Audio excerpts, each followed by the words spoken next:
America, offer a prayer.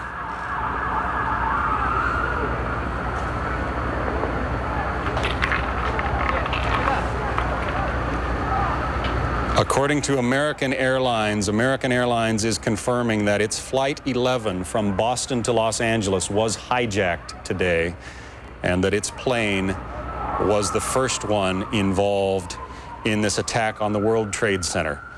Brian Wilson is on the phone with us now from the Washington area. Brian, what's the latest? Well, I wanted to tell you, John, that I'm in front of the Capitol, and a moment ago, police officers ran up to us and ordered us off of the grounds and told us, and I quote, there is a plane that has been hijacked. It is 20 minutes south of Washington. This was about 10 minutes ago, and is headed this way.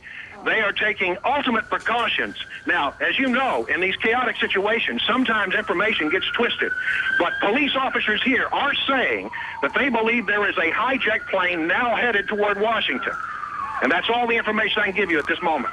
All right, Brian, we had a report from you earlier that military aircraft are circling the Capitol. Is that still the case? They have not seen them in the last few minutes, but there were military jets above the Capitol a few moments ago.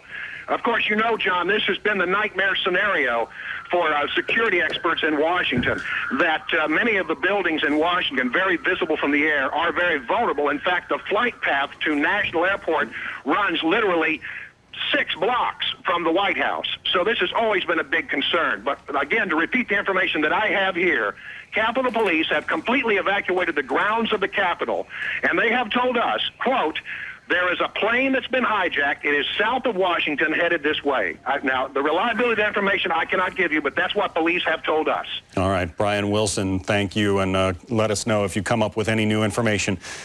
It is hard to describe, folks. The pictures show what has happened in Lower Manhattan, but we don't have a handle yet on the devastation. I remind you again that there are perhaps 50,000 people who work in the World Trade Centers, the 2 towers, and those towers are virtually gone now after this apparent terrorist strike earlier this morning. How many of those 50,000 people they were able to get out, we don't yet know. That is the heart of not just the financial district, but many national, international corporations. I mean, look at that smoke, the dust, that plume that has just engulfed blocks and blocks of Lower Manhattan. You have the Wall Street Journal down there, many, many corporations and offices. So I think we must say a prayer, and our heart certainly goes out to everyone who is there right at this moment, as well as the New York City Emergency Command Center is at the foot of the World Trade Center.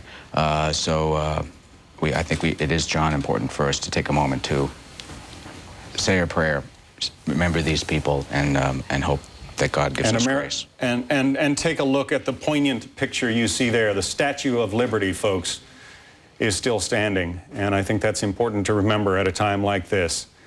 The World Trade Center has collapsed, and the casualty figure we cannot even begin to guess at this point. Our David Lee Miller is with us, we're glad to know, from the City Hall area. David Lee, what can you tell us? John, just seconds ago there was a huge explosion, and it appears right now the second World Trade Tower has just collapsed. The debris and the smoke is so thick where I am that, again, you cannot see the World Trade Center, even though we're just a few blocks away. But it appears the entire building has collapsed. People are literally running through the streets. They are running from Center Street in Lower Manhattan, trying to get away from the smoke, which is absolutely choking. It is difficult to breathe. There are people in front of me wearing gas masks. The cell phone service is virtually non-existent. There are lines of people to use the few payphones that are available, and people are literally hysterical in the streets, worried about loved ones who were in these 2 buildings. Moments before the building collapsed, I was outside, and after the first collapse, the authorities began to move people away from the perimeter. They feared that the second building would collapse. They warned people of that, and they began to push people away, including reporters, including myself. And right now, there's nothing here but shock on the streets of Lower Manhattan. John? All right, David Lee, stay safe. We are looking now at pictures, this of the second of the 2 World Trade Center towers collapsing after that awful, awful event. Let's just recap what's happened so far today. 2 planes, one of them at least apparently hijacked, an American Airlines plane, slammed into the side of the World Trade Center a little before 9 a.m. Then, as we watch now this picture, a second plane slammed into the second tower of the World Trade Center. That tower collapsed first. It burned for a while and then collapsed. And you can see these pictures as that tower collapses. Not long ago, the second of the two towers collapsed. Now again, there are perhaps 50,000 people who work in these buildings on any given day. Not all of them would have been at work yet, but clearly a great and monumental loss of life. Also in Washington, the Pentagon has been under attack. At least one plane slammed into the Pentagon.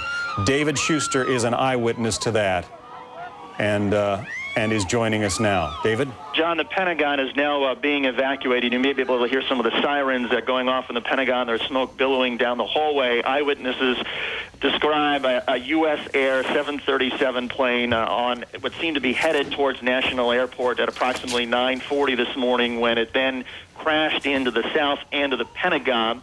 The eyewitnesses describe a huge ball of fire, the plane apparently hitting by the helipad, which is near Highway 110 and Highway 395, the main arteries into the city. There have been unconfirmed reports of second explosions here at the Pentagon. We have not confirmed that. But again, the counterintelligence sources confirming that it was a commercial aircraft apparently hijacked that crashed into the Pentagon. The building has been evacuated. There are reports of safety precautions being taken at the Central Intelligence Agency, at the National Security Agency. Capitol Hill has been evacuated. The White House has been evacuated. But here at the Pentagon, I was actually in a taxi cab on Highway 110 when suddenly smoke started billowing out of the Pentagon. Very quickly, you heard ambulances and fire trucks headed that direction. Chris Wright, our producer at the Pentagon, who is on the northern side of the Pentagon, says he could not hear the explosion or feel any aftershocks or anything. Obviously, the Pentagon, a very large building meant to withstand terrorist attacks or any sort of other attack. But again, eyewitnesses describing a U.S. Air 737 crashing into the Pentagon at approximately 9:40 this morning. The Pentagon, except for some personnel, the Pentagon being evacuated, and we can actually smell some of the smoke now in the hallways here on the north side. John. David Schuster in Washington, thank you. Britt Hume is with us once again, our managing editor in Washington. Britt, chaos and pandemonium, but how do we measure the response here? Well, John, one thing worth noting is that you're going to hear all kinds of further warnings at a time like this, and precautions are being taken. We've just learned, for example, that police have been sent to Union Station. A bomb squad has been sent to Union Station, which, as you know, John, is located just a couple of blocks from the Capitol. In fact, it's just adjacent to our Fox News bureau here in Washington. One senses that there will be many squads and many alerts and many more than there will be things found, but nobody's taken any chances in this town at this hour after the astonishing events that have unfolded so far here today. And, of course, you've been seeing the pictures and hearing the reports from down there at the Pentagon. Who would have imagined such a thing? It appears that the damage to the Pentagon, as bad as it was, we don't have any sense of whether there was loss of life or how extensive it was. That is an attack that looks like it could have been very much worse indeed had the airplane hit in a more central area of that building. So we're now watching, of course, the Capitol building with considerable urgency. It's right out the window of our bureau here. Because, as Brian Wilson reported, police on Capitol Hill are evacuating the place, saying that there was an airplane 20 minutes away, apparently, or they had reason to believe that it was headed this way. Now, we know their jets have been scrambled and have been in the air. It is hard to know whether a plane would ever be allowed to get close to Washington, D.C. in the air with all the airports closed at the moment or not. But that obviously is something we're watching with considerable interest and worry here. All right, Britt, I just want to update you while you've been talking. Authorities at the Somerset County Airport confirm a large plane crash about 80 miles southeast of Pittsburgh. We're trying to deal with only facts today and not rumors, because there are plenty of those swirling around, but we do have a confirmation of apparently another plane crash about 80 miles southeast of Pittsburgh. You've got to assume that it's related to all of these goings on, but we don't know any more information than that. Rick Leventhal, we are glad to know, is still with us in Lower Manhattan. Rick? Yeah, John, we basically ran about 5 blocks down Church Street north, away from the World Trade Center, as that second tower was collapsing. A similar scene to the first one, where huge clouds of smoke began billowing down the street at us. And in fact, because of the location of the tower, it actually came down cross streets. So as we were running north on Church, we were passing cross streets, and the black clouds of debris and smoke were coming towards us down the side streets as well. So we were about 5 blocks, we're about 6 blocks north of where we were before. Things have settled down a bit now. The smoke is starting to clear. We've seen more injured coming our way, and there's a lot of police activity on the street. But a similar scene to what we saw earlier as the first tower collapsed, only this time people were ready for it, or more ready for it, and reacted swiftly. John? All right, Rick Leventhal, thanks very much. Again, there is so much going on. It's difficult to update you, but you're looking at the cloud of dust, debris, smoke, and probably crumbled concrete over lower Manhattan. The twin towers of the World Trade Center are essentially gone. 110 stories each, more or less. They are gone now. All of this taking place within the last 2 hours after they were struck by 2 airplanes. American Airlines is now confirming that its Flight 11 from Boston to Los Angeles was hijacked, and apparently one of that plane was one of the 2 that slammed into one of the World Trade Center towers. We don't know anything more about the loss of life, but it is going to be considerable. David Schuster is with us now, again, not far from the Pentagon. David? Well, John, I'm actually inside the Pentagon in our office at the Outer Ring, and again, we can confirm for you that intelligence sources are telling us that it was a U.S. Air 737 that crashed into the south end of the Pentagon at approximately 9:40 this morning. The Pentagon has been evacuated, but we do want to point out that at parts of the Pentagon, key personnel are still here, including the National Military Command Center. This is in the basement of the Pentagon, and sort of a bunker type of a facility that is essentially designed to withstand direct attacks on the Pentagon. And we're told that officials there are still in that particular part of the Pentagon, are coordinating any possible U.S. response, as well as trying to gather intelligence information, counterintelligence information, and essentially act as a clearinghouse from all the various intelligence agencies in Washington. There have been reports of precautions being taken at the Central Intelligence Agency in McLean, Virginia, at the National Security Agency. But again, here at the Pentagon, while most of the Pentagon and its 23,000 employees have been evacuated, the National Military Command Center at the base of the Pentagon is still here. You can actually smell the smoke now in virtually all of the hallways at the Pentagon, and fire trucks and sirens going off on the south side. But where we are on the northern side of the Pentagon in one of the outer rings, my producer Chris Wright says he could not feel any of the aftershocks of the explosion. There was no noise when the plane apparently crashed this morning at 9:40. But again, most of the Pentagon has been cleared out. Smoke pretty thick here in the halls. But some officials, of course, still at the Pentagon in the offices that are designed for some of these very scenarios. John? All right, David Schuster at the Pentagon, thanks very much. It appears, and we had the report from our Brian Wilson in Washington not too long ago, it appears, Brian told us that that there was a report of a hijacked plane south of Washington, D.C. and headed toward the nation's capital. Now, it appears that that is the flight that went down about 80 miles southeast of Pittsburgh. We told you that there was a confirmation from the Somerset County Airport.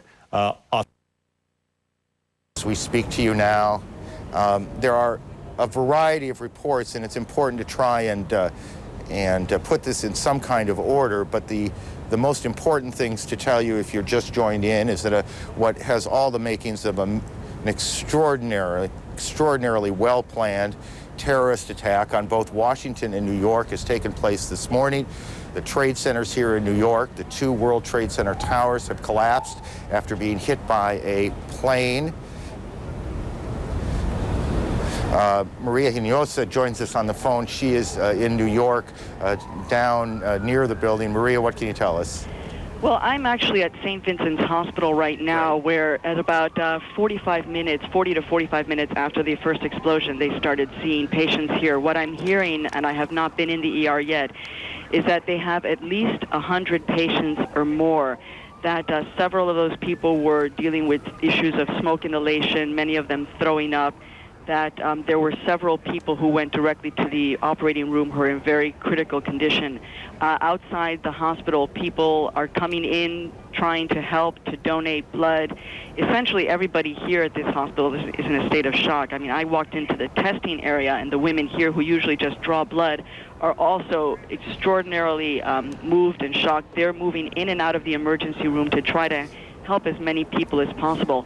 Now, outside a block, about a block away from here, where you really had a bird's eye view of the two twin towers, which are the landmarks of New York City, the people stopped, the entire traffic has stopped. People have poured out of buildings and were watching, in fact, as one of the towers collapsed. And then you're really seeing a lot of people trying to move north, away from any place downtown near the World Trade Center area. People are just walking. The subways are stopped entirely all around the area of the World Trade Center. You can't get below 14th Street. And there just feels to be like a massive exodus of people walking north to get away from the area as far away as they possibly can. Maria, I know Kitty Pilgrim is with you as well. That's right, I'm right Kitty, here. tell us what you've been able to report on. I'm actually reporting from Kennedy Airport at the United Terminal, and I was here this morning flying out when they made an announcement about 20 of 10 that all flights were grounded. People thought it was just a normal course of airport business these days, and so there was not much of a reaction, and then the news started to trickle through. It was not an official announcement made over the intercom. Kitty, let me interrupt for just a second. The Associated Press is reporting that federal officials fear that a second hijacked plane or another hijacked plane is headed towards the Pentagon, and I'm looking for the time on this. We will continue to check that out. Kitty, I apologize for interrupting. Why don't you continue? Did we lose her? Everyone didn't react, but then the news came through. I have never seen Kennedy in this condition. I've been here many times. People are in absolute shock. No one's talking. They were just staring at each other with their arms dropped to their sides. A pin could drop in the United Terminal. There were a couple hundred people there, and no one was saying anything. After about 20 minutes, people rushed to the phones. You cannot phone out. There's no real access back to the city. People are trying to get back. They've unloaded the baggage from the planes. They've asked that everyone pick up their bag and take it out of the terminal and take it home. And they're asking everyone to please leave. People are just finding it difficult to leave. They are not officially evacuating Kennedy Airport at this point, at least at the United Terminal. The attendants have been asked to stay. And again, there's still several hundred people standing around not knowing what to do. No one's even speaking. And again, for people, Kitty, thank you, not familiar with New York, Kennedy is the major airport handling international flights into the city. It is also an enormous complex of 7 or 8 or 9 terminals. That's exactly right. And in fact, the baggage has been unloaded into a separate terminal from where I am, and they're asking people to walk over, pick up their bags, and take them out. It's virtually impossible to get from place to place at Kennedy, and of course, bridges and tunnels into Manhattan are inaccessible at this point. No one has anywhere to go. Kitty, thank you. And we'll get back to you. Chris Plant at the Pentagon has more. He joins us on the phone. Chris, what can you tell us? Hi, this is Chris Plant at the Pentagon. Can you hear me? Yes.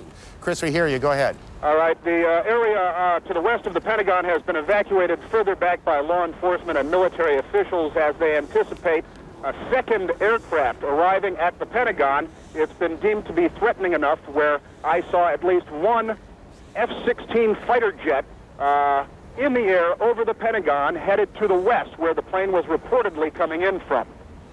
Again, they're saying here that a second aircraft is expected to arrive at the Pentagon sometime soon. They take it seriously enough that they have scrambled at least one fighter jet that I saw, probably either from the D.C. Air National Guard or the Maryland Air National Guard, both of which fly F-16s. The west front of the building of the Pentagon along Route 27 has now partially collapsed. About a 60-foot section of the building laterally has collapsed the entire 5 stories. The building is obviously, the fire is traveling inward in the building toward the courtyard, and this wedge, as they call it, of the Pentagon, the westernmost wedge, Chris, which was just refurbished and was in fact reinforced for terrorist attack and for just this sort of thing. I know that there were a significant number of injuries. I'm unaware of of any numbers on fatalities at this point. People here who came from the building are suggesting that surely there were fatalities, but no one could confirm any. I have spoken to a number of people that I know who pulled people out of rubble. There were severe injuries. There are a number of helicopters here evacuating injured people, and I am told by one senior military source that the plane in the side of the building has been tentatively identified as a Boeing 767, a full-sized airliner, Boeing 767. But that at this point they're waiting for the arrival of a possible second plane, which has been deemed to be a threat, and as I said, fighter jets have been scrambled to address that matter. Chris, stay with us. That's extraordinary bit of information coming out of Washington now. Let me add to something that we said earlier. We have a report now that a large plane crashed this morning north of the Somerset County Airport, which is in western Pennsylvania, not too terribly far from Pittsburgh, about 80 miles or so. Boeing 767 jet, don't know whose airline it was, whose airplane it was, and we don't have any details beyond that which I have just given you. We don't know if this is somehow connected to what has gone on in New York and Washington, but we do know that another plane has crashed, this one about 80 miles south of Pittsburgh, or at least to the southeast of Pittsburgh. Rose Arce, one of our producers here in New York, joins us on the phone. Rose, what do you have that's new? Yes, just a while ago, I think you saw that collapse of the top of the World Trade Center. Well, it looks like a large chunk of that debris has hit a building very close by, about 2 blocks away next to an elementary school, causing another explosion. So for the last few minutes, I've been watching people running from that direction. There was one man, I'm not child, but you saw on the street. I've seen several emergency service workers carrying other emergency service workers from the scene. There's a haze everywhere. It's very, very difficult to see, but there has been the whole area has been covered by soot and ash. So it looks almost like snow. So as people are coming up the street running from the scene of this new explosion, you can see them slipping on the ash and literally having to drag each other up the street. There's an incredible amount of panic down here in downtown Manhattan as people are realizing that they really need to leave the area entirely after spending the last hour or so just watching this from afar. Rose, stay with us. Terrific work. Let me throw another couple of pieces of information out as we continue to put this all together into a straight line if we can. The United Nations has been evacuated. The United Nations building on the east side of Manhattan has been evacuated. The city is in, this is election day, a primary election for mayor and city council races here in New York. That election has been postponed until further notice. Obviously, we are in the middle of an extraordinary catastrophe that started at about 8:45 Eastern Time here in New York when one plane crashed into one of the towers of the World Trade Center. About a half an hour after that, as people were converging, as fire and police and rescue teams were converging on the scene, a second plane appeared to the west of the Trade Center buildings and slammed into the second tower. That's what you just saw. Fire shooting out the north and east side of the tower. Shortly after that, we began to get reports of events taking place in Washington. An explosion which first came to us as a fire at the Pentagon. Now there's a report of a second hijacked plane heading towards the Pentagon. It is believed that one of the planes, perhaps both, but one of them we have been told was an American Airlines 767 that hit one of the Trade Center towers. About a half an hour after that, perhaps a little bit longer, lose track of time a little bit in these situations, the first tower, or let me correct that, the south tower, the second tower, the one to the left collapsed. It collapsed in a cascade of smoke and spark, and what we cannot tell you is if there was a second explosion that caused that collapse or if it was simply, that's the first one, that's the south tower collapsing. And that was about a half hour, give or take, after the planes hit the tower. Then shortly after that, just as the smoke was starting to clear away, the second tower, and that's what you're looking at now. Again, this was not very long ago, 10, 15 minutes ago. The second tower, it almost looks like one of those implosions of buildings that you see, except there is nothing controlled about this. This is devastation. How many people? There are 50,000 people who normally go to work in the Trade Center buildings. How many of those people had arrived already? How many of those people were trapped in the upper stories? How many of those people have been hurt? How many of those people died? We cannot tell you now. We can tell you that hospitals throughout the New York area are receiving literally hundreds of patients. And they are performing triage. They are trying to figure out who could be treated, who needs help first. This is sort of standard operating procedure. We are just being told now that Israel has evacuated all its diplomatic missions around the world. Israel has evacuated its missions. We are told now that Yasser Arafat has condemned these attacks, and we don't know yet who's behind them. Britain has condemned these attacks. Germany has convened its National Security Council, and we will check and see if events are going on in those places or if that is simply a reaction to what has gone on here in Washington and in New York. CNN's Gene Meserve joins us on the phone. And it didn't seem to be the case, but this is being passed on to me from Alina Cho, who got it from the alerts at NBC News.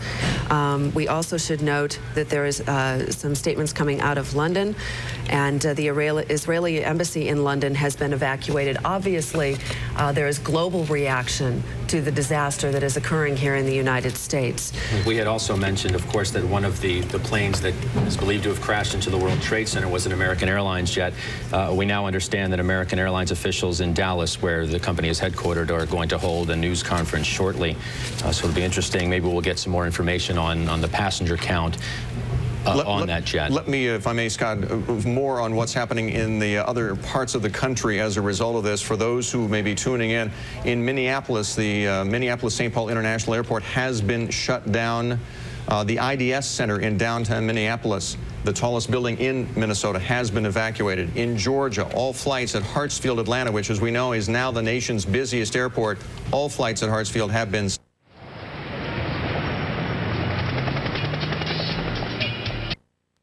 followed this extraordinarily horrendous terrorist attack. American Airlines, we are told, one of the planes involved in this was a hijacked American Airlines 767 out of Logan Airport in Boston.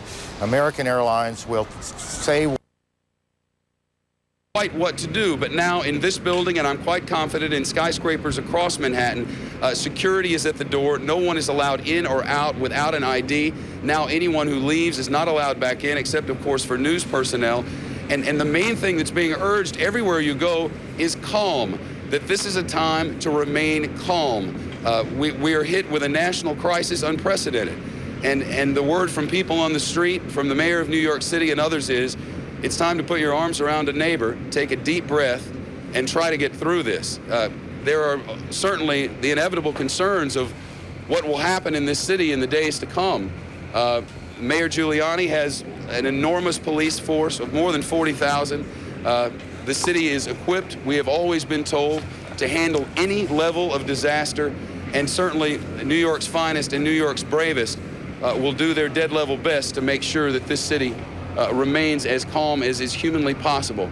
The Empire State Building in the foreground here, as you can see, and it's my understanding that in the moments after the first collision happened, the Empire State Building was put on alert. I was listening to a radio reporter from 1010 Winds, a local radio station, which had dispatched a reporter there saying that there was an orderly exodus going on. I can tell you that for the thousands who are in this building, the exodus was orderly. The drive through the streets, an eerie calm, tears on avenues and streets as I made my way here.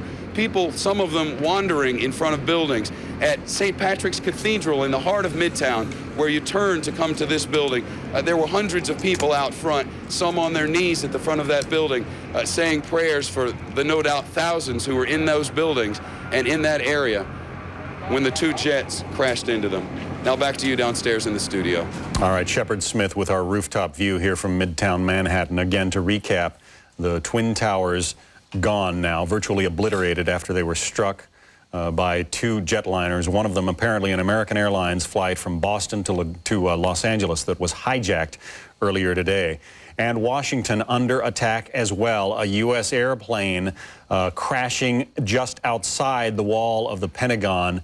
Our David Schuster is there and has an update. You can still see the smoke pouring from the building. David? Well, that's right, John. And we're actually, our office is on the north side of the Pentagon, and even over here, despite how vast this building is, you can now actually see the smoke in all the hallways, and we can feel it in our office. The eyewitnesses are telling us that at approximately 9:40 this morning, a U.S. airplane was headed, it seemed, towards National Airport, which is just a couple of miles away from the Pentagon, when it then apparently veered, flew too low, and crashed into the south wall by the helipad. The helipad is sort of a helicopter landing pad that is used for the Secretary of Defense and military leaders when they travel sometimes in and out of the Pentagon. And apparently on that side, eyewitnesses who were on Highway 110 and 395, which have a great vantage point of that side of the Pentagon, reported a huge ball of fire and smoke billowing out. I was in a taxi cab on 110 when all of a sudden you could see thick black smoke filling the air over Arlington National Cemetery. And as we got up close, fire trucks were screaming towards the Pentagon. The building was somewhat chaotic. There was an evacuation. Officials were, military leaders of all the services were heading out of the Pentagon. There were concerns about whether there was discussion among military leaders about whether to conduct a full-scale evacuation, where to bring the fire trucks. At our office here at the Pentagon, and also cell phone lines in the entire area were not working. It was impossible to get a cell phone. When we arrived here, we started getting reports from people inside the Pentagon of on the south side, on the outer ring, and remember there are 5 or 6 different rings of offices at the Pentagon, of a ball of fire, of a large explosion approximately 9:40. At first, there were some conflicting accounts about whether an airplane was actually involved, because a lot of people in the Pentagon did not hear an airplane flying overhead. But then witnesses outside of the Pentagon who had a clear vantage point of the helipad described a silver and red U.S. airplane, according to the eyewitnesses, described as a 737 that flew too low and crashed into the side. Counterintelligence sources are confirming to Fox News that it was a commercial aircraft that was apparently hijacked and flown into the Pentagon. The damage, I suppose, could have been a little bit worse if it had scored a direct hit or it hit more in the center of the Pentagon, and it is a vast building with 23,000 employees. And while most of those employees have been evacuated, the National Military Command Center, which is in a bunker in the basement of the center of the Pentagon, is still in operation. That is the key office here at the Pentagon as far as coordinating any potential military response.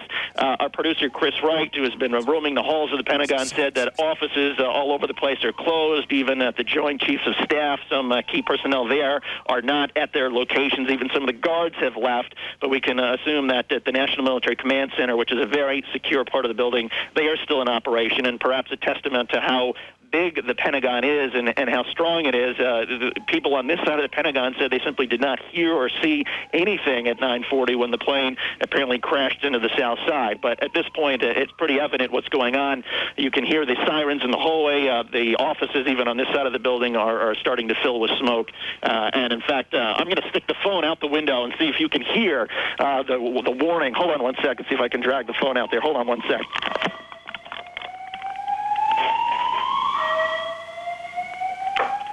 Okay, so that's the noise you're hearing inside the Pentagon as my producer Chris Wright stuck the phone out into the hallway, and you can actually you can see the smoke just filling the air of the hallways here at the Pentagon. Back to you. All right, David Schuster at the Pentagon. Thanks very much. Los Angeles is on a state of tactical alert. San Francisco, pretty much the same thing. In Virginia, Navy installations are under an increased security condition called ThreatCon Charlie. In New Jersey, once again, the bridges and tunnels into Manhattan are closed. Again, to recap, let's take a look at what you are seeing there in the live pictures on your screen. The World Trade Center is now essentially gone. The Twin Towers were struck earlier this morning in coordinated attacks. We had a report of a jetliner smashing into the first tower. Here comes a replay video of a second plane that smashed into the second tower about midway, shortly after 9 a.m. this morning, Eastern Time. That tremendous fireball, you can imagine, triggered a fire inside the building that apparently weakened the structural elements to the point that the upper level of the building simply could not stand. It collapsed, and there again, this is a replay of the second plane smashing into the World Trade Center. It happened as we were on the air live shortly after 9 o'clock this morning Eastern Time. Now, both towers went up in flames, and there was clearly a tremendous loss of life, but then came the catastrophic collapse. This the second collapse of the tower that was actually struck by the first plane. All right, I'm told that that is the first collapse, but no, that was the tower with the tower, the television tower on top was the second one to go down. You can see the glass, the debris raining down, and imagine, folks, that firefighters and police officers were all around the base of that building trying to evacuate people as it came down. I can't think of a more catastrophic collapse. On top of that, we just heard from David Schuster, the Pentagon has been under attack. American Airlines is going to be holding a press conference about 25 minutes from now in Dallas to talk about one of the planes that was apparently involved in this World Trade Center collapse. We believe, well, in fact, American Airlines has told us that their Flight 11 from Boston to Los Angeles was hijacked this morning, and we believe that the hijackers somehow then commandeered the cockpit controls and flew that American Airlines plane into the World Trade Center. That would probably be, we don't have confirmation, but probably be the first one that hit. I think, John, if I can interrupt just, I think investigators now are probably looking to see how the hijackers in this coordinated attack were able to take over the controls. Did they shoot the pilots and then jump in the seats? What happened? Osama bin Laden, sources have told me, has had pilots on his payroll. We have 3 pilots that were accused of being conspirators in the East African Embassy bombing trial here in New York City. So you certainly have perhaps investigators looking at a base of operation out of Boston and perhaps out of Pittsburgh, since you have a U.S. airplane into the Pentagon, which their main hub is Pittsburgh, and another crash outside of Pittsburgh. Bill Daley, a former investigator for the FBI, has been good enough to stay with us. Bill, a couple of brief thoughts. Yeah, John, first of all, the broad base in which these attacks took place took a lot of coordination. As Eric just mentioned, there may have been some involvement of groups like Osama bin Laden or others. I would go on to say that as a result of the effort it took to take these, have these incidents take place, is that we will find the people responsible, is that the trail will be hot, we will go after them, but everyone needs to realize, state of calm, needs to come over the country and realize we're in control. These are incidents that have happened. We're containing those, and the government and the people will go on. And America still stands. Let's go to our man in America's capital, Britt Hume, with some new information. Britt? Just a few things, John. One is, as you might imagine, there is a stupendous traffic jam developing in the Washington area right now, with all these buildings being evacuated and people heading home. There was a report. Remember, we reported earlier that the bomb squad had been sent over to Union Station, and apparently what that was about was what appeared to them to be an unexploded bomb over there. Now we're going to be in for a lot of this, and we need to keep our eyes open here to take things with a grain of salt. We haven't had a further report on whether there's been anything more to that than just why they went over there, but that's what it was. In addition, the American Muslim Political Coordination Council, which is a function of the Council on American Islamic Relations, that's a group located here in Washington, has released a statement condemning the apparent terrorist attack, saying, quote, American Muslims utterly condemn what are apparently vicious and cowardly acts of terrorism against innocent civilians, join with all Americans in calling for the swift apprehension and punishment of the perpetrators. No political cause, it says, could ever be assisted by such immoral acts. In addition, John, there was there was a report, I should say, kicking around on the air of an attack on Camp David, the presidential retreat north of Washington. Senior officials in the administration are saying that that is not true. So that's where that matter stands. Back to you, John. Britt Hume, thanks for the updated information. Yeah, it bears repeating. There will be a lot of rumors, a lot of panic swirling around today. Whatever you can do to stay calm, gather your loved ones around them and just give them a hug is certainly is advice that I think is worth taking. There is clearly a catastrophic loss of life in the World Trade Center itself. Let's get an update now from our Rita Cosby, who is in the Washington, D.C. area. Rita, what have you found out? Well, John, I just wanted to let you know I've been talking to FAA officials, and they are saying that they keep getting repeated reports of possible hijackings. Obviously, as you said, this is still very early on, but they're getting a lot of different calls from throughout the country. One report from Chicago, they're looking into the crash in Pennsylvania, which was a 767, a wide-body plane. They don't know if that is related or not, but they're getting numerous calls. It's obviously flooded. They said at this point, normally at this time of day, there are typically 4,000 aircraft aloft in the United States. These are international, domestic flights, a variety of ones, and these include military planes as well as private and commercial aircraft.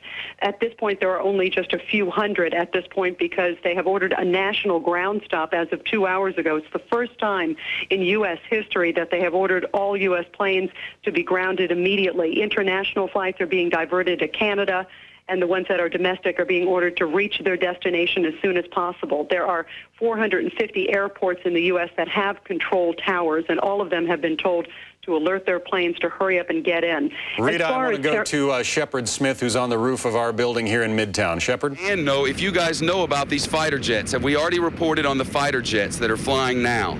There are fighter jets, we understand, flying over Washington, D.C.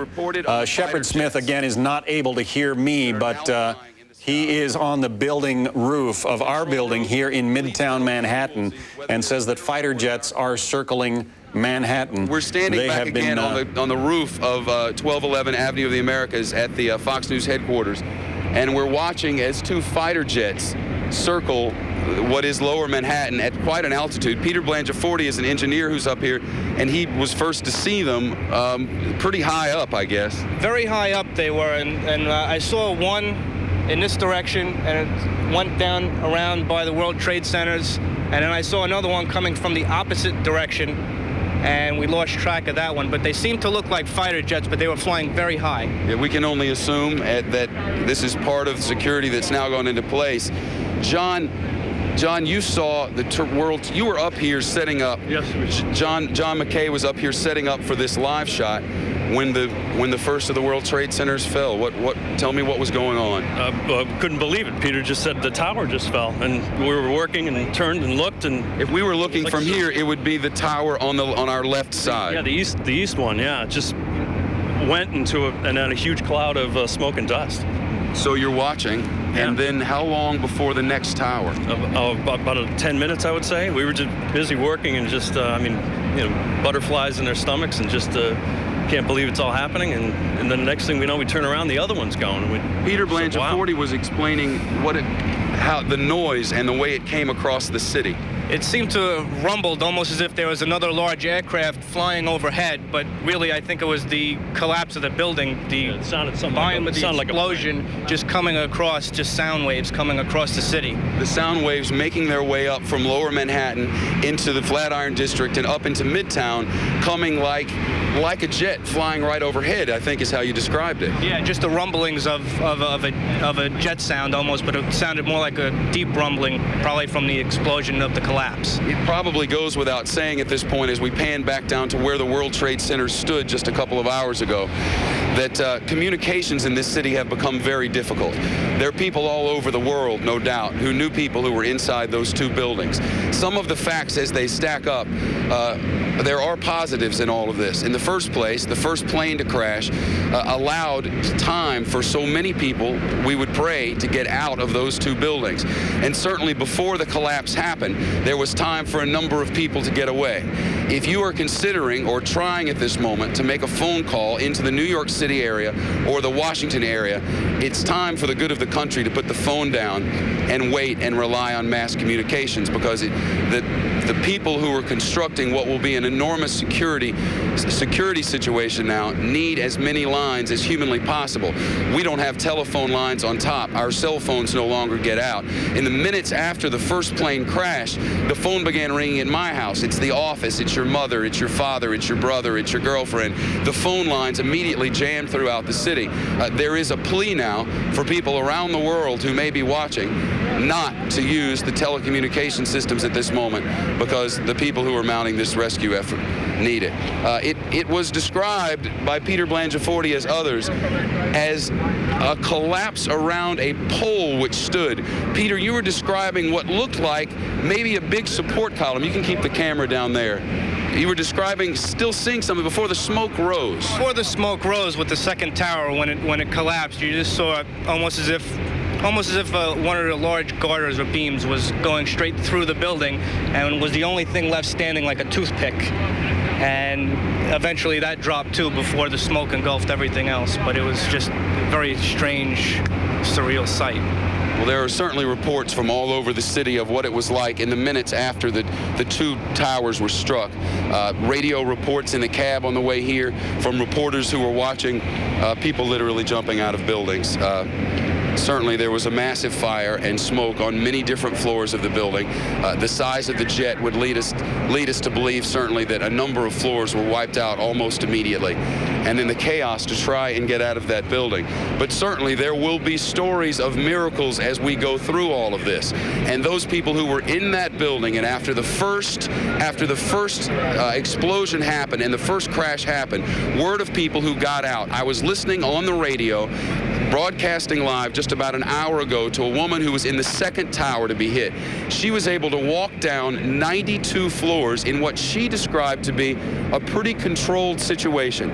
92 floors down the west tower of the building. She was able to walk without any chaos to give a radio report live. It's my understanding that literally thousands of people in the time before the two towers collapsed were able to make their way away from that area. Mass transit was certainly down at the time, but it's a quick walk to get out of that area. They had, what, a good 45 minutes, Ann Woolsey, to begin to make their way to the north. In Midtown right now, I was looking over this building and down into, in fact, I'm doing so right now. I'm looking down onto 47th Street, right below us. This to my right here, no, you don't have to, you can't see it from there, I don't believe. Maybe you can see Times Square over here. You can't. This is Times Square right below me. This is a scene right now at 11:15 in the morning, at 11:15, when this would be a sea of tourists on a spectacular day in Manhattan, and instead sirens echo across Manhattan, and that is the TKTS stand. I believe you're looking at that now. You're not able to see that, are you? The TKTS stand, can you see it on the lens? We can't. Pan back down to where the World Trade Center numb shock all over this city and all across America. If you're watching us now, you're looking at the lower end of Manhattan where the World Trade Center once stood. It is gone this morning, obliterated after two strikes in coordinated attacks from airliners, one of them apparently hijacked from American Airlines. We are going to be getting a news conference from American Airlines in about 15 minutes. In the meantime, an Arabic newspaper, a fairly authoritative source, the editor of that London-based newspaper, says Osama bin Laden, the Saudi-born, now exiled to Afghanistan rebel leader, Osama bin Laden, according to this newspaper editor, warned 3 weeks ago that he would attack American interests, and he promised a very big one. Now, we cannot yet attribute this to Osama bin Laden. However, that was the promise from this fairly authoritative London newspaper. Well, John, certainly sources that I have talked to this morning, terrorist experts say this has the signature of Osama bin Laden, that he has the money, the network, the ability to carry out this type of coordinated attack. And let me point out that in the East African bombing terrorist trial here in New York City of the bombing of the two embassies in East Africa, that 3 of the alleged co-conspirators. One is now in jail, two are in jail, one's in jail, two cooperated for the United States government at the trial.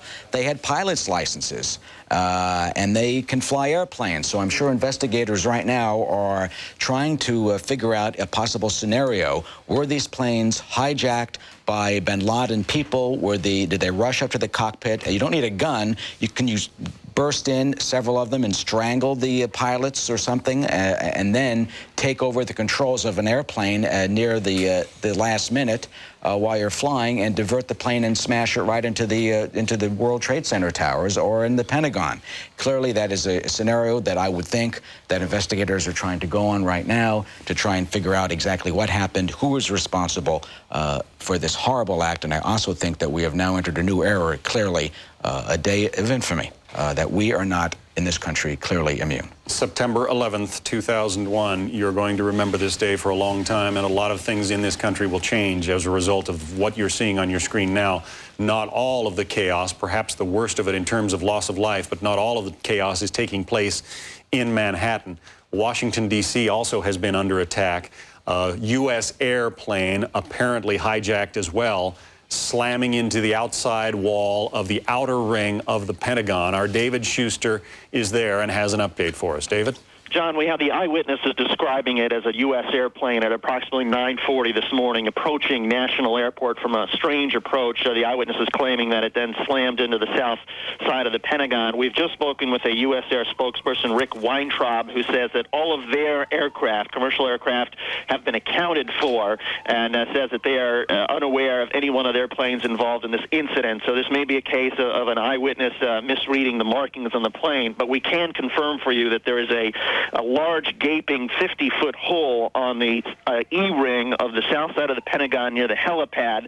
We're getting reports on the Arlington, formerly Arlington Hospital, which is now an Ananova Hospital, that injured are being taken there. The Pentagon has been evacuated. The smoke is still pretty thick here in the Pentagon, even on our side, the north side of the Pentagon, and most of the 23,000 employees here at the Pentagon have been evacuated. But again, we do not have confirmation on which commercial airliner may have been involved in this particular incident at the Pentagon. U.S. Air says that it was not one of their aircraft, that perhaps the red markings that an eyewitness saw might belong to American or Southwest, or American or one of the commuter airlines that fly in a national airport, which is just a few miles away. But again, we are confirming that an counterintelligence source is confirming that it was a commercial aircraft that slammed into the Pentagon this morning.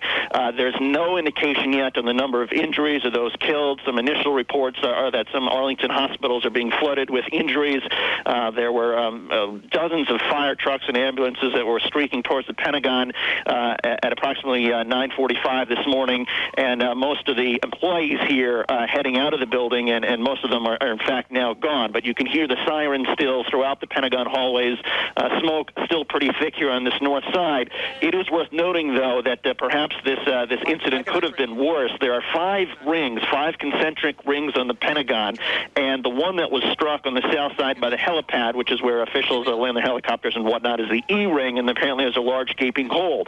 This particular ring is sort of the offices of senior military personnel, but again, no indications about the number of injuries, the number of killed, but one would presume that if the eyewitnesses were correct, and there's several eyewitnesses of some type of commercial aircraft, perhaps as large as a 737, that there would be numerous fatalities involved in this incident, and still the aftermath still being felt here at the Pentagon. The entire area shut down.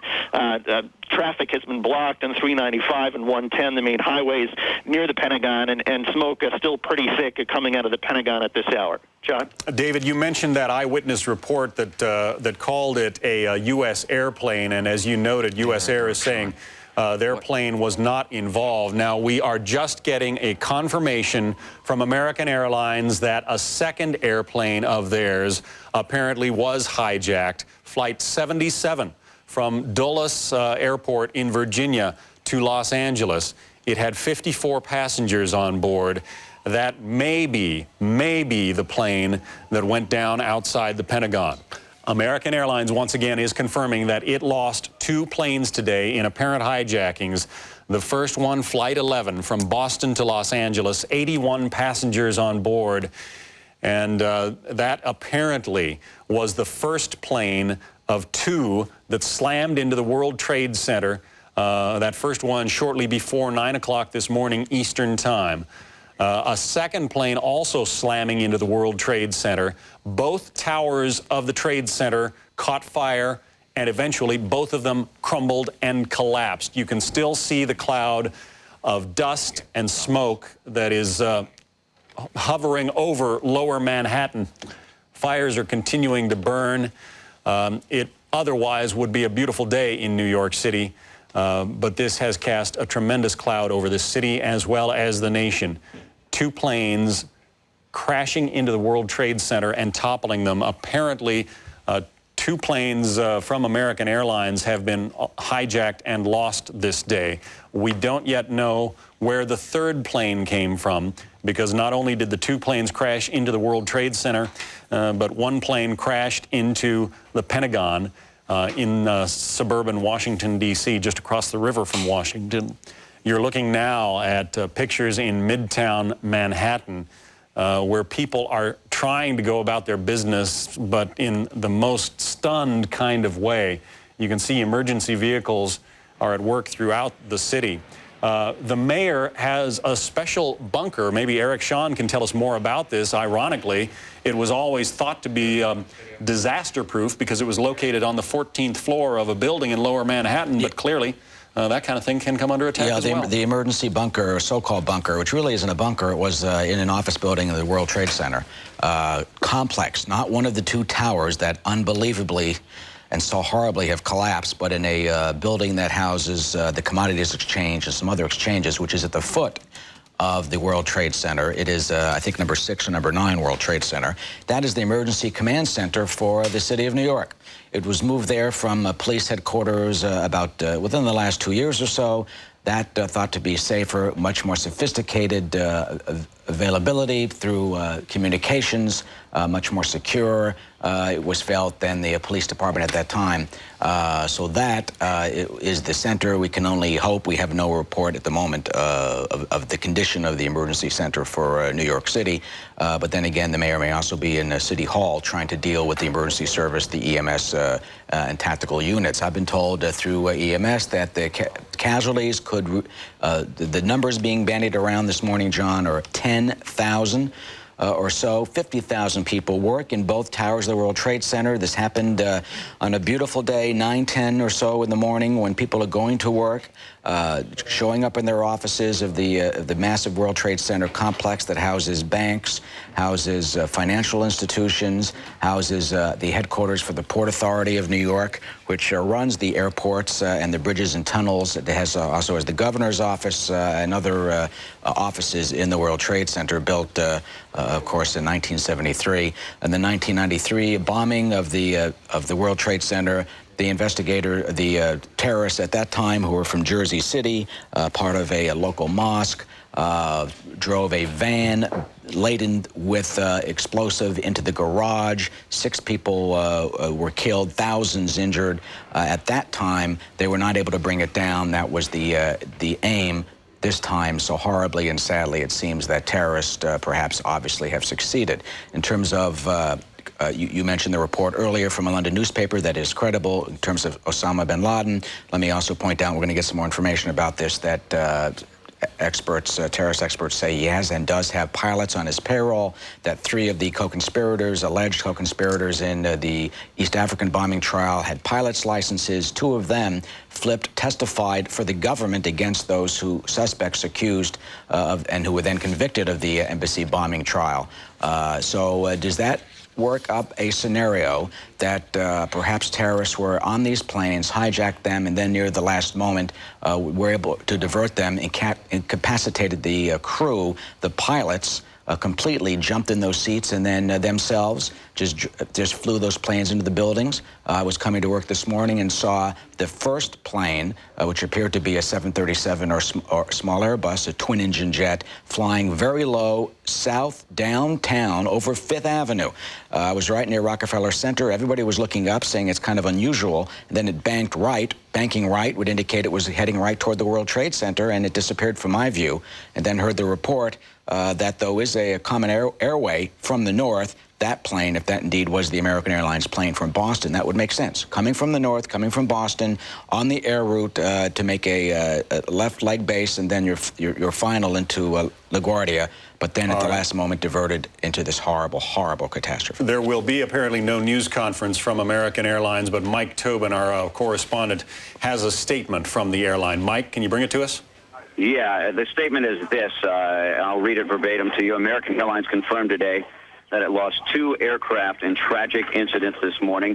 American said the flights were Flight 11, a Boeing 767 en route from Boston to Los Angeles with 81 passengers, 9 flight attendants, and 2 pilots, and Flight 77, a Boeing 757 operating from Washington Dulles to Los Angeles with 58 passengers, 4 flight attendants, and 2 pilots. The statement further reads, because of the heightened security due to the nature of today's events, American said it is working closely with U.S. government authorities and will not release more information at this time. The government has shut down the entire air traffic system in the United States. American, TWA, American Eagle will not operate. And a statement from Donald J. Carty, Chairman and CEO of American Airlines, says we are horrified by these tragic events. Our thoughts and prayers go out to the families of all involved. And it's got a note here about where media calls should be directed.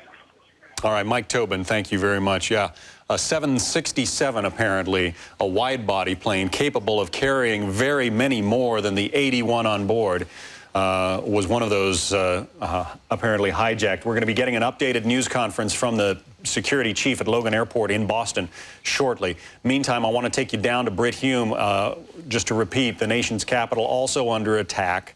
Of a plane slamming into an outside wall of the Pentagon this morning. Britt Hume, our Washington managing editor, is there. Britt? John, there are police sources that are saying we need to be very careful about this. There are police sources saying that there's a plane coming up the Potomac River at a high rate of speed. This would be consistent with earlier warnings that we'd heard from police sources here in Washington, not from federal government sources or from the military, that an airplane was some distance away and appeared to be headed toward the city. So that is something, obviously, we will watch with considerable urgency here. This may be a nation at this moment that it needs to hear from its government. The Secret Service is not saying exactly where the President of the United States is. We know that he left his event out of town and was headed, we now know not exactly where. We do know this, that there was a conference call this morning, presumably after the President was in the air, that was headed by the Vice President, Condoleezza Rice, other officials, and what is called the Federal Response Plan has been put in place. This was an emergency response plan for a variety of different kinds of disasters, floods, hurricanes, calamities of that kind. It involves 28 federal agencies led by the Justice Department. The Federal Emergency Management Agency coordinates on the President's behalf. Obviously, this is more of a disaster relief type of concern, but a terrorist attack response is part of what they do, and that plan is in place and is underway. Meantime, obviously, we continue to watch the horizon south of Washington to see if anything comes of these reports from police sources. We caution you, these are just police sources. We're not hearing this yet from any other federal source or from any intelligence sources or from the military. So we watch with somewhat bated breath, John. Hume in Washington. Commerce in America is not exactly going to come to a grinding halt, but it is going to be significantly curtailed today. The markets, the stock market, the NASDAQ have not opened yet because of course, the catastrophic collapse of the World Trade Center after these 2 attacks, apparently by hijacked airliners. Also, it should be noted that airplanes across the country have been ordered to stay on the ground. The Federal Aviation Administration hours ago said that no airplanes are going to be allowed to take off today. So if you were planning on heading to an airport to take even an innocuous vacation flight today or something, don't bother. There will be no planes taking off. Of course, authorities are very nervous that there could be more strikes in the offing, like the kind you just saw. That apparently a hijacked airliner slamming into the second of the World Trade Center towers a tower that collapsed a short time after you saw that explosion. The former Speaker of the House, Newt Gingrich, is joining us now from our Washington bureau. Newt, what's your reaction, and what should be America's reaction to these developments? Well, first of all, I think everyone's reaction has to be that this is a tragedy for the families that are directly involved, the families that were hijacked on those airplanes, the flight attendants, the pilots, the people who have died today in the World Trade Center, and the people who have died today in the Pentagon. I think all of us have to reach out in our hearts to them. But beyond that, as a nation, this is a 21st century Pearl Harbor. This is a 21st century kind of war. I think we need to refer to it as an act of war. This was not a random event by a random terrorist. This was a systematic, complex operation of military proportions undertaken cleverly by people who have state support and who only survive because they have the support of some states that protect them. And I hope that the American government, the president, and the American people will react to this as an act of war. This will be more casualties, I believe, than Pearl Harbor. It is at least as horrifying as Pearl Harbor, and it deserves a complete and total American response to ensure that it never happens again. When you mention the number of casualties, Newt, I'm reminded that roughly 55,000 American servicemen died in Vietnam. There could have been almost that many people in the World Trade Center buildings today. Not that all of them necessarily would be casualties, but clearly we are preparing for a catastrophic loss of life. This is a terrible event, but it will become even more terrible if it isn't the basis of a deliberate, systematic, and total American response. This reminds us that we're all vulnerable. As you heard, people in Chicago are leaving. They're evacuating major buildings. People in Boston are leaving. Here in Washington, I walked past the mall, people leaving. I talked with a policeman at the Capitol who have sealed off our national Capitol. We need to recognize we can only be a free society if we are prepared to relentlessly pursue and eliminate those who would engage in this kind of war against civilians and against a peaceful society. Newt, if you'd be good enough to stay with us, I want to bring into the conversation Bill Daley. He is a former FBI agent who worked on the World Trade Center security precautions after what we thought was a terrible event back in 1993, an event that left 6 dead and 1,000 people injured. Bill, could you ever prepare for something like this? This is one of those scenarios, John, that is in the worst case, planning. Is that it's those things that close to an act of God, is that it's almost impossible to plan and protect against when you have a major free city with airliner routes that are right nearby the World Trade Center, to ever think that you'd be able to protect it from that type of an assault. We rely in these cases on our intelligence gathering network, our international domestic terrorist task forces and intelligence gathering mechanisms to help us. Apparently, this has let us down in this particular case, but it's not to say that we're not on the rebound, that we will not investigate and find the people who are responsible for this. And it's also not to say that this will happen and be repeated across the country. I think we need to have a state of calm, and people understand that the government will secure these locations, we will investigate, and we will protect the rest of the country as best we can. But these are type of events, John, that next to nuclear disasters are in the worst case scenario planning and almost get down to the point of so catastrophic that it's difficult to develop exact plans for it. I'm sure we'll hear today stories of heroism, we'll hear stories of tragedy, we'll hear stories of people rising beyond what they were ever called to do, because these type of plans, particularly even in New York, as much as we're New Yorkers that take on a lot, this goes far beyond anything we've been challenged with to this date. Newt Gingrich, you mentioned that there has to be a coordinated response by the United States. Obviously, it's too early to know who is responsible, but let's say that it turns out that Osama bin Laden is somehow behind this. So what does America do? What kind of pressure can we bring to bear on the Taliban government that is harboring him that we haven't brought to bear already?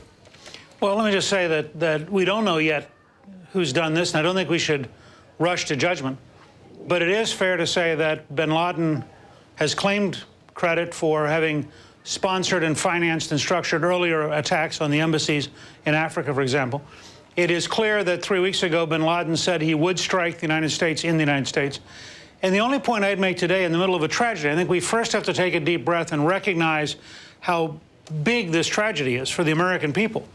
That I don't think we have to become paranoid. I don't think we have to go into a bunker mentality. But for 8 years, we have said publicly that bin Laden is a major threat to the United States.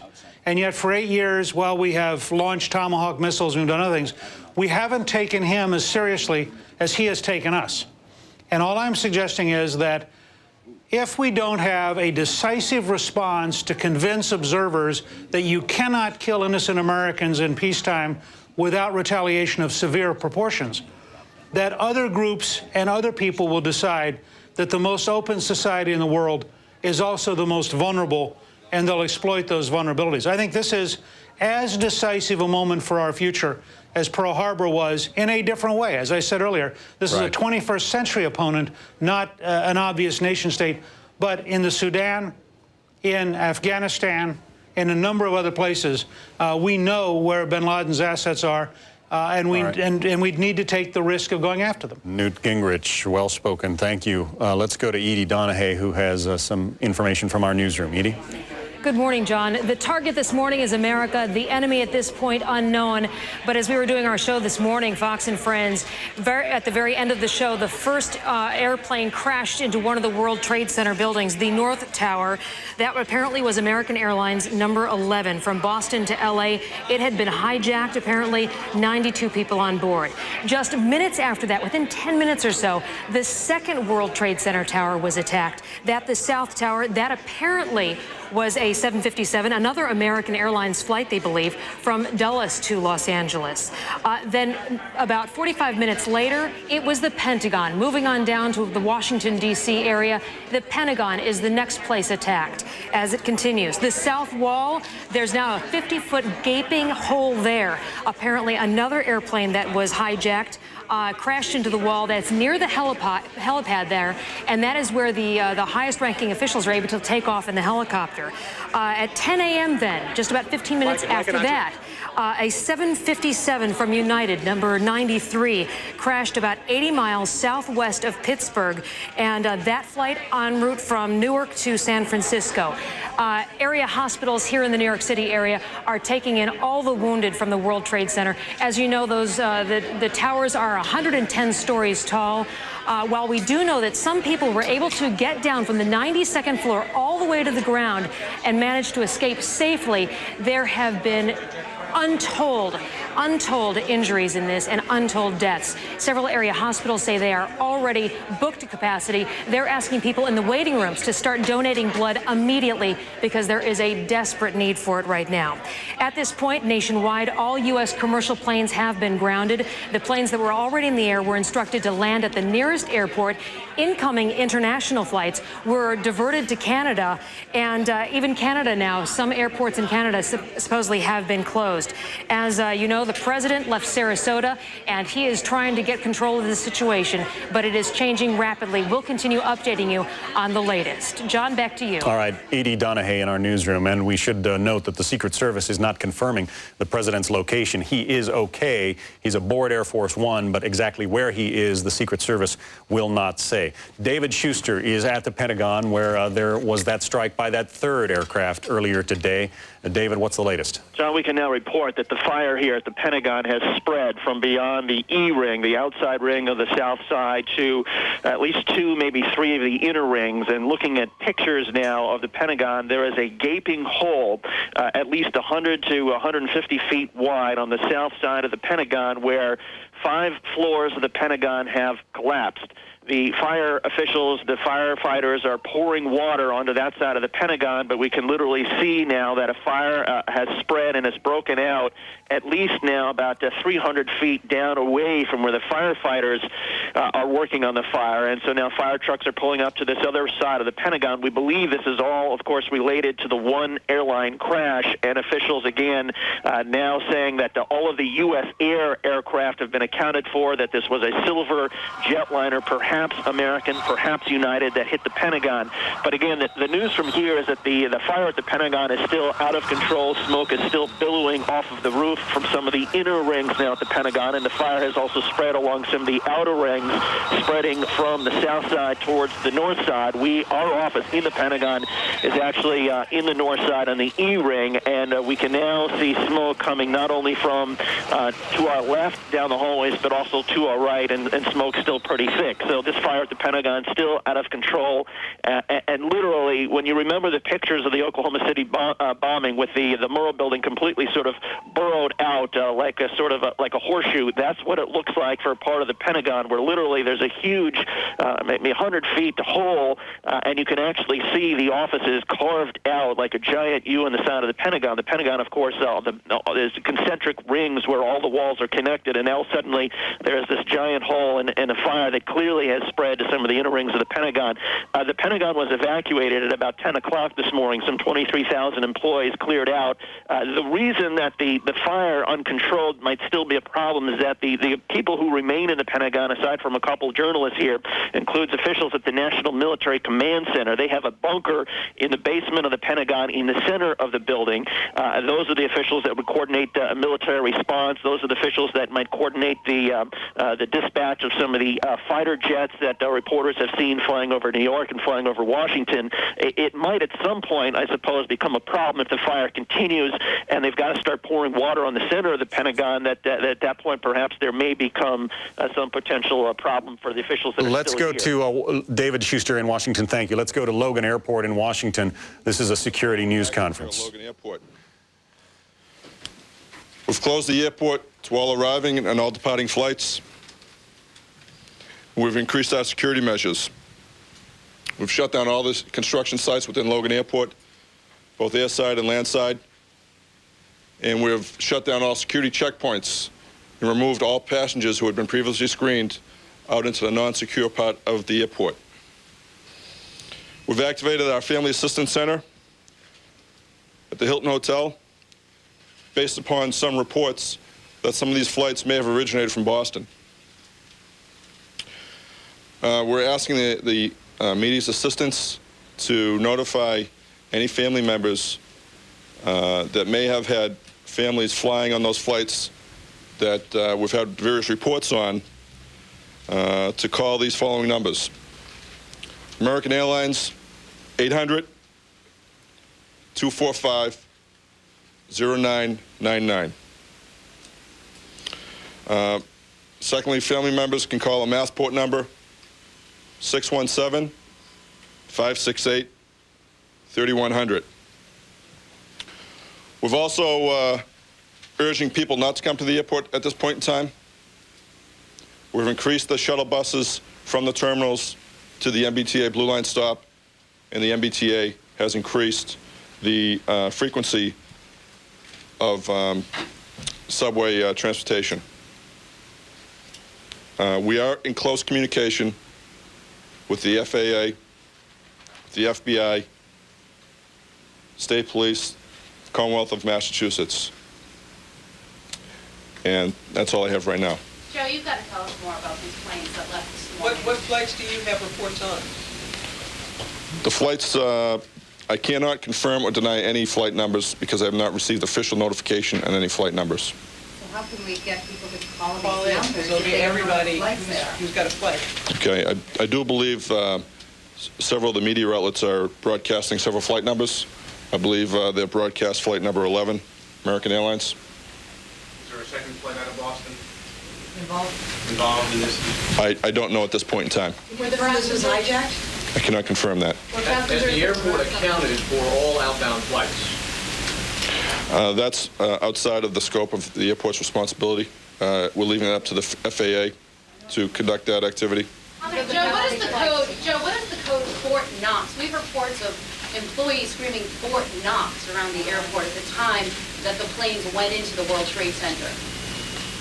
That I don't know what that means. doesn't mean have any connotation here at Logan Airport. What about planes that are flying in here? Are they being rerouted somewhere else? Aircraft were flying into Logan Airport. We did take some arrivals, but now since the airport is shut down, these flights will be diverted to Canada. They're not taking flights either, we think. Are you screening passengers? We've moved them from another area, yes. They're being directed to seek either public transportation or their own transportation out of the airport. Out in the open when this thing came down. As time went on, enough of the smoke cleared that one of the firefighters was up with a flashlight, radioing to our group. He made his way over to us and led us, because you couldn't open your eyes. It was stinging with smoke and dust. You could barely breathe. He led us single file. We were blinded with our hands on each other's shoulders into a building where we waited until the dust settled. I then went outside and made my way down south near the water in Manhattan to where boats have begun to pull up in a small marina next to some restaurants between Battery Park and the World Trade Center. These are now beginning to ferry people from Manhattan across to New Jersey, where I am now. I am at Harborside, directly across on the island. But there were precious few people waiting there in line to be ferried away. They may have been evacuated north. They may have been evacuated in the other direction from the World Trade Center. But by the time I got down to the tip of the island, or actually not quite to the tip, it's short of that, there were not that many people being waiting to be evacuated, and I hopped on a private boat, came over here to the Path train station on the New Jersey side. All the phones are down, but I got a line through to you all. John, and we cannot tell you how thrilled we are. You were one person we were very concerned about. Can you give us a sense of how many people were on this same route? I mean, how many evacuation routes are there, and are they being, jammed at this point? I'm not sure how to put this in words, but you can only imagine. It is chaos. I got to also say, without trying to sound, dramatic about this, that the professionalism of the EMS and the firefighters was there throughout. They're basically in an environment where two enormous buildings have crashed to the ground. Many of their colleagues were caught in this in some way. Just before I left the building, I reported to Mark Haynes there were people leaping out of the John, building. we have to interrupt you because we are going to go now live to a news conference which concerns the situation. I have no information on the United flight right now. With the airlines. I believe this is a United Airlines spokesperson at Logan Airport. Again, I'm not familiar with the particular flight patterns they may have filed. Was it a non-stop flight to Los Angeles? I believe it was. At what time, sir, were the flights stopped in Logan? You know? At what time? What time was the airport shut down? I believe we shut the airport down to arriving flights somewhere around 9:15, and departing flights shortly after that. What happened to the flights that were in the air? Where are they? They were diverted to other airports. How long will the airport be shut? How long will Again, we're going to assess all the measures that we've taken. We want to, obviously, the safety and security of anyone who works here at the airport, any of our passengers, is a top priority. Do you have a lot of baggage that hasn't been claimed, or are you allowing people to claim their baggage at this point? That's an airline decision, yes. Do you know where that plane came from, sir? Do you know where the plane came from? I do not. Joe, can you explain what's going to be going in the terminal, in American Airlines terminal, checking those passengers? Well, security. Or is that the American Airlines? Security. It's a collaborative effort. We work with airlines. We work with the FAA and Massport. We all collaborate on different aspects of the security. What is Who's going to be at the Hill? For passengers who are coming to the airport, passengers who may have questions about? We're going to ask all passengers coming to the airport to stop, get to a phone, call the airline, and get the information from the airline on their flight schedules. Joe, can you tell us who's going to be at the Hilton? Who is going to be at the Hilton greeting the families? What do you have set up there for them? Massport has developed a family assistance center that will hopefully meet the emotional needs of the family members until the airline can step forward and provide those services. We have an interim plan that we've put together to make sure the family's needs are met in this time. Specifically, what services are you offering? When will that be open? Family Center is open right now. We are receiving families into that center. And what is there? How many families have arrived? What? We have counselors, we have specially trained people to assist those families. An official there at Logan Airport in Boston, where at least one of the jets involved in the attack on the World Trade Center buildings earlier this morning was hijacked from Boston. It was en route to Los Angeles. And some insight on that, one of our reporters, Jane Wells in Los Angeles, points out that the jets so far involved today, it's a noteworthy incident. I mean, it's not the sort of thing it's the sort of thing that's best left in a novel rather than in real life.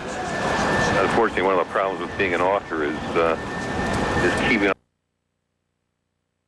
God bless. I know there's a lot of guys there that were around there, and hopefully they made it out. What was happening around you, in the streets around you, as this was all going down? Absolute pandemonium. From my viewpoint up 43 floors, I could see people running like ants, just absolutely scurrying for their lives. Billows of smoke coming through the streets, just walking down the street, just pushing everybody back. And then several minutes after, it looked like it had just snowed over the entire area. Yeah, the debris, the soot was thick on the street. There's still a dusting of it out here, but when I was standing here and the towers collapsed, we saw police officers running for their lives, screaming, "Get back, get back, get back!" And I'll tell you, that's a wake-up call when you see cops running for their lives, and people too, women's pushing baby carriages, that sort of thing. Well, you had the first tower first. That one, when that first went down, it just pushed everybody back, and it was a good 15 minutes before the second tower finally collapsed. Yeah. And it was just overwhelming, and by that point, it was just insane. Well, I'm hearing a lot of similar stories from people who were inside the building. One gentleman we spoke to earlier today, John, was on the 77th floor and said it was a relatively orderly evacuation at that point after the first plane hit the first tower. Everyone going down the stairs, not a lot of panic. But when they got to the 6th floor, he says they felt a second shake, and then people started to really be concerned. Obviously, there were people in the building at the time of this, and some of those people, they haven't recovered them yet, and that's a big issue right now, is trying to get the rescue workers and the emergency crews to the building. There were police officers there and emergency crews there when this was all happening, and they were right at ground zero when it all went down. Can we talk to you? What's your role out here right now? I'm just standing by right now. Can't say what role I'm playing right now. Well, there's a lot of standing by. There's also concern that some of these other buildings might actually come down. This building right here with the glass that you see, the nearest tall building, that has structural damage as well. We saw a lot of glass broken out, and a corner of the building appeared to be in distress, and there's concern that there might actually be another collapse of that building. And I can also tell you that when we first got here, we were a few blocks up. We could actually see debris from one of the planes on the street, a huge gear at one point, looked like a piece of an engine at another point. So that debris is still littering that area up there. They had roped it off with police tape, and they had FBI agents out there, and that was just before the first tower came tumbling down and everyone went running away. So there's evidence out here. There's a lot of work left to be done, and as you can imagine, the streets are a bit chaotic at this point. But I just want to show you one drastic difference looking north as opposed to looking south. Blue skies, clear streets, not a lot going on over there. But then come back around this way, Dan, and you'll see just smoke billowing from the scene. Still, obviously, a major disaster waiting to be cleaned up. Back to you, John. All right, Rick Leventhal in Lower Manhattan, thank you very much. A dark day in America, September 11th, 2001. 2 planes strike the World Trade Center, obliterate it. It has collapsed. Another plane hits the Pentagon. It is still on fire, and we may not be done yet. Britt Hume, our Washington managing editor, is in D.C. Britt?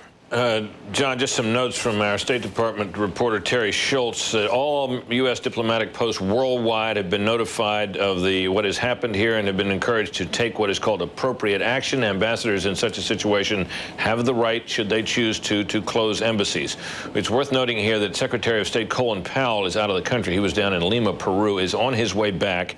He has released remarks saying that this is a terrible tragedy, and adding, this is from Colin Powell, Secretary of State, the U.S. government will find those responsible. At the State Department, which has been largely evacuated, it's worth noting that Deputy Secretary of State, and now for the moment at least, Acting Secretary of State Richard Armitage, is there and has elected to stay in the building. So that is the state of play here as we continue to watch fire, which, as you noted, is still burning at the Pentagon, and we watch, obviously, the southern skies to see whether anything comes of this report of a plane bound here. I should add to that, by the way, this report to this business about a plane being on its way here, that that Senator Kent Conrad, remember the Democratic leadership on the Hill, chairman of the Budget Committee, told our Colin Spencer just a short time ago that he was aware that 16 U.S. warplanes had been scrambled and were in the air in this area. So any airplane, I think, that attempts to attack Washington or crash into it is probably going to have to contend with them, and I wouldn't want to bet that it would ever happen. But it does raise the possibility, of course, of an ugly incident in the skies in or near Washington. John? Britt, we know that President Bush is okay. We know he is on board Air Force One, but it would seem that they are not going to be bringing him back to Washington at this point? John, I don't think we know that, and I think that that there's a very great likelihood that the Bush administration will want to have him here and in familiar surroundings and seen in familiar surroundings as soon as possible in an effort to calm the nation. This is a nation right now, mind you, except for the things that we have been able to quote, that except for the remarks and the additional remarks that we heard from President Bush earlier this morning, just before he took off from down in Florida to come back here, this is a nation that has not heard publicly from its government. And at such times, obviously, it is characteristic of a government that you send somebody out, they stand before a camera, they tell you what the state of play is, they furnish information, they seek to assure people. Under these circumstances, with people evacuating buildings in Washington and everybody on a high state of alert, it's understandable that wouldn't have happened. But one has to imagine that the administration will want that to happen as soon as it is safe for it to happen. So I would imagine that the president is headed in this direction, whether he is headed to the Andrews Air Force Base outside Washington where he would normally land or some other location. Obviously, we don't yet know. We got an eye on that for sure, though. Is there a broadcasting capability aboard Air Force One? Could he address the nation from the plane if he chose? Every known form of modern communication is there, but my guess is, John, that he'll want to be seen. I don't think he wants to be broadcast, you know, with Americans in the streets and others, people within government buildings on fire and so forth. My guess is that he's going to want to be seen, but we'll see about that. He could, of course, broadcast from Air Force One if he chose to. Britt Hume, our Washington managing editor. The pictures tell the story, folks. It is an awful day in America. Your lives, safe to say, will change from this day forward. Newt Gingrich called this a 21st century Pearl Harbor, and that may be an understatement. There could be perhaps, well, on a given day, there would be 50,000 people working in the World Trade Centers, and both of those towers in that World Trade Center are gone now after an apparent terrorist strike, another terrorist strike at the Pentagon. That building is still on fire. Keep it here on Fox News Channel for the latest. Good morning, John. As you said, America has been under attack today. Secretary of State Colin Powell, who had been in Peru, is now heading home. The president, we have been told, is safe, but we do not know where he is. This morning at about 8:50 Eastern Time here on the East Coast, the World Trade Center tower, the north one, was hit, apparently by American Airlines Flight 11, which was en route from Boston to LAX, hijacked 92 people on board there. 15 minutes later, the other tower, South World Trade Center, hit, also apparently by an American Airlines plane. This one, we believe, from Dulles to Los Angeles, 64 people on board that plane. At 9:45, the Pentagon hit the south wall. That's the area where the helipad is. There's now a gaping hole of about 100 to 150 feet there. The sirens still wailing in the Pentagon. As we know, key personnel are staying in the Pentagon trying to keep control of the situation. Just about 15 minutes after that, 80 miles southwest of Pittsburgh, Pennsylvania, another airplane crashed. That one believed to be United Flight 93 from Newark to San Francisco, a 757 with 54 people on board. Just shortly after that, the South World Trade Center collapsed. That was the second building hit this morning. It had been hit lower, and it just gave way. And about 15 minutes after that, the North World Trade Center collapsed. It is incredible for those of us who covered the World Trade Center bombing back in the 90s to take a look down now and at first see that scene replayed, and now those World Trade Center buildings absolutely gone, all 110 stories. 50,000 people, as you mentioned, work in those buildings. We do not know how many of them were able to get out safely with their lives, nor how many are injured. We do know that New York area hospitals, several of them say they are full. They're asking anyone in the area to donate blood as soon as possible, saying there is a critical need for it. We also know that all U.S. commercial airplanes have been grounded. That is the first time in history this action has been taken. We know that some airplanes were diverted to Canada, including some incoming international airplanes that were bound for the U.S. Most federal, or all federal, and most state buildings here in the U.S. have been closed, and most major landmarks, including Wrigley Field in Chicago, the Bell down in Philadelphia, the Merchandise Mart in Chicago, those areas also have been closed. Here in Manhattan, all major buildings are in a state of very heightened security. People are being required to show ID, and if they leave buildings, in many cases, not being allowed to return in. The president, as we said, is apparently safe. He left Sarasota, Florida, where he had been attending an elementary school, reading a book to children when he was first notified of the original attack on the World Trade Center. We do not know where he is at this point. Newt Gingrich says this obviously is an act of state-sponsored terrorism. As you said, John, he's likening it to the attack on Pearl Harbor. And meanwhile, Tom Daschle, the Senate Majority Leader, saying that the president is getting everyone's full support. We will update you as soon as we get more information down here. Right now, John, back to you. Edie Donahue in the Fox Newsroom, thank you very much. Again, continuing to keep an eye on the situation unfolding in downtown Manhattan, where the World Trade Center workplace on a normal day of 50,000 people is gone. People to help out with emergency services. The city team is there, but we've activated our National Guard and our statewide fire and emergency services, and we're going to be bringing those in to relieve the city forces as the afternoon goes on. I've been in touch with the mayor, I've been in touch with the White House, and everything that we can do and everything that can be done is being done at this point. Has anyone given you any idea of how many injured we are dealing with down in Not the at this point. At this point, the sole goal is to try to help as many people as possible, to get them to the emergency services, to get them the care they need, to help people who want to leave the area to leave in an orderly way, and to make sure we do everything we can to provide security throughout the city and throughout the state. And Governor Pataki, can you tell me the degree to which the state's planning for these sorts of tragedies, and there's obviously a plan in place, and New York is, because of its place in the world, is obviously a place you have to consider a target, whether that plan envisions something of the magnitude of what has taken place this morning? Well, you plan for any eventuality, but you never actually expect to see something of this magnitude. But we have coordinated well with the city. We're going to continue to make sure we provide all the support we can. We do have emergency services and emergency transportation running. I know the reports have been inaccurate. We do have limited rail service out of Grand Central to the northern suburbs, limited rail service out of Brooklyn and Queens to Long Island. We're working to make sure that bus service, to the extent possible, continues, and we're trying to get subway service back on track. It's not there yet, but the coordination has been excellent. It's just in an attack of this magnitude, we just have to focus on responding and helping people at this point. And do you have any idea how many people have been hospitalized, or how many hospitals are involved, whether they extend beyond the city? Not at this point, but every emergency service, every hospital that can provide assistance is providing assistance. The people have been just terrific in their response, and we're going to continue to make sure that response is as strong as it can be.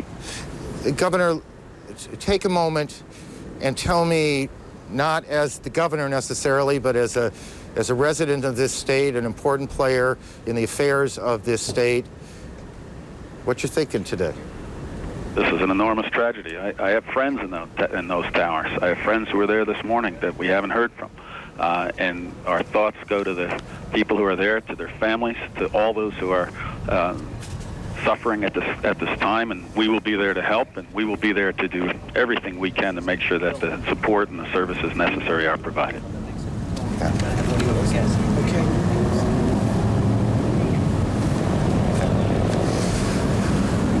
Governor, thank you. Governor George Pataki joining us here. The National Guard has been activated to support New York City police. Andrea Koppel is on board a flight with the Secretary of State. Andrea, what are you hearing from officials there? Well, Aaron, Secretary Powell has been in Peru since last night. He was here to attend the Organization of American States General Assembly. Obviously, when he got the news of the attacks in the United States, his aides scrambled to prepare things for him to leave. We are now, as you say, on board his plane. We're about to take off from Lima to head back to Washington. While at the OAS General Assembly, Secretary Powell said it was a terrible tragedy that had fallen on all who believe in democracy, but he said that will never kill the spirit of the American people. He also said that America will bring those responsible to justice, Aaron. There was also a minute of silence at the Organization of American States, and Secretary Powell obviously had to abruptly change his plans. He was supposed to be leaving Peru later this afternoon to head on to Colombia for his first trip there. But obviously, the attacks in the United States have changed that, and he's headed back to Washington. Aaron? Andrea, give me a sense of the Secretary's demeanor. I mean, we know this is a man who has been through a lot in his life, has seen a lot in his life. Did he appear shaken to you? I would say that Secretary Powell is someone who doesn't show his emotions in that way. This is a man with 35 years of military experience, former chairman of the Joint Chiefs of Staff, former National Security Advisor himself, who's seen a lot in his day. And so I would say that obviously he appeared somber, very serious, but in terms of any other emotion, I would say that he's able to keep that very close to his chest. Andrea, thank you. Andrea Koppel, flying back with the Secretary of State from South America. Our colleague Judy Woodruff in Washington. Judy? Aaron, we have joining us now on the phone from the Pentagon, our military affairs correspondent, Jamie McIntyre. Jamie, I understand you are inside the perimeter of where the commercial jetliner came down at the Pentagon. Well, it appears that we may have lost the phone connection with Jamie McIntyre. We're going to try to get that restored immediately. Jamie, are you there? Now we have Bob Franken, our Washington correspondent, joining us from the Pentagon. Bob, tell us what you are seeing there. Well, what we're seeing, of course, in back of me is the smoke that's coming from the west side of the Pentagon, where, as we now know, a plane which is believed to have been a jumbo jet crashed into the Pentagon. It has left a hole. There was a collapse of that side of the building. You're seeing the smoke, of course, to my rear. We're reporting from an east side vantage point along a highway that's a major artery here. It is also a place where there has been a constant alert looking skyward, repeated concerns that another plane was heading this way up toward the Potomac. These have been concerns that have been out there for a couple of hours. None of them have been realized yet. Of course, the tragedy was that about 9:20 this morning Eastern time, that plane crashed into the west side of the Pentagon. You can see overhead frequently helicopters that are circling the area, of course, looking to provide some visual sighting in case anybody, any sort of invader, anything like that, wants to take to the air. It's interesting, these helicopters also will hover on the ground. There are any number of highways here, and they would be looking for suspicious vehicles, that type of thing. We are told there are casualties at the Pentagon. We have not been able to get an accurate figure. We are not exactly sure at the moment of the whereabouts of the Secretary of Defense, but the building has virtually been evacuated, if not totally evacuated. There is heavy security there, investigations going on as they try and find out what happened. We constantly see sirens and hear sirens and see ambulances go by, many of them from Walter Reed Military Hospital on the other side of Washington, clearly going in there to help with whatever casualties there are. We also have seen a couple of times F-16s, at least one F-16 flying overhead a couple of times. That was reported as to be the case of the Pentagon scrambling fighter jets in case another plane was heading this way. But as I said, right now, there has been no evidence of another plane coming this way. They're on full alert, of course, and trying to now recover from the severe damage that hit the other side of the building. Judy? All right, Bob Franken, I just want to remind our viewers that the section of the Pentagon that was hit was between the 4th, 5th, and 6th corridors. This confirmed apparently a little earlier today by Wesley Clark, General Clark, a former NATO chief. He said from what he could tell, it appears this was the Army section of the Pentagon, planning and logistics area where certainly Army leaders would have been working in their offices. I want to read for you now a statement from the Joint Chiefs of Staff, quoting, "We are outraged at this cowardly attack on the people of the United States. Our heartfelt prayers are with the victims and their families, and we stand strongly united behind the President as our Commander-in-Chief." And I want to clarify that this is a statement by the Joint Chiefs of Staff. I want to clarify that this is from the leadership of the Congress. I misunderstood when I was handed this just a moment ago. And continuing, congressional leaders, we will work with the President to ensure that the full resources of the United States government are brought to bear to protect the American people and to punish the perpetrators of these unconscionable acts. May God bless America. And just quickly, before I go back to Aaron Brown in New York, hospitals in Washington dealing with the casualties from the Pentagon Washington Hospital Center, 29 patients, a blood shortage, we are being told, in Washington. So any of you who are able to get to a hospital anywhere in the Washington area, it is very possible that there is a need for blood to be donated. So we will just put that information out there as well. Aaron, now back to you in New York. Judy, thanks. We now are being told that Los Angeles International Airport, LAX, has been evacuated. Again, this is another one of those multi-terminal airports. It's an enormous airport, and that is being evacuated. At least one of the flights, and perhaps two, if memory serves me, that has gone down today was headed towards Los Angeles, one towards San Francisco. We also have a report that Disney World in Orlando has been evacuated. Someone said to me a moment ago, before the day is over, everything's going to be shut down. And that seems to be where we're headed. CNN's Richard Roth is on the streets of New York, and he can join us now. Richard, what can you tell us? Aaron, New Yorkers think they've seen everything, but they'll say they're amazed at what has happened, stunned. Right now behind me, what normally would be the World Trade Center is no more, a huge cloud of white smoke. And right now it's like a war zone. Thousands of New Yorkers streaming north. The mayor of New York City, Rudy Giuliani, has told everyone to get north of Canal Street. We're several miles north of it. Right now, New Yorkers are trying to get out of Manhattan. There's a ferry on the west side going to New Jersey. It's really the only access out. The mayor advising that people should take the subways. We have seen dozens of emergency vehicles, hundreds. Firemen being bussed in, decontamination vans coming in, call for blood donations. New Yorkers, their faces, their expressions, stunned, amazed right now. With us, several of those people who witnessed some of the carnage today. Tell us what you saw when you exited the subway station due to a lack of smoke. Eileen. It was very smoky, and then we exited on Church Street out of the PATH train station.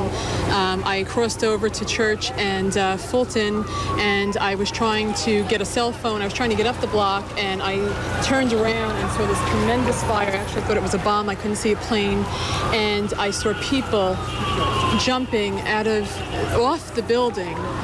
Many people just jumping. And in a panic, I had my bag and my cell phone and everything, and I was trying to find a phone because the cell phone wasn't working. Everybody was screaming. Everybody was running. The cops were trying to maintain the calm. And in that haste, people were stampeding. People started screaming that there was another plane coming. I didn't see the plane, but I turned around, and the second building just exploded. And again, all the debris was flying towards us. There was a woman on the ground with her baby. People were stampeding the baby. Myself and another man threw ourselves over the baby and pushed into the building. I got up and I just ran. And I ran towards City Hall, and then I said, oh God, why am I running there? And then I started to run towards the water. And then I was by probably Spring Street Prince Street. I was at a payphone, and I heard the rumbling. I thought it was another bomb. I thought it was another building close to me. And then I just ran from the payphone. The man is grabbing me back, telling me to stay here, you're safe. I was like, no way, I'm getting out of here, go north. And then I ran into a shoe store because I wanted to call my husband. That's all I wanted to do was let him know I was alive because he knew I was in the World Trade. And I got my office, and they connected me to my husband, and then we heard the second fall of the World Trade Center. And I'm astonished by the bombing. I just want to make a statement that these New York policemen and firemen, God bless them, they kept us calm. They tried so hard to keep us moving north, and it was just absolute horror. It was horror. And when you look back there at what would be the World Trade Center? It's devastating. I can't even look back. My 6-year-old just last week asked my husband and I to take him to the observation deck, and it's gone. And you know what? Americans will persevere, and I don't think that we'll stoop to the level of these zealot terrorist pigs. And we won't kill children, I hope, and mothers. But you know what? Whatever we have to do to eradicate the country or the world of this vermin, I just hope Bush will do whatever is necessary to get rid of them. And I don't know what the route or what the answer is. All right, thank you very much. A lot of other New Yorkers here continuing the evacuation from Lower Manhattan. Back to you, Aaron. Thank you, Richard, very much. We told you a bit ago that the border, the U.S.-Mexican border, was at a high state of alert, had been essentially closed down, shut down. We're now told that the U.S.-Canada border is also in a high state of alert. So essentially what officials are trying to do is seal off the country. So if anyone is either trying to get in or get out, it's going to be a whole lot harder to do that. But what is possible and what is imaginable, I guess, changes some on a day like this. Jerry Howers, the former head of FEMA, the Federal Emergency Management Agency here in New York, and he joins us. As you look out, what do you see? Well, this is absolutely devastating. An incident like this will tax every bit of resource in New York City. Particularly since so many of the police officers and firefighters on the scene were injured. Let me stop you for a second. I want to talk specifically about what you suspect is happening, but I want to go to L.A. first. Frank Buckley is in Los Angeles with us. Frank, what can you tell us about what's going on there? Aaron, we just saw what appeared to be the worst possible situation. The last thing that we want to show you, in fact, people arriving here at the airport apparently friends or family members of some of the victims of at least one of the flights. 3 flights were bound for Los Angeles, and they are not arriving here, obviously. Now friends and family are beginning to trickle in. We haven't seen any until this moment. 2 people just arriving here at the airport. We can tell you that just within the last 15 minutes also, this terminal they have begun a process of evacuating this terminal, and in fact all of Los Angeles airport is being evacuated now, we are told, by airport police, who we just spoke to just a few minutes ago. I'd like to let you hear from Lieutenant Howard Whitehead of the Los Angeles Airport Police as to the status here at LAX. Because we're working with other agencies who are conducting closures outside of the airport, I can't get information right now. 3 flights were bound for Los Angeles that appear to have been involved today. What accommodations are being made for the friends and family of passengers? That's being handled by the airlines. They're having a meeting now concerning that, so that information you have to get from the airlines. So officially, what are you starting at this point? We're starting a total evacuation of the airport. Will that include both workers and passengers? Only key employees will remain at the airport. This is the entire airport that will be evacuated? Yes, ma'am. Why the evacuation? Because the evacuation has been ordered. I can't tell you why, but that's what that's how it stands now. Is there a security threat to the airport? It's precautionary at this point. Have you ever seen anything like this before in Los Angeles? Not to my knowledge, no. And what is going to be your role, the police department's role in this? What are you doing? We're protecting the public. That's what our job is. Will roads in and out of the airport be closed as well? Will people be able to get into the airport? Right now, this thing is fluid. We're working as we go with the changes, so I couldn't give you a definite on anything right now. How many police officers more or less Thanks very much. here in the airport on a regular day? Other agencies involved, I couldn't give you an exact figure. Right now, there are other agencies? Yes, ma'am. That's all I have for right now. Thank you. What time was it? My name is Lieutenant Whitehead. So this is purely That was Lieutenant Howard Whitehead of the LAX Police telling us again that just within the last 15 or 20 minutes an order has come down, a command decision to evacuate the terminals at LAX. Up until this point, of course, flights were not being allowed in or out. Now they are evacuating all the terminals except for key personnel. Also here with me now is Lieutenant Colonel Al Van Cleef of the Salvation Army. You have the very difficult task of helping to coordinate the grief counseling. Can you tell me about the accommodations that are being made for family members of Flight 188, 11, 77, and 175. We have 6 grief counselors on site now, 2 of the teams ready. We're waiting word now from American Airlines. They are diligently working on the plans as far as a private location where the family will be received. As soon as we're aware of that, then they will make contact with us so our counselors can proceed to where family members will be arriving. We've done the same thing here in Los Angeles as well as San Francisco and Washington, D.C. Very difficult day for you, sir. Thanks very much for joining us. That is the latest from Los Angeles. Aaron, back to you. Frank, thank you. Frank Buckley in Los Angeles. We are in the midst of an extraordinary national tragedy, attacks in Washington and New York, attacks on airliners, the dimensions of which are not yet clear, but what is clear is that this is a day unlike any other. The worst fears of officials around the country, security, intelligence, military officials, political leaders, worst fears being realized, being played out in New York and Washington, 80 miles outside of Pittsburgh where a plane went down. Other planes have crashed. We don't know the circumstances precisely. We now have a report perhaps of another building here in New York that has collapsed. CNN producer Rose Arce is on the phone. Rose, what can you tell us? Yes, there's another building very close to the World Trade Center that was hit by debris some time ago, and it appears to be on the verge of collapse. Also, that enormous plume of smoke that you see that's surrounding the building, there are suspicions that it's not all smoke, but that there's a gas leak within that smoke. And that has caused a tremendous amount of panic in this area. The police have been saying that they're now evacuating all of lower Manhattan, and you can see people moving north in a flood through these streets. They're just filled with ash. You know, as you walk through the ash, you can see debris from inside the World Trade Center itself, a very, very eerie scene, pieces of paper from people's desks, office supplies, many, many blocks from the site of the actual explosion, where they now are fearing that there may be yet another explosion because of this potential gas leak. Rose, thank you. Rose Arce, who's on the streets of Manhattan. Back to Jerry Hauer, who who ran the mayor's emergency response team, and I'm not sure I got the title right, but the essence is correct.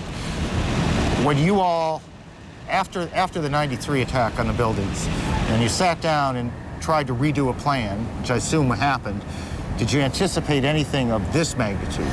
Well, we have plans in place in New York City for massive incidents, but an incident like this is very difficult to plan for, just because of the number of people that have been the number of responders that have been injured. There are correct. Right. There are literally hundreds of people coming from New Jersey.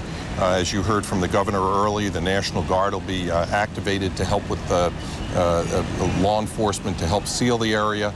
I know that FEMA will be activating their search and rescue teams to assist with going through the debris. This is going to be a long-term operation. It is going to be a very difficult one because, as you heard earlier, there's still a gas leak in the building, which is fueling this fire. And until the gas is turned off, that fire could burn for some time. Stay with us, Jerry. Back to Washington. CNN's Judy Woodruff. Judy, you have more here. What can you tell us?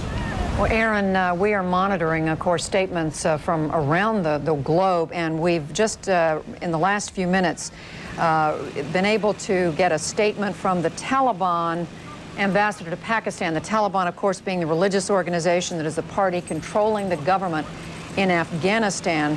The name Mullah Abdul Salam Zaif said in reaction to the news of these terror attacks in the United States, and I am quoting, "We want to tell the American children that Afghanistan feels your pain, and we hope that the courts find justice." Now, this statement, again, made by a Taliban ambassador to Pakistan, his name, Mullah Abdul Salam Zaif, he made it at a news conference in Islamabad. And I would just add that we're told that at the top of the hour, which it would be perhaps 1 o'clock Eastern time, we're expecting a news conference live from Kabul, Afghanistan. That is the capital of Afghanistan, the Taliban being the controlling religious party in that country, Afghanistan being the country where we have every reason to believe Osama bin Laden, the leader of a huge terrorist network, continues to live in hiding. The Taliban has denied his presence there from time to time, but it is believed by those who follow the activities of his organization that he is in Afghanistan. So we will, of course, be watching that. Let me just... All right, Aaron, I want to go back to you now in New York. Thank you, Judy. We have on the phone with us New York's Mayor, Rudy Giuliani. Mr. Mayor, give us your best piece of information as the situation right now. The situation right now is a massive rescue effort that's going on right now. We're trying to evacuate thousands and thousands of people. We have as many of our police and fire personnel as we have down in the southern part of Manhattan, evacuating people, trying to save as many lives as possible. We've been in communication with Governor Pataki, who's gotten the National Guard ready, and they're going to come in and relieve us a little bit later in the day.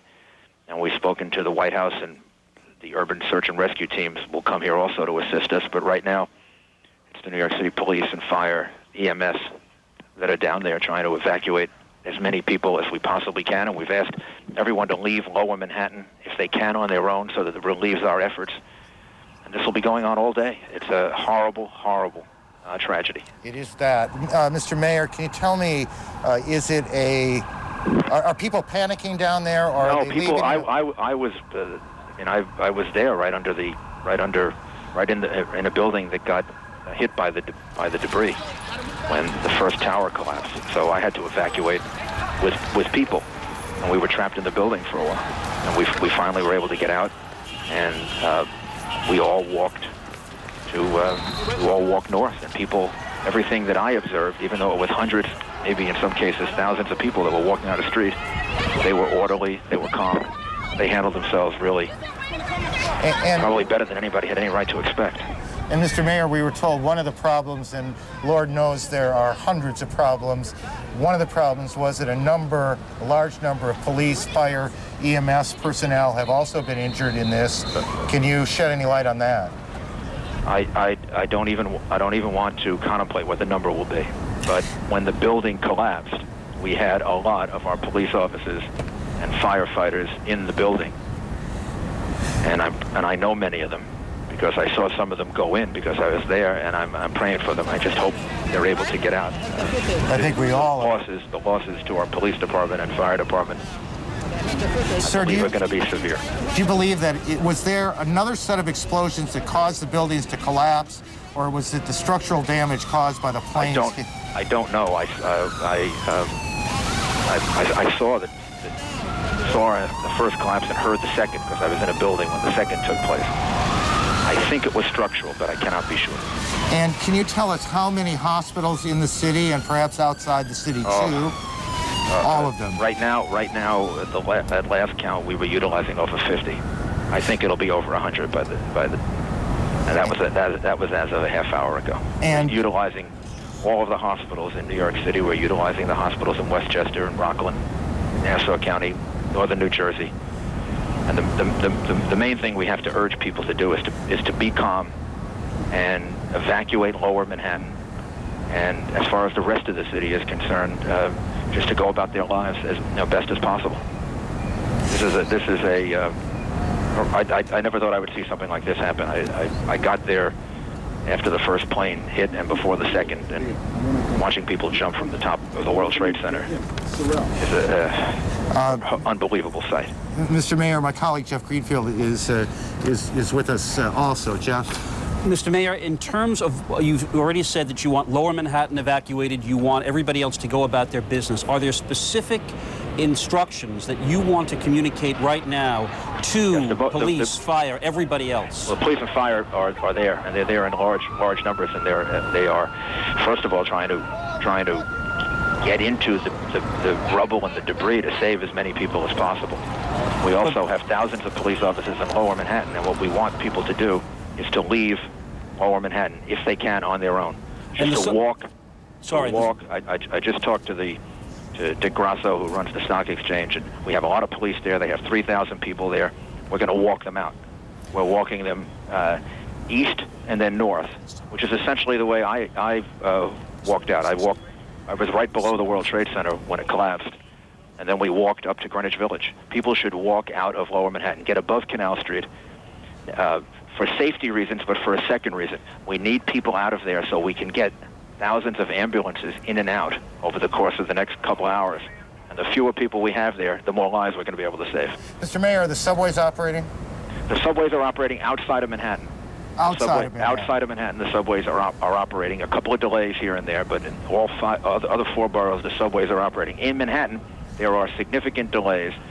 We thought we had the Lexington Avenue open, but it is not. I'm just checking right now. The Lexington Avenue is not open. The A train is working, and people will just have to test and see. The best thing to do right now is to walk.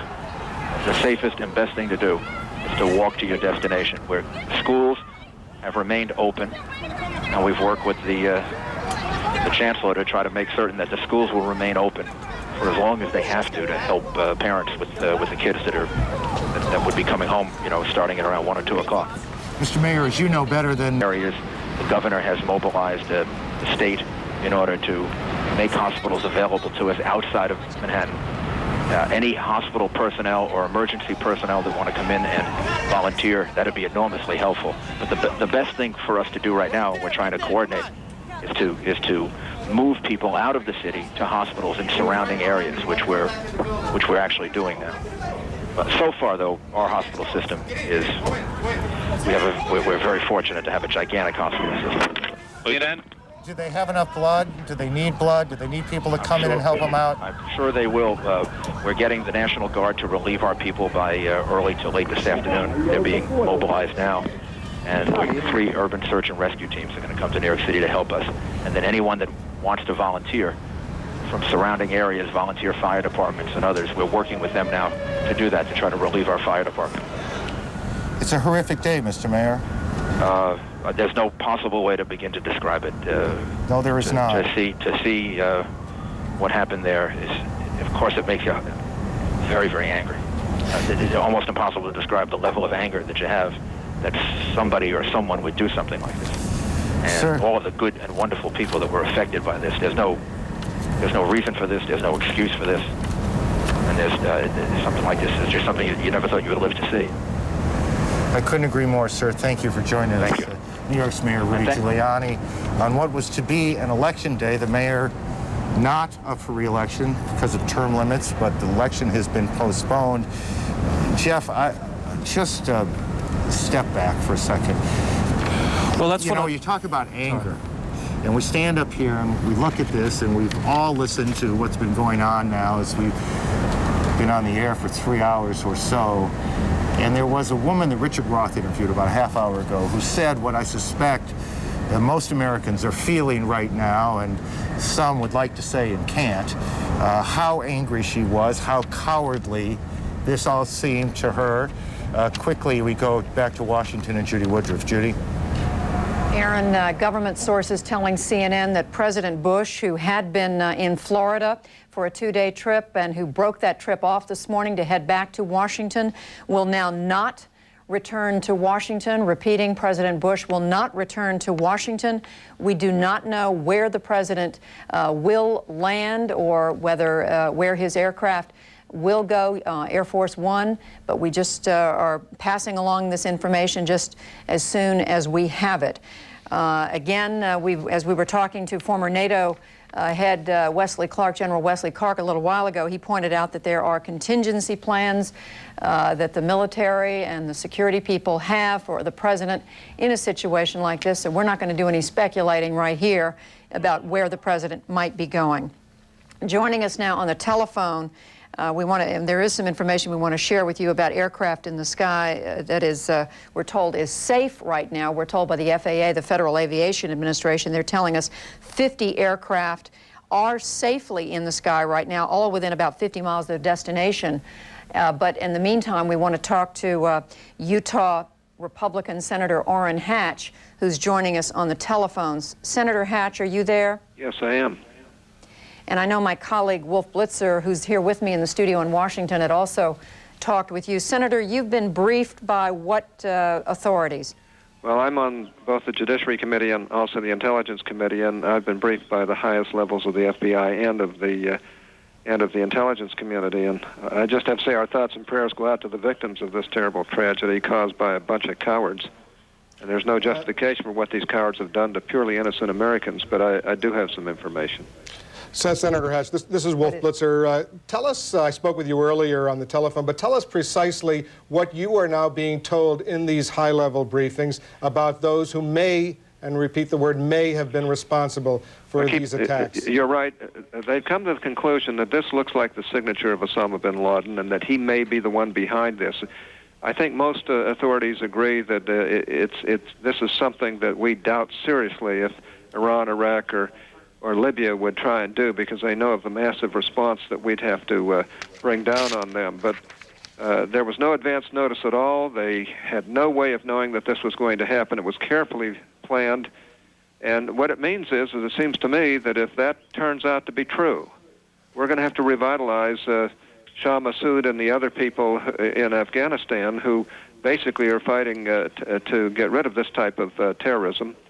And I think we're going to have to ask our friends in Pakistan to get, in turn, to be more cooperative than they have in the past. And then we'd have to work with our allies to have an international strategy to combat this type of international jihad against the West.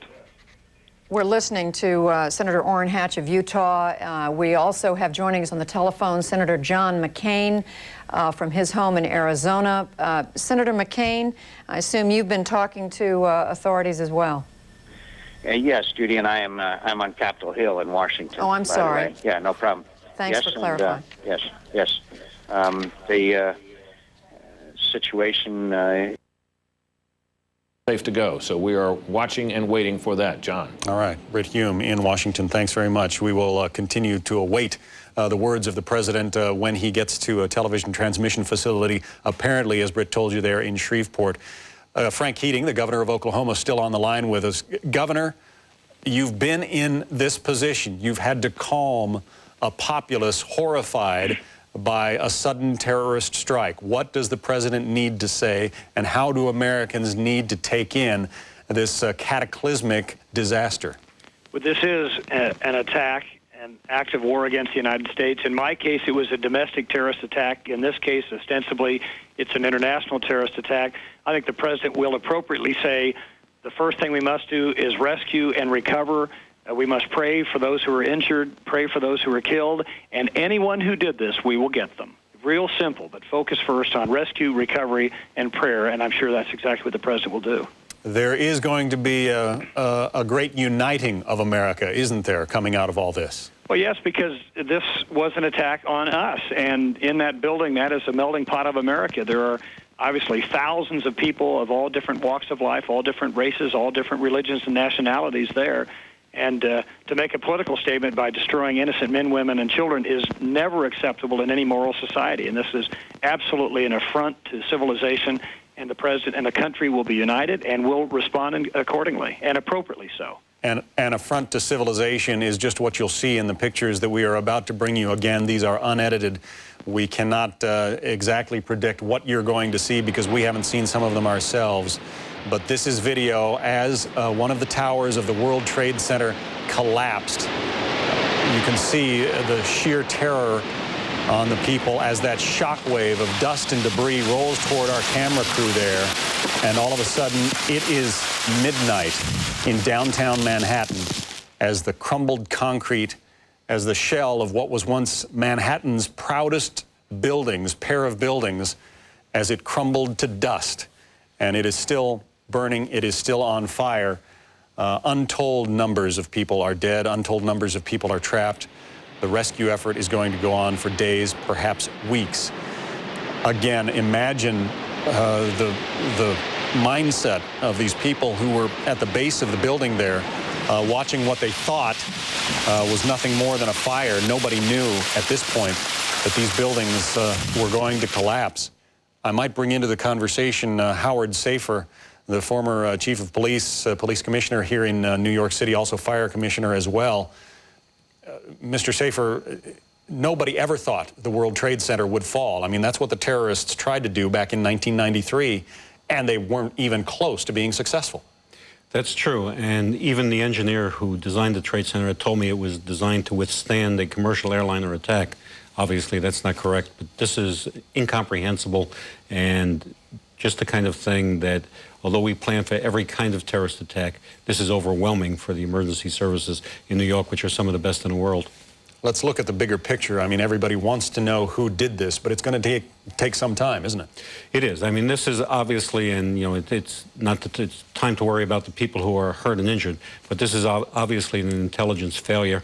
We're going to have to figure out not only why we didn't have the intelligence, but we have to figure out how these hijackers were able to breach airport security and what we have to do to fix that.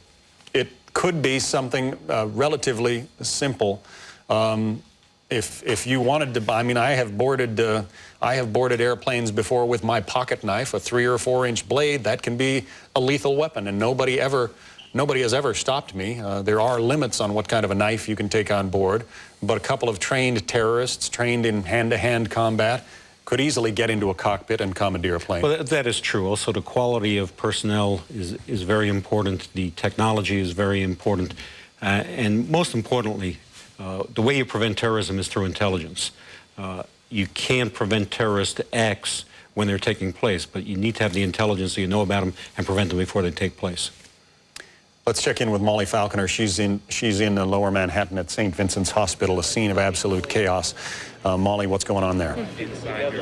John, it has been a scene of chaos all morning. This is a hospital under siege. It's taking many of the victims up from the World Trade Center. They're running out of blood. They're running out of something called Silvadine, which treats burns. They have been raiding local pharmacies and local stores to try and get that. And I'm standing here with Kim White, who managed to make it out of Tower 1 right before it went down. And you're saying you had a hard time with some of those fire doors.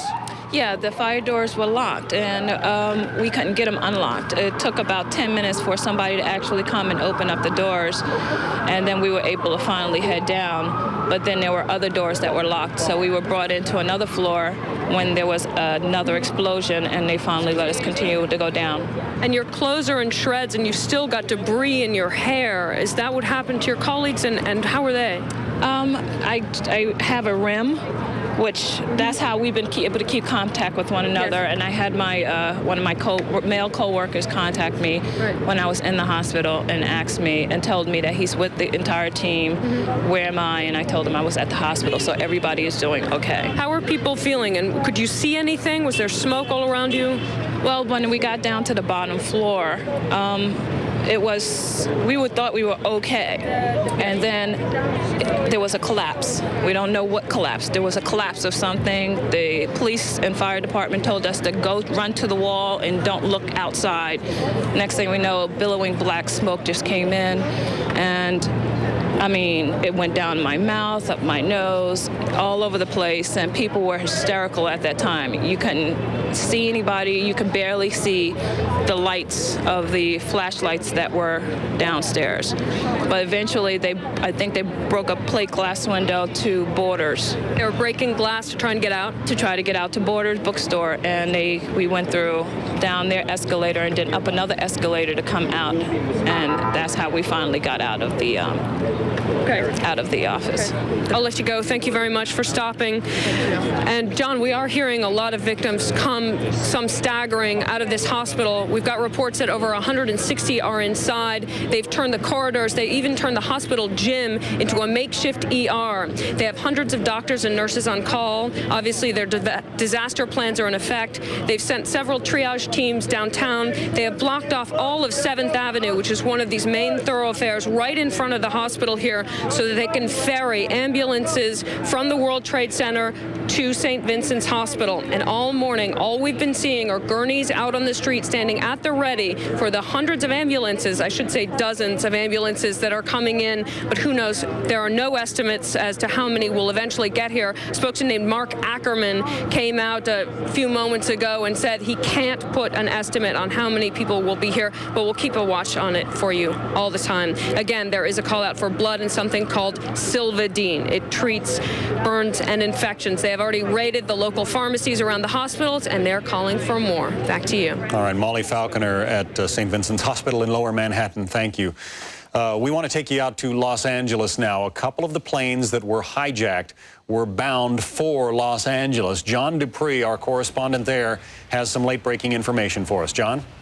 John, the ripple effect of this disaster felt clear out here on the West Coast. Three of the planes which crashed today were bound for Los Angeles International Airport, where you find me now. American flight number 11 with 92 people on board, American flight number 77 with 64 people on board, and United flight number 175 with 65 people on board, which may have crashed into the Pentagon.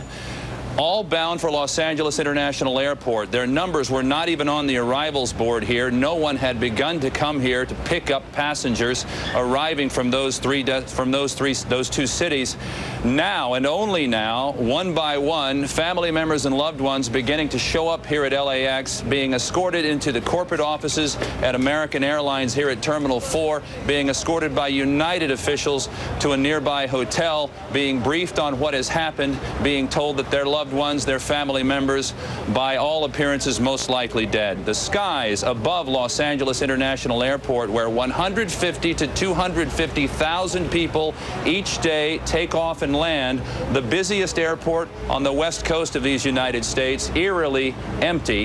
That's the effect here on the other side of the country. John Scott, back to you. John Dupree in Los Angeles, thank you. Again, these pictures just coming into us now. This is unedited video of the pandemonium, the fear, the chaos in lower Manhattan as the Twin Towers, the World Trade Center, the tallest buildings in Manhattan, once the tallest buildings in the world, as they collapsed in an incredible shockwave of dirt, debris, smoke, and certainly a catastrophic loss of human life. This was the reaction there in Manhattan. Nobody ever thought those towers could fall. Almost certainly the terrorists who tried to inflict this didn't think they could fall. They perhaps hoped it would happen, but nobody thought there would be this kind of catastrophic damage. William Daley and Howard Safer. William Daley, a former FBI agent who investigated the first World Trade Center bombing. Let's talk about the bigger picture once again.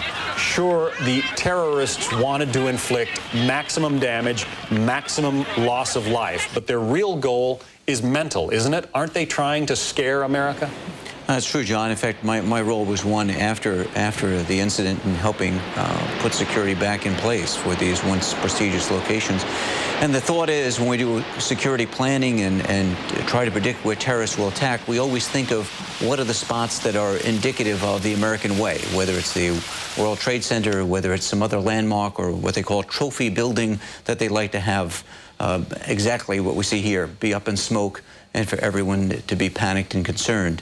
So when we try to predict terrorist acts, we look at these, but we really, at the very far end of the spectrum, would think that would ever come down to something like this. We always looked upon something worst case, like vehicle bombs we saw in Oklahoma City, or we've seen over in Europe, individual bombings. But when we look at planes, flying bombs with people in them, which are of and by themselves would be catastrophic incidents if they occurred. On any given day, any one of these incidents would dominate the news for weeks. Exactly. We've had 4 planes crash today, 3 of them deliberately into buildings, 2 at the World Trade Center towers, 1 at the Pentagon, and 1 went down in an airport area near Pittsburgh.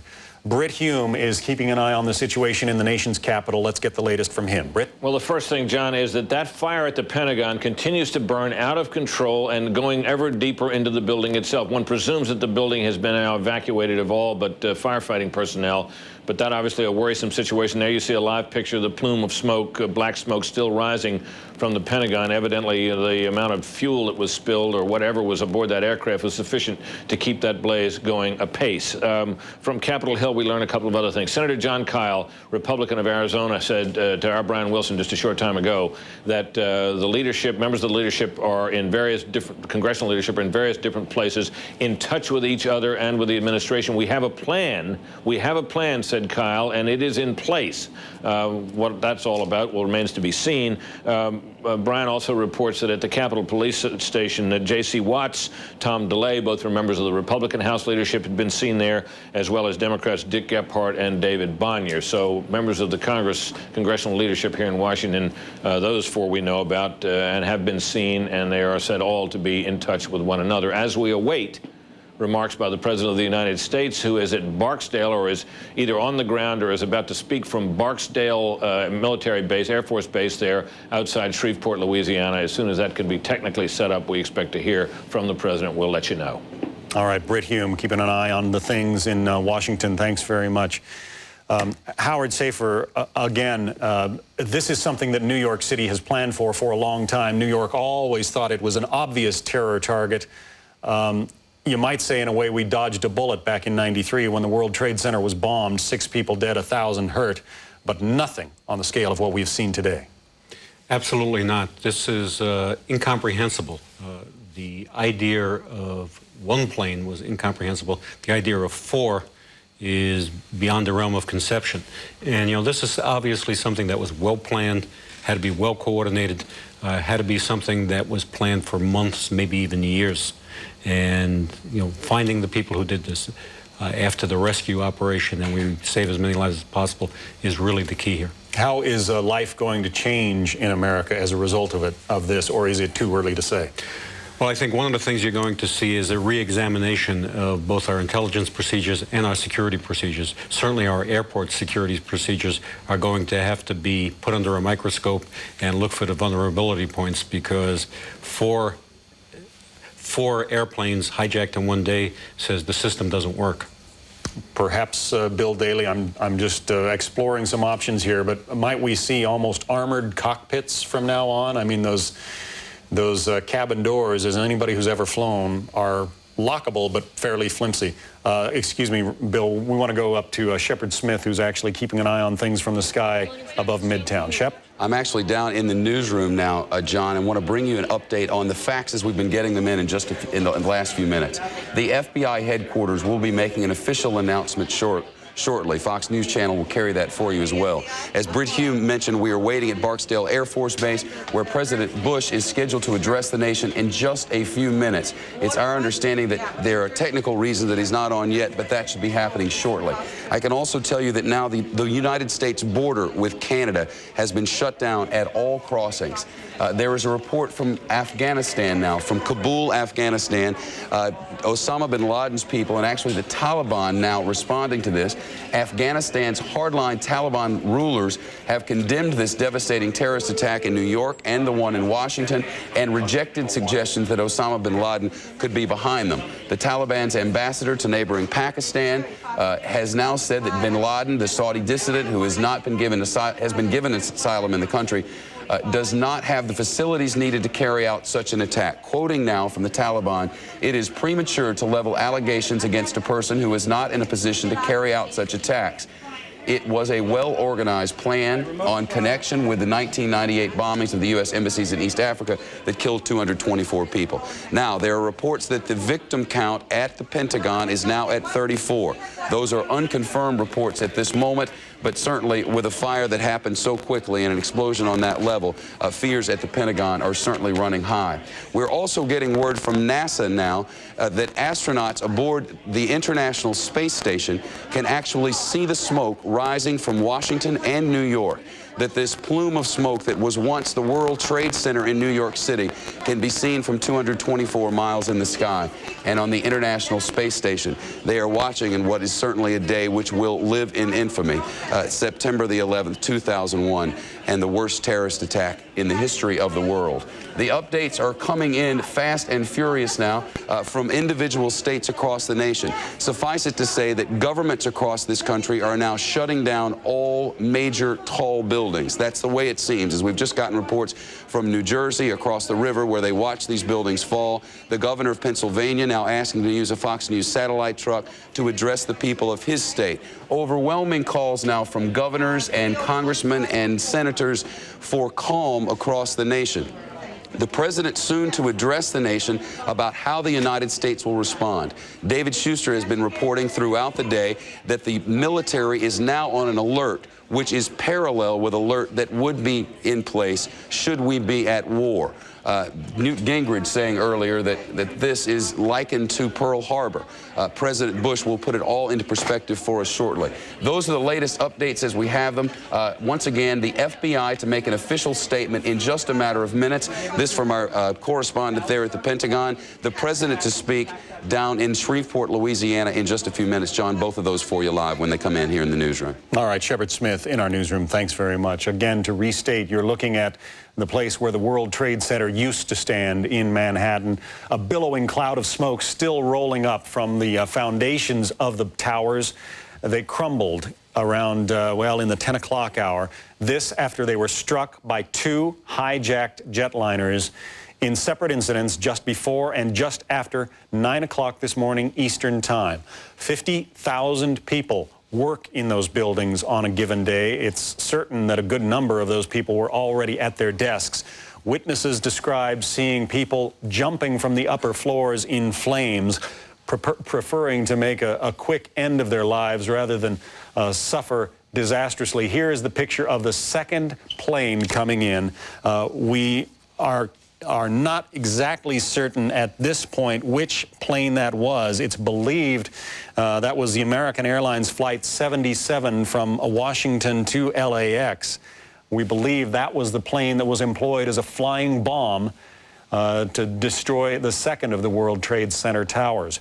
The structural steel in those towers, steel that was thought to be strong enough to withstand this kind of attack, ultimately gave way to the heat of the burning fuel from those aircraft.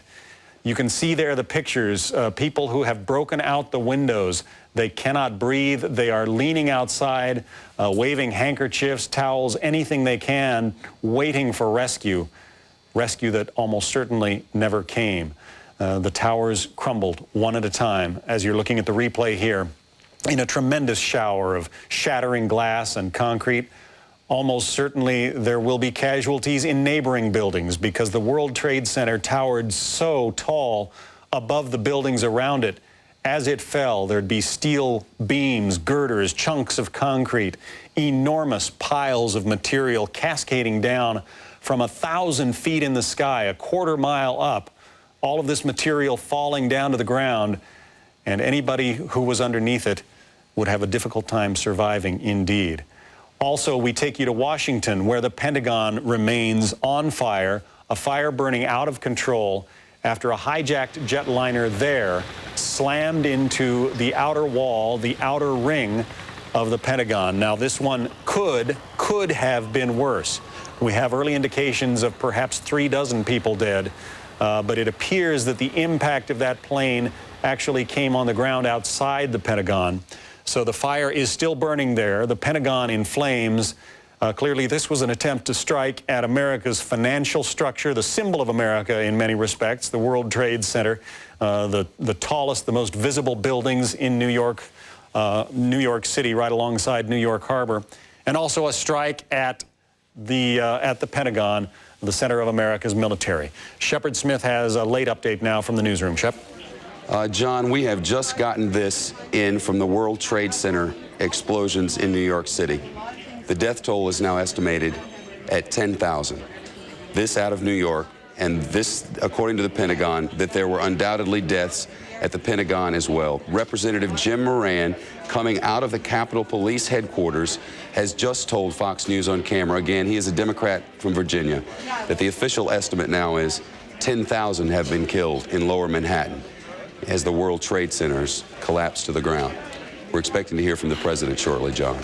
All right, Shepard Smith, thank you. And that death toll, suffice it to say, could certainly go up. There were thousands of people, perhaps, among them some of New York's finest and bravest police and fire officials trying to effect the rescue of those people who were caught in the top of those buildings. At the time, we thought, and here you look at the replay of the plane slamming, this is the second plane now, slamming into the second tower, and the catastrophic explosion there that certainly killed everyone on board the plane, as well as probably hundreds in the World Trade Center towers. So there were firefighters and police officers on the ground trying to effect the rescue of those people above. And all of a sudden, both of the towers came cascading down around them. Clearly, a great number of the people whose lives have been lost today are the firefighters and the rescue crews who were trying to help save others. We are awaiting word from President Bush. He was in Florida at the time this all began. As you look at these unedited pictures of people scrambling away from the dust cloud resulting from the collapse of the World Trade Center. President Bush was on the ground in Florida.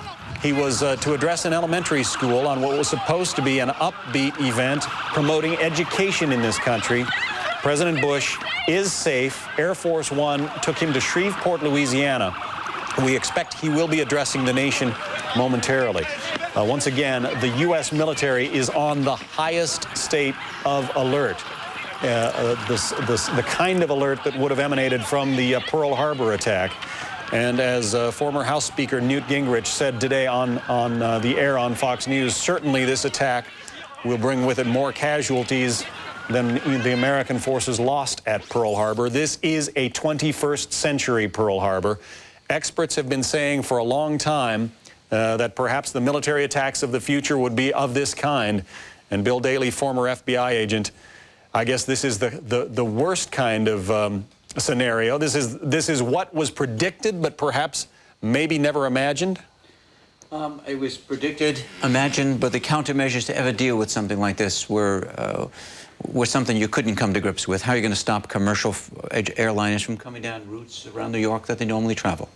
It's monumental, the scope of the catastrophe. Britt Hume is in Washington now with some more information for us. Yeah, John, we just, as we've noted, that fire continues to burn at the Pentagon, but the Secretary of Defense, we now understand from Admiral Craig Quigley, his spokesman, who has just spoken to Fox News a short time ago, says that he is in the building, that he is in the National Military Command Center, which is a kind of bunker within the Pentagon, where it is said that communications are working. While the place is a little smoky, the Secretary never left the building. That threat condition Delta, which David Schuster earlier described to you as the most advanced threat condition there is, has been set for the Pentagon. Quigley seemed not to know when asked whether that was the military threat alert nationwide. But as for why it was imposed at the Pentagon, he said, quote, it was simply the prudent thing to do. I think most people would concur with that. The members of the congressional leadership, Brian Wilson reports from Capitol Hill, where he's been at the police station there, have been taken, it is said, to a secure location. We earlier heard from Senator John Kyle that said, yes, they are secure, they are in touch with each other, that the plan, at least for dealing with these things, as far as Capitol Hill is concerned, is underway and in effect. The FBI, John, is saying that they received no warning about this, no warning at all, and for that reason, obviously, that U.S. forces were not on any special alert. That's the latest from here. All right, Britt Hume in Washington, thank you. As you look at these pictures of the smoking side of the Pentagon, it bears repeating that most of the building is still intact and even occupied. David Schuster was in the Pentagon for a good part of the morning. David, are you still inside the building? John, we are. The pictures that you're looking, if you imagine the camera swinging to the left and going to the next concentric ring, that's where the media offices are, and that's where we are. We can tell you that the hallways, to give you an extent of how big the fire is that continues to rage out of control in many of the offices of the Pentagon on our side, which is clearly, several hundred feet, or if not several hundred yards from where the fire is that you can see on the screen. The smoke is so thick that you really can't see down the hallway more than 20 feet in front of you. That's how thick it is. A short time a while ago, we saw 6 FBI agents walking down the hallway heading towards the part of the building where the plane crashed. We do believe now that the plane, in fact, that it was a direct hit on the south side of the building. Some of the local television pictures, when you look at them, you can see that there is a gaping hole at least 150 feet wide by the helipad. It does not appear that there are any marks on the grass in front, so it does seem as if the plane that struck the Pentagon did hit directly into the E-ring, the outside ring. at the moment, there are still at least, from our estimation, perhaps 20 to 30 offices over 4 floors that continue to burn out of control. The flames are shooting out the windows. The fire apparently continues to spread north along the building, north as far as the side facing Arlington National Cemetery. Again, the Pentagon has been evacuated, except as reported earlier, the National Military Command Center, which is where Secretary of Defense Rumsfeld is located. In addition, as far as the threat condition Delta, that applies to some of the Atlantic Fleet, some of the Air Command and Control, the groups that would coordinate U.S. military assets along the East Coast. Many of these assets will be used as far as civilian help, civilian efforts. Furthermore, we're told that all U.S. fighters in the United States are now on alert and are under control of the North American Air Defense System known as NORAD. This is a joint U.S.-Canadian system based in Colorado. Fighters were sent up and escorted Air Force One into Louisiana. But again, the situation here at the Pentagon, as you can see, the fire continues to burn out of control. One of the problems that firefighters are having is that it is very difficult because of how big the Pentagon is to get to some of the inner rings where the fire continues to burn. John? All right, David Schuster at the Pentagon reporting live. Thank you. Again, apparently in that updated report from David Schuster, the Pentagon took a direct hit. Let's get another update now from Britt Hume in Washington. Well, Britt? John, the latest thing we have, just quickly, is that we're hearing now from the through the White House press pool and from our producer Nancy Harmeyer, who's still in Sarasota where the president was, but in touch, that the president has made the statement that he is going to make. He made it to tape. And the tape has been dropped off there at Barksdale Air Force Base, Barksdale military facility there on the Texas-Louisiana border near Shreveport. And he's now headed, we know not where, and that the tape is being ferried to a local broadcasting facility there. And you now see the situation there, some live picture from the Pentagon of officials there in the hall. And here is the president. This is the president to make this statement. This is Barksdale. This is tape, folks, not live.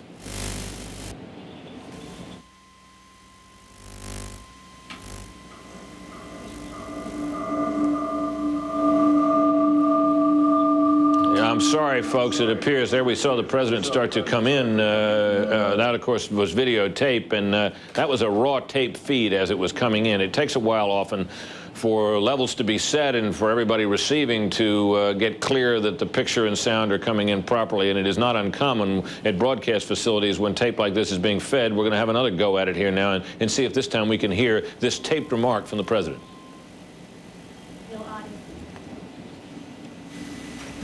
Freedom itself was attacked this morning by a faceless coward.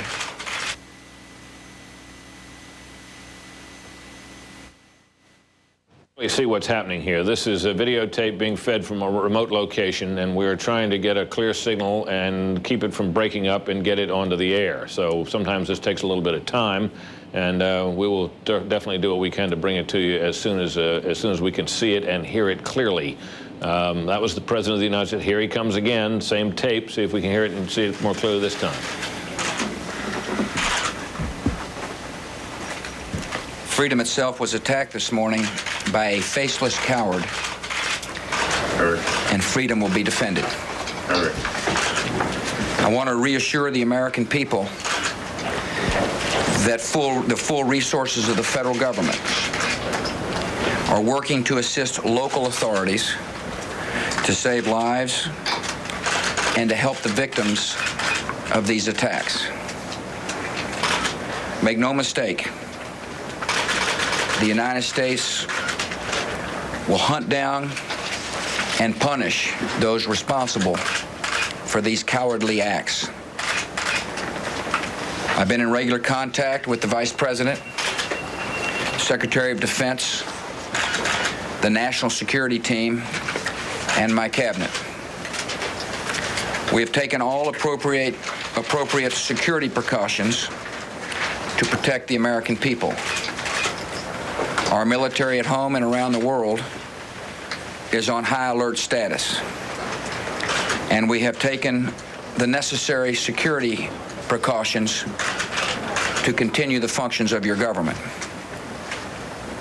We have been in touch with the leaders of Congress and with world leaders to assure them that we will do whatever is necessary to protect America and Americans.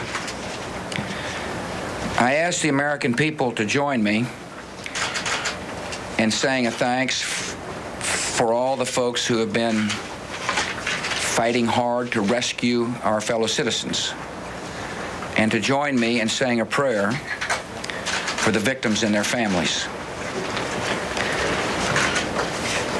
The resolve of our great nation is being tested, but make no mistake, we will show the world that we will pass this test. God bless.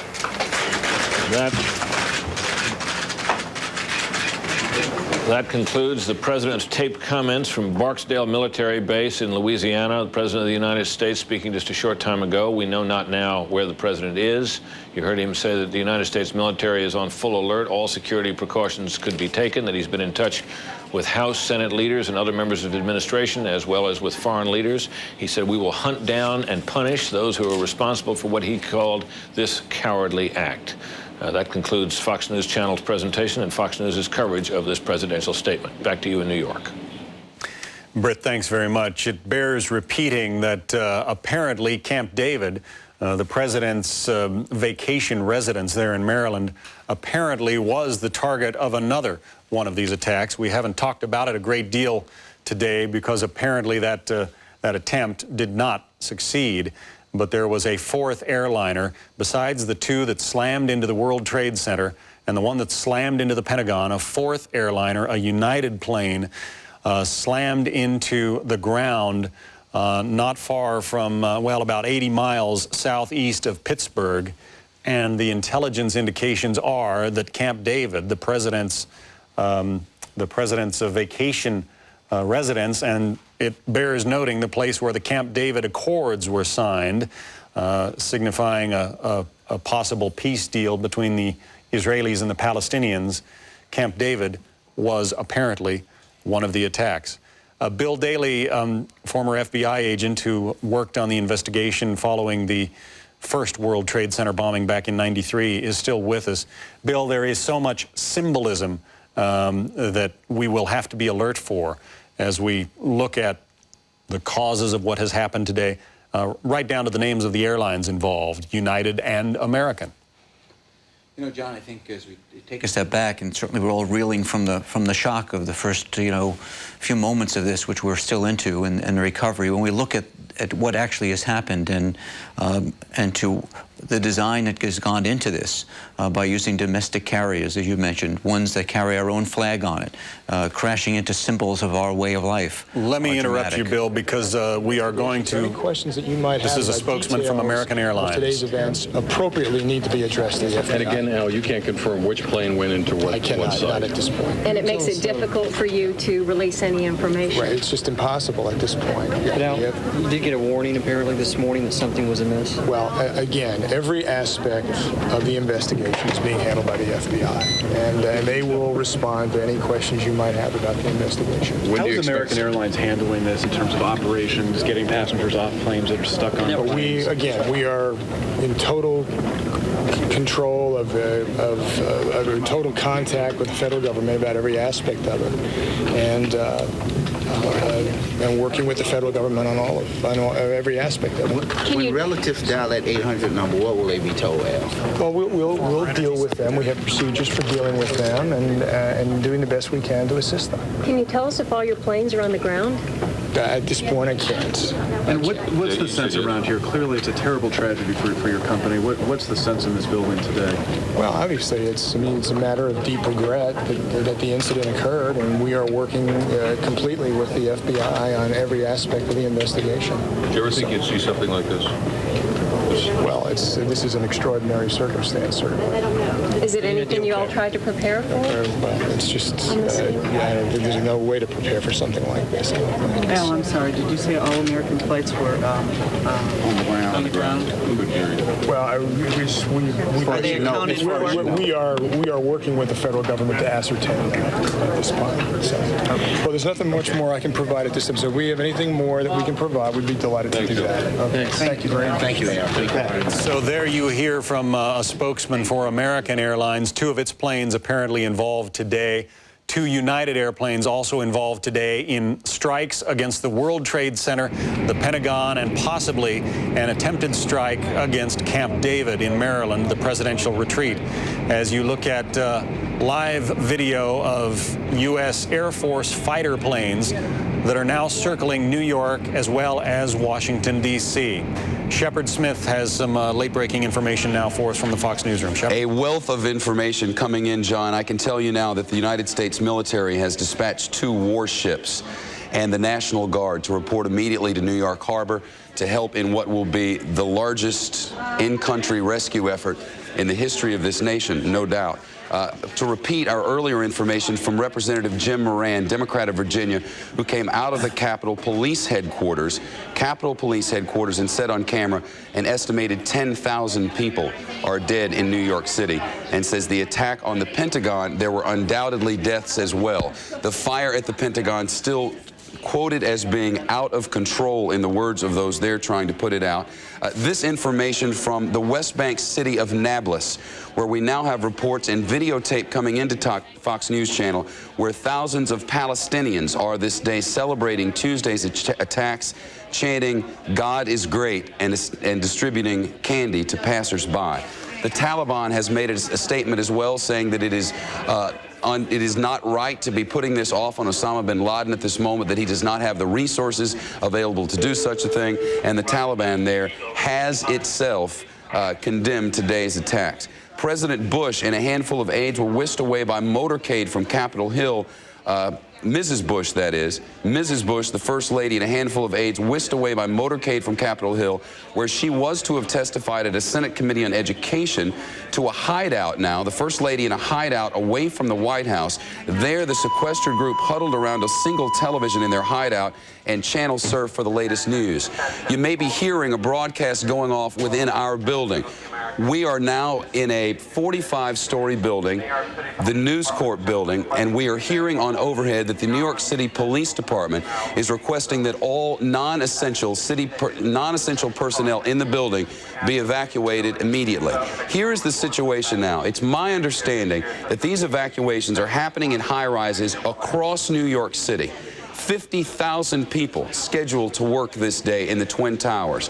Hundreds of thousands more across the city, and all of the skyscrapers in the city of New York are now being evacuated. The problem with that is the subway systems are down. Traffic is almost non-existent. We travel here by cabs, which are not on the streets. John Scott, back to you in New York. Shepard Smith, thank you. I want to bring in somebody who has kept an eye on this kind of situation over the years. Bill Richardson, the former Energy Secretary and UN Ambassador, is joining us by telephone. Secretary Richardson, this is an appalling development. I can only ask for your gut-level reaction, and what should America's reaction be? Well, first we have to support the president, who I think made a very, very important statement that we're not going to tolerate this. We have to pray for the victims. I think this is a time when the country needs to come together.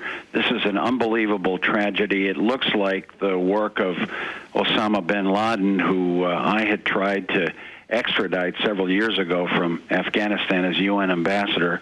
It's a coordinated attack.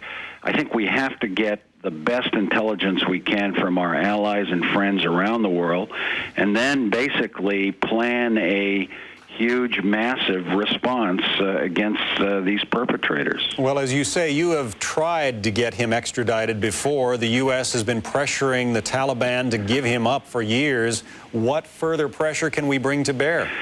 Well, I believe that the first thing we need to do is penetrate those terrorist cells to find out exactly where he is.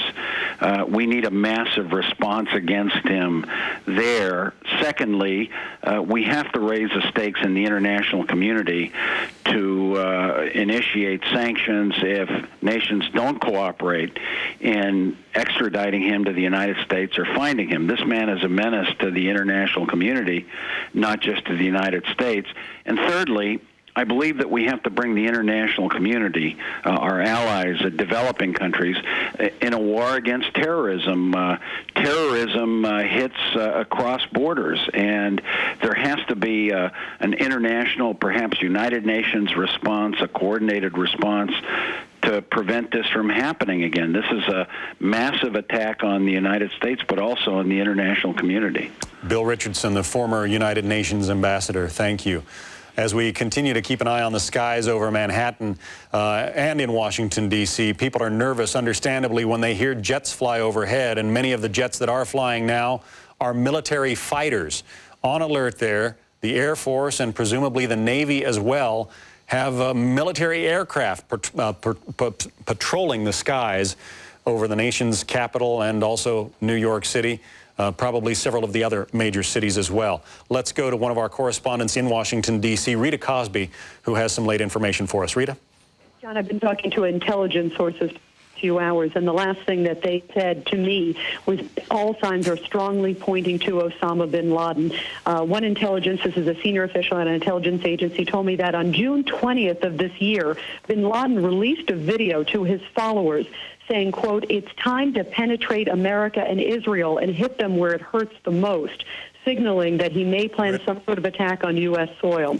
In addition to this, John, they're also looking at who would have had the capability, who would have had the motivation. They said in recent weeks there has been a lot of activity on Islamic chat rooms talking about threats against the United States. But in terms of actual training for Osama bin Laden, he does own a number of planes, also trains specific pilots to actually be able to carry out these type of attacks. And this is something that intelligence sources are saying that they were aware he was doing this type of training, not necessarily to attack the U.S., but to train for suicide attacks on planes and other mechanisms. He also, as we know, is believed to be behind the attack of the USS Cole. And, of course, that was someone who came up on a boat and planned a suicide attack in that mechanism. They do believe, however, if he is connected to this, and again, this is just a strong possibility that they're looking at, that he would have been augmented by another group. They said that, of course, he has widespread tentacles across the world and has followers across the world. And among the possibilities that could have, that they're looking at right now is augmenting would have been a Palestinian group and also the Hezbollah. All right, Rita Cosby, this is just an absolutely stunning day. I still cannot get accustomed to the pictures that you're seeing there on your screen now. This is a looking, well, we were seeing Lower Manhattan. Now, this appears to be the area around Reagan National Airport in Washington. Hard to say. We'll find out what these pictures are specifically, but fighter jets now patrolling the skies over Manhattan as well as over Washington, D.C. There is the picture where you should see the World Trade Center standing tall and proud, but they are gone. 50,000 people scheduled to work in those buildings today. We don't know yet how many of them were able to get out, but the estimates are that 10,000 are dead. Hard to wrap your mind around a number like that. 10,000 dead. We suspect that the number is going to go higher than that. Britt Hume is in Washington, D.C. Britt? John, some senior members of Congress, members of the Senate in particular, have been heard now on what they think the congressional response ought to be. Republican Senator John Warner, who is the ranking member of the Armed Services Committee, said just a short time ago that he believes that the Congress needs to meet tomorrow or as soon as possible in some place. He also assures Washingtonians and those working in this city that there is a military air cap over Washington, D.C., which means that there are warplanes in the skies that will not allow any unauthorized plane near the city. That should be of some comfort to those who have been wondering whether a further attack from the air might be on the way or indeed possible. Senator Joseph Biden, the chairman of the Senate Foreign Relations Committee, told our Brian Wilson just a short time ago that he believes that Congress should meet tomorrow and that the meetings that Congress should meet in the Capitol building to show that business goes on. And that is something obviously the leaders of Congress are considering very urgently. Now, one of the things that we should point out here when you see the president touching down at an Air Force base at an unknown or at least previously unknown location, dropping off a videotape, having taped a statement there and moving on, is that at times like these, the security becomes very tight. and security officials exercise maximum authority and get control of the situation. And after all that has happened, one can only imagine how extensive and how sweeping they want the further security precautions regarding the president and anyone around him to be. So I think we're probably in for some more mystery about the whereabouts of the president of the United States for some time now, because in a situation like that, security becomes the ultimate, the only, almost the only priority, and that will govern a great deal of what happens.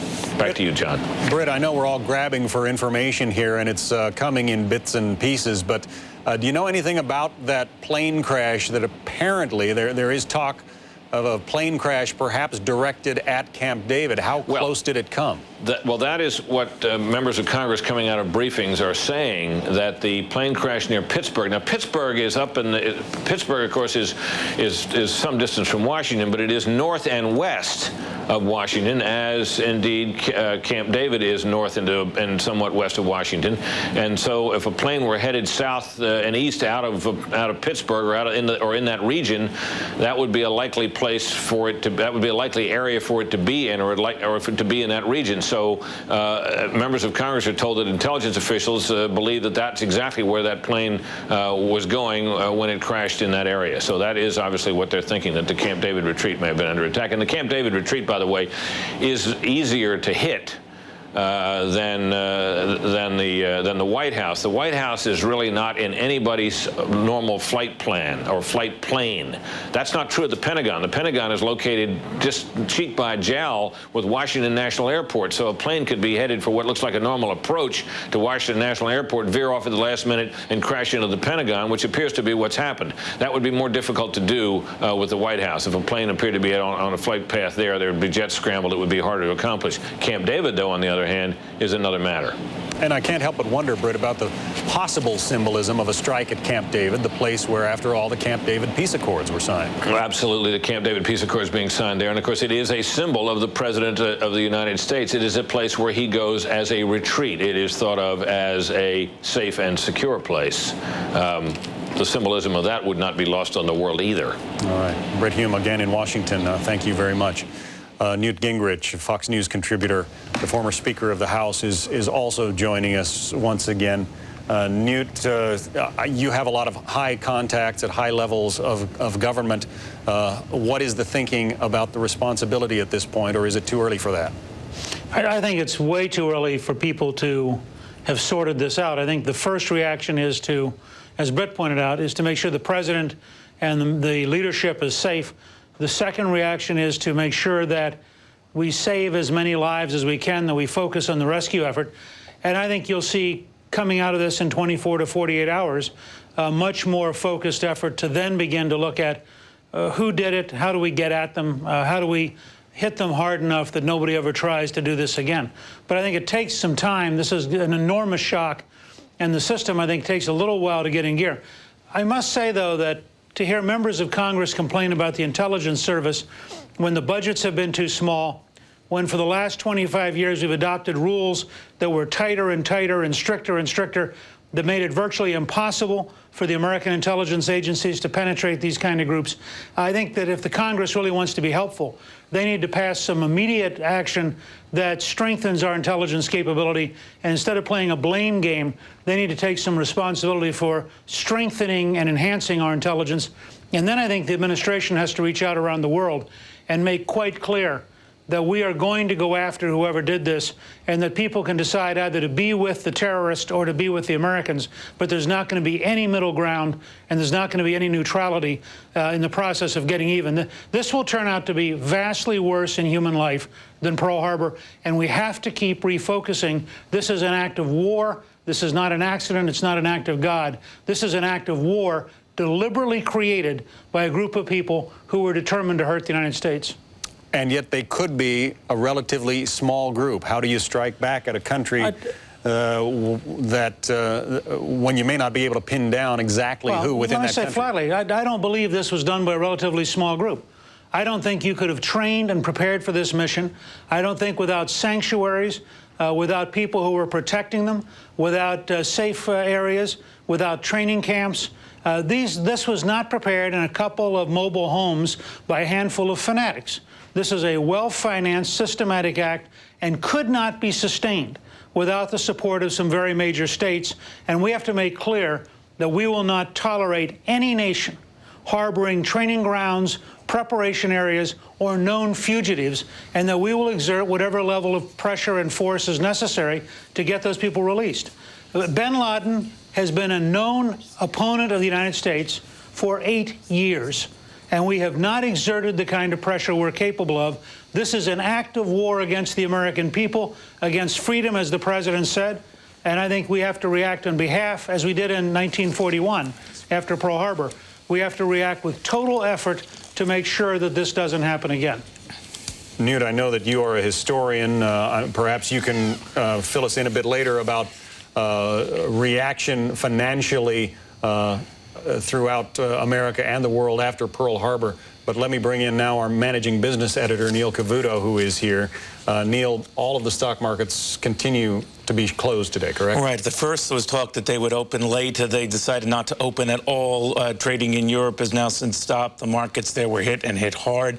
It's probably a good thing in retrospect the markets never opened here. They would have collapsed at the open, anywhere from a 300 to 500 point opening had that occurred. Of course, this is the financial center of the world here, not just the New York metropolitan area in the United States, but of the world. This was the home of Morgan Stanley Dean Witter. It takes up about a tenth of the lease space in those two towers that are now no more. We should also emphasize that the New York Mercantile Exchange is here. A great deal of oil and gold, even some currency trading, was done out of these buildings. It is also interesting to note that as this all hit the fan, the dollar was tumbling here as the world markets began to sense from this that the United States was in serious, serious trouble, and then this bastion of security was maybe in some doubt. Typically in times of strife, people run to the dollar as sort of a safe haven. They did just the opposite today, and not surprisingly, because terrorism hit our shores. We should also point out some of the reverberations from this. We have not gotten any indications from the New York Stock Exchange or the NASDAQ or any of the financial markets if or even when they're going to open anytime soon. The feeling seems to be that they might resume sometime tomorrow, but again, that is not a given. We should emphasize here as well that this is very much royal trading abroad. All the major markets were down appreciably before they shut for business, anywhere from 5 to 7% losses on concerns that the world's greatest superpower has a terrorist problem on its hands. Now, where has that money been going? Interestingly enough, it's lifted the price of oil. There's a serious concern that we might go tit for tat into the Middle East on concerns whether this is Osama bin Laden or some Middle Eastern terrorist group, and that this might lift oil prices as a result. We should say that at last check, oil had shot up better than $6 a barrel, now to close to $32 a barrel. So the financial pain, besides the obvious physical pain, could be quite pronounced. And it's something we're watching very closely for you, because if the intent here was symbolic, that is going after a United Airlines plane and an American Airlines plane, then also attacking the financial mecca of the universe was just as symbolic and perhaps longer term more telling. Rick Leventhal was literally in the center of the storm. He joins us now out of downtown New York with the latest. Rick. Well, it's an eerie scene. It's almost eerily quiet now, except for an occasional ambulance flying by. And just a short time ago, we saw some doctors in scrubs heading on small vehicles towards the World Trade Center, which is still, or what's left of it, still smoking down the street here. Police have cordoned off the entire area surrounding it. The only vehicles passing through now are police cars, fire trucks, and ambulances, and construction vehicles like that. We just had a fleet of ambulances head into the scene. They were staged behind us here. They just went in, which suggests that perhaps they're getting closer to the base of the World Trade Center, where there might be many injured waiting to be rescued, in fact. And joining us now is a former detective with the New York City Police Department, worked with the Commissioner's Office. I know you're very familiar with crisis management. Tom Ruskin just came back from the base of the World Trade Center. Describe for us what you saw there. There's a lot of fire, a lot of debris. Part of the facade of the World Trade Center is all brought down and hanging there in an eerie type of site that you would expect to see in a movie. Fire is burning around it. Emergency crews are staged in the area but can't get close to it because of the fire and the chance that the debris may come down. What can we expect to happen next? Well, after they search for survivors, possible survivors.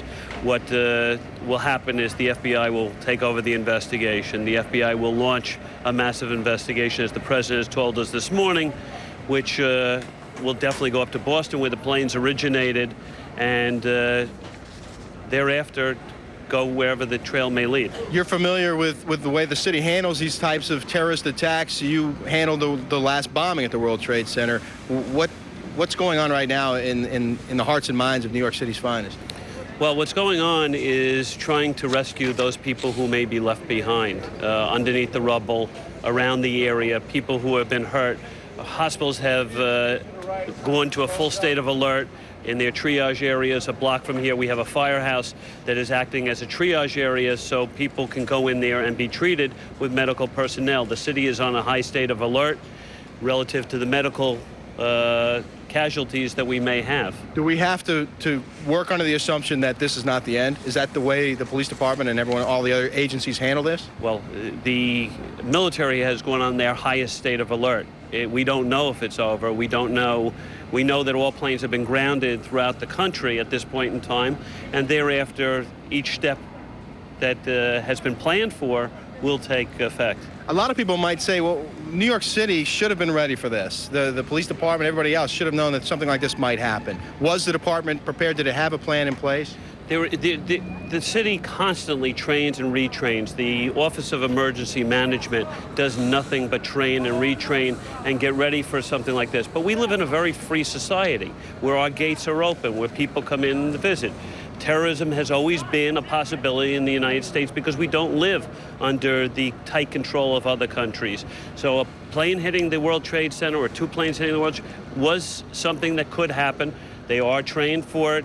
I don't think that anyone would ever expect it to happen. Two planes in one day in one city, another plane to hit the Pentagon, another plane to crash in Philadelphia. All right, Tom Ruskin, thanks a lot for joining us. We're hearing that there's a run on a lot of grocery stores in New York City, Upper East Side in particular, where people are starting to panic and thinking they might not be able to get food and supplies and that sort of thing. And obviously the message is not to panic and not to take these kinds of actions. Also, I want to point out they're looking for blood. They need blood donors, and they're asking people if you're able to donate blood to go to a number of locations in New York City to do just that. So something that everyone should think about. Reporting live in Lower Manhattan, I'm Rick Leventhal. Now back to you. All right, Rick, thanks very much. Let's get an update now from Shepard Smith in the Fox newsroom. Shepard? John, I want to get you updated on a lot of information that has been coming through. This now coming from the Associated Press, which has just been handed to me. An update coming from AP with editor of a London-based Arabic newspaper saying he received a warning from associates of Osama bin Laden but did not take them seriously. Also, a news conference by airport officials is underway in Pittsburgh. The governor of Pennsylvania will be addressing his state in just a moment through the facilities of Fox News. I also want to let you know, we know more about the president's travels today.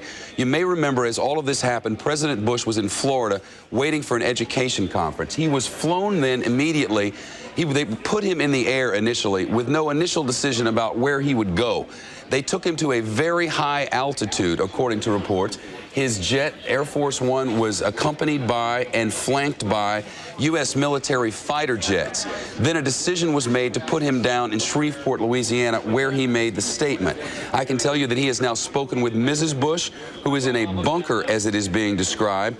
A hideout bunker huddled around a single television set in this hideout, channel surfing for the latest news, according to one person who was in there during the time. Osama bin Laden's name has been mentioned here. The Taliban has said throughout the day, rejecting claims that Osama bin Laden may have been involved. There is dancing in the streets in one city on the West Bank, it is now being said. We have videotape, as a matter of fact, which we are efforting to get into New York and should have here shortly, of them handing out candy in the streets and saying that God is dead. Now, this as an aside, in June, a United States judge had set this Wednesday, tomorrow, as the sentencing date for a bin Laden associate for his role in the bombing of a U.S. embassy in Tanzania that killed 213 people. So an associate of bin Laden would have been sentenced tomorrow in Manhattan at a courthouse just across the street from the World Trade Center. No one from the U.S. Attorney's Office could be reached today to comment on whether the sentencing is still on. In the West Bank city of Nablus, thousands of Palestinians celebrating now, chanting "God is great," distributing candy to passersby. As we speak at this moment, the death toll continues to rise in Lower Manhattan. We had a quote earlier this day from a man, a senator, actually a congressman, who had been inside Washington, D.C. police headquarters. He is a Democrat from Virginia, Representative Jim Moran, who came out of the Capitol Police headquarters and said to our cameras, the estimated death toll now 10,000 out of New York, and says the attack on the Pentagon, that there were undoubtedly deaths as well. The Pentagon still on fire as we speak in Lower Manhattan, still working to clean up the mess and find any potential survivors. Rick Leventhal mentioned just a moment ago this idea that there are fears, at least, that panic may spread. Rest assured, in much of the city of Manhattan, there is some degree of edgy calm. There are not streets, there are not cabs in the streets. There are not cars making their way around. The bridges and tunnels to this island city are shut. You have to realize, as sentiment goes against Osama bin Laden, the people who drive those cabs have suddenly made themselves scarce. There is no public transportation to speak of aside from buses in Manhattan. The subways are shut down. The major buildings, at least in our area in the center of Manhattan, have just been ordered by the New York City Police Department to be evacuated of all non-essential personnel. So the situation as we know it now is this. The tens of thousands of people who work in skyscrapers, which were not leveled today, have been coming out of those skyscrapers into the streets with no way of getting transportation anywhere else within the city and no way to exit the city of Manhattan. Therefore, they gather on street corners, talking on cell phones. Outside 54th Street, just down the street from here. We could see them at 42nd Street from the roof of our 45-story building here. Outside all the major points where transportation would normally be available. Grand Central Station, the gateway to New York City by subway and by train.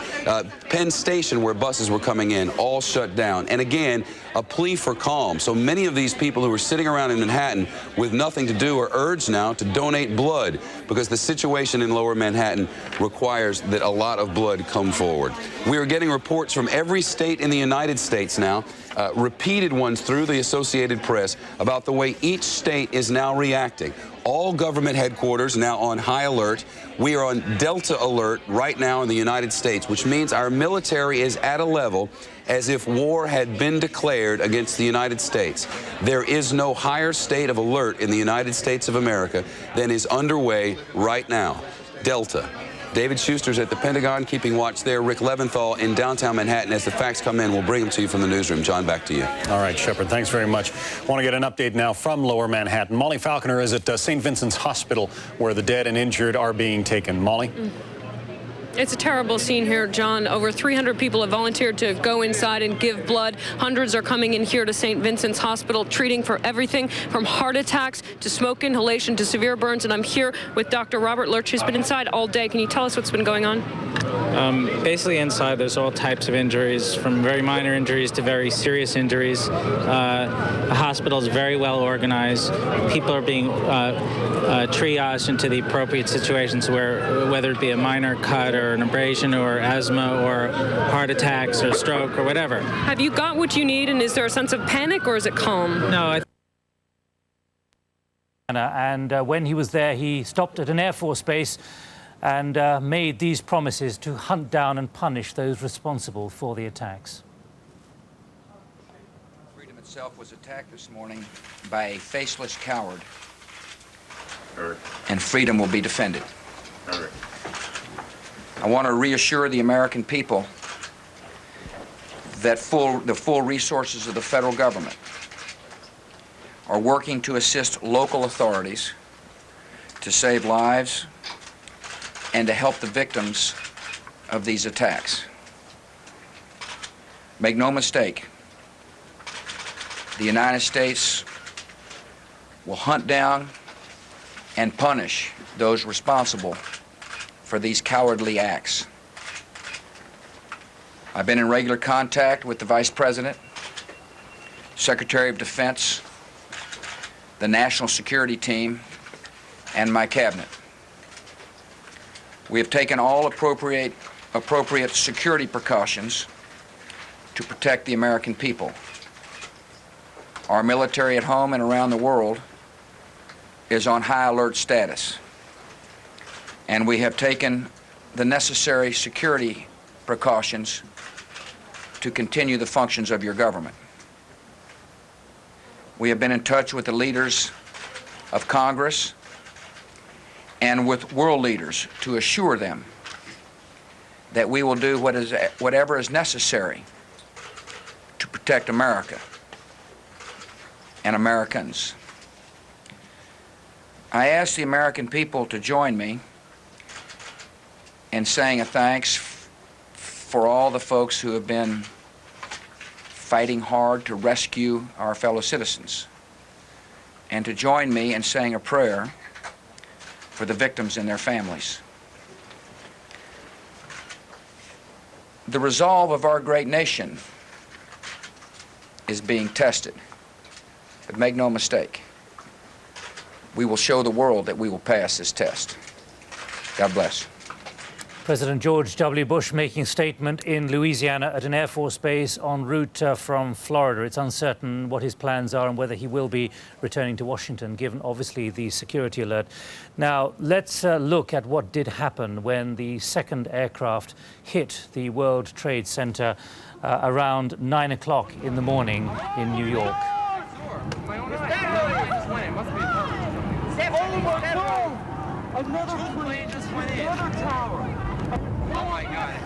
Now this is, we believe, amateur video, which was shortly after another plane had already hit the other tower of the World Trade Center. Two planes into two towers of the World Trade Center. An extraordinary sequence of events around 9 o'clock during the morning commute, when up to 50,000 people were beginning to turn up for work in those enormous buildings, the prestige of New York City. Well, U.S. Secretary of State Colin Powell was in Peru, in the capital Lima, where he was attending an Organization of American States meeting. He said this before he cut short his trip to return to Washington. A terrible, terrible tragedy has befallen my nation, but it has befallen all the nations of this region, all the nations of the world, and befallen all those who believe in democracy. Once again, we see terrorism, we see terrorists, people who don't believe in democracy, people who believe that with the destruction of buildings, with the murder of people, they can somehow achieve a political purpose. They can destroy buildings, they can kill people, and we will be saddened by this tragedy, but they will never be allowed to kill the spirit of democracy. They cannot destroy our society. They cannot destroy our belief in the democratic way. You can be sure that America will deal with this tragedy in a way that brings those responsible to justice. You can be sure that as terrible a day as this is for us, we will get through it because we are a strong nation, a nation that believes in itself. You can be sure that the American spirit will prevail over this tragedy. Secretary of State Colin Powell in Lima, Peru, before he left for the United States. Now, for any of you who are just joining us and haven't heard the news, there has been an extraordinary, catastrophic sequence of horrific events involving 4 aircraft over New York City and Pennsylvania and Washington, D.C. One of the events took place with 2 aircraft apparently hijacked, both of them civilian aircraft en route or flying from Boston, which were flown directly into the World Trade Center in Lower Manhattan.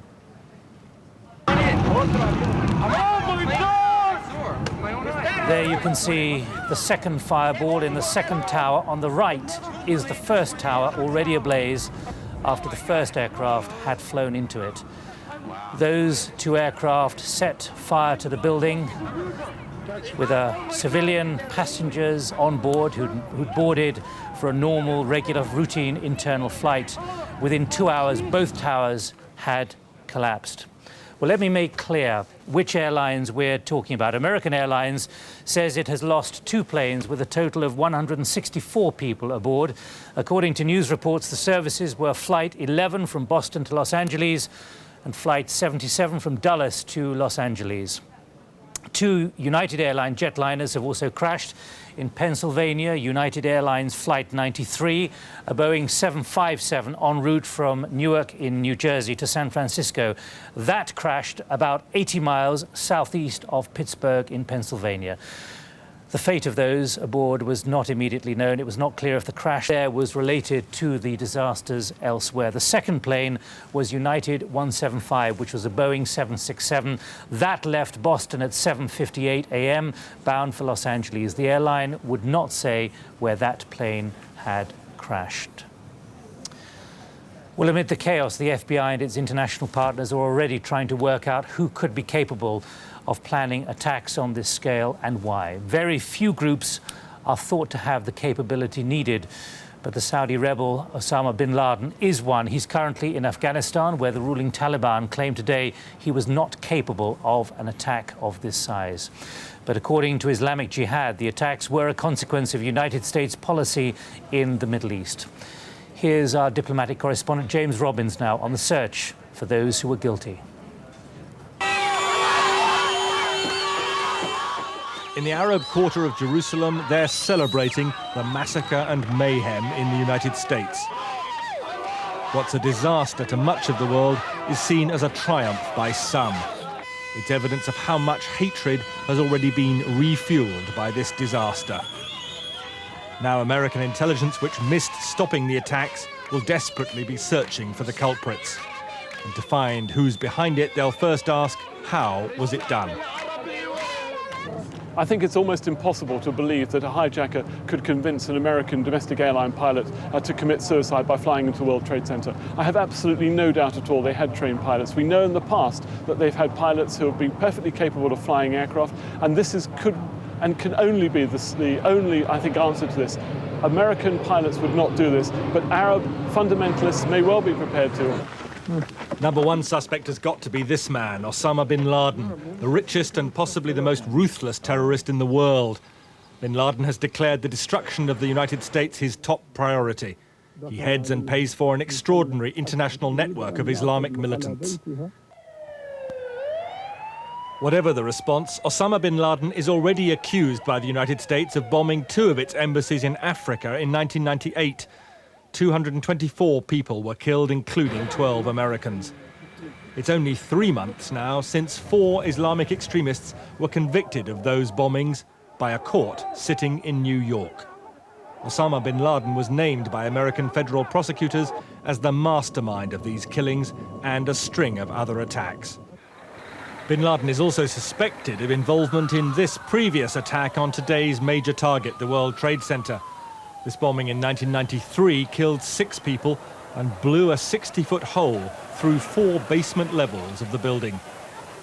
And this evening, many Palestinian and other Islamic militant organizations are distancing themselves from today's attacks. Perhaps they're fearful of American retaliation. A leading Middle East analyst in Britain hopes the blame won't fall on the entire Arab world.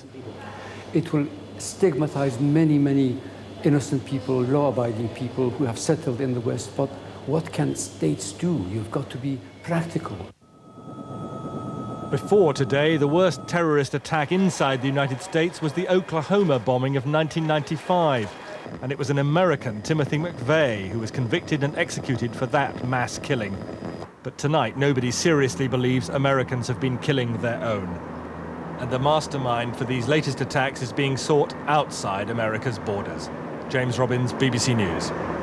Well, let me now give you a summary of some of the other news which is coming in at this hour about relating to what's happened in the east of the United States. The New York State National Guard has now been called in to reinforce New York City police after the collapse of the World Trade Center towers because of the security and disorder problems, but also the humanitarian and the health issue, and just to create some kind of order in the south of Manhattan. The New York stock and commodity exchanges are in complete turmoil. Many of those working in Wall Street actually work in the World Trade Towers building. Up to 50,000 people working for a myriad number of corporations work in those buildings. But several leading stockbrokers and big financial institutions do have enormous offices there. And the first plane hit the tower at about 10 to 9, which is when many people would be arriving for work, although many would have been there in the first place. Often many of them get in at 5 or 6 in the morning, simply coping with the European markets and the responses there. But it wasn't just in the World Trade Towers, it was also in Wall Street itself. Many of the brokerage houses and the financial institutions in the smaller, still enormous buildings around the bottom of the World Trade Center. Well, let's now go live to Tony Blair, the British Prime Minister, who's speaking live in Downing Street. We've offered President Bush and the American people our solidarity, our profound sympathy, and our prayers. But it is plain that citizens of many countries around the world, including Britain, will have been caught up in this terror. I have just chaired an emergency meeting of the British Government Civil Contingencies Committee, and I would like to explain some of the measures that we have agreed to take here. There are a range of precautionary measures. We have stepped up security at airports to the highest levels. No flights will take off from the United Kingdom for which we cannot apply the highest standards of security for aircrew and passengers. Private flights have been stopped except where specifically authorised. Flight paths into London have been changed so there will be no civil overflights of central London. Security has been increased across the full range of government buildings and military premises. The police across the whole of the UK are on full alert. All our defence facilities around the world have been moved to high alert to ensure the protection of British service personnel. Advice has been given to major financial and business institutions about appropriate security measures. A number of other security measures have been taken, and of course we are in close touch with US, European and other allies, and are cooperating with them on issues of security. All relevant ministers remain in communication, and the committee, the Civil Contingencies Committee, will meet again tomorrow at 8 a.m. Obviously, some of these measures, not least the effect upon airports, will lead to some disruption, and I hope people understand that. But other than the specific measures we have taken, or that we have advised others to take, business and everyday life can continue as normal. As for those that carried out these attacks, there are no adequate words of condemnation. Their barbarism will stand as their shame for all eternity. As I said earlier, this mass terrorism is the new evil in our world.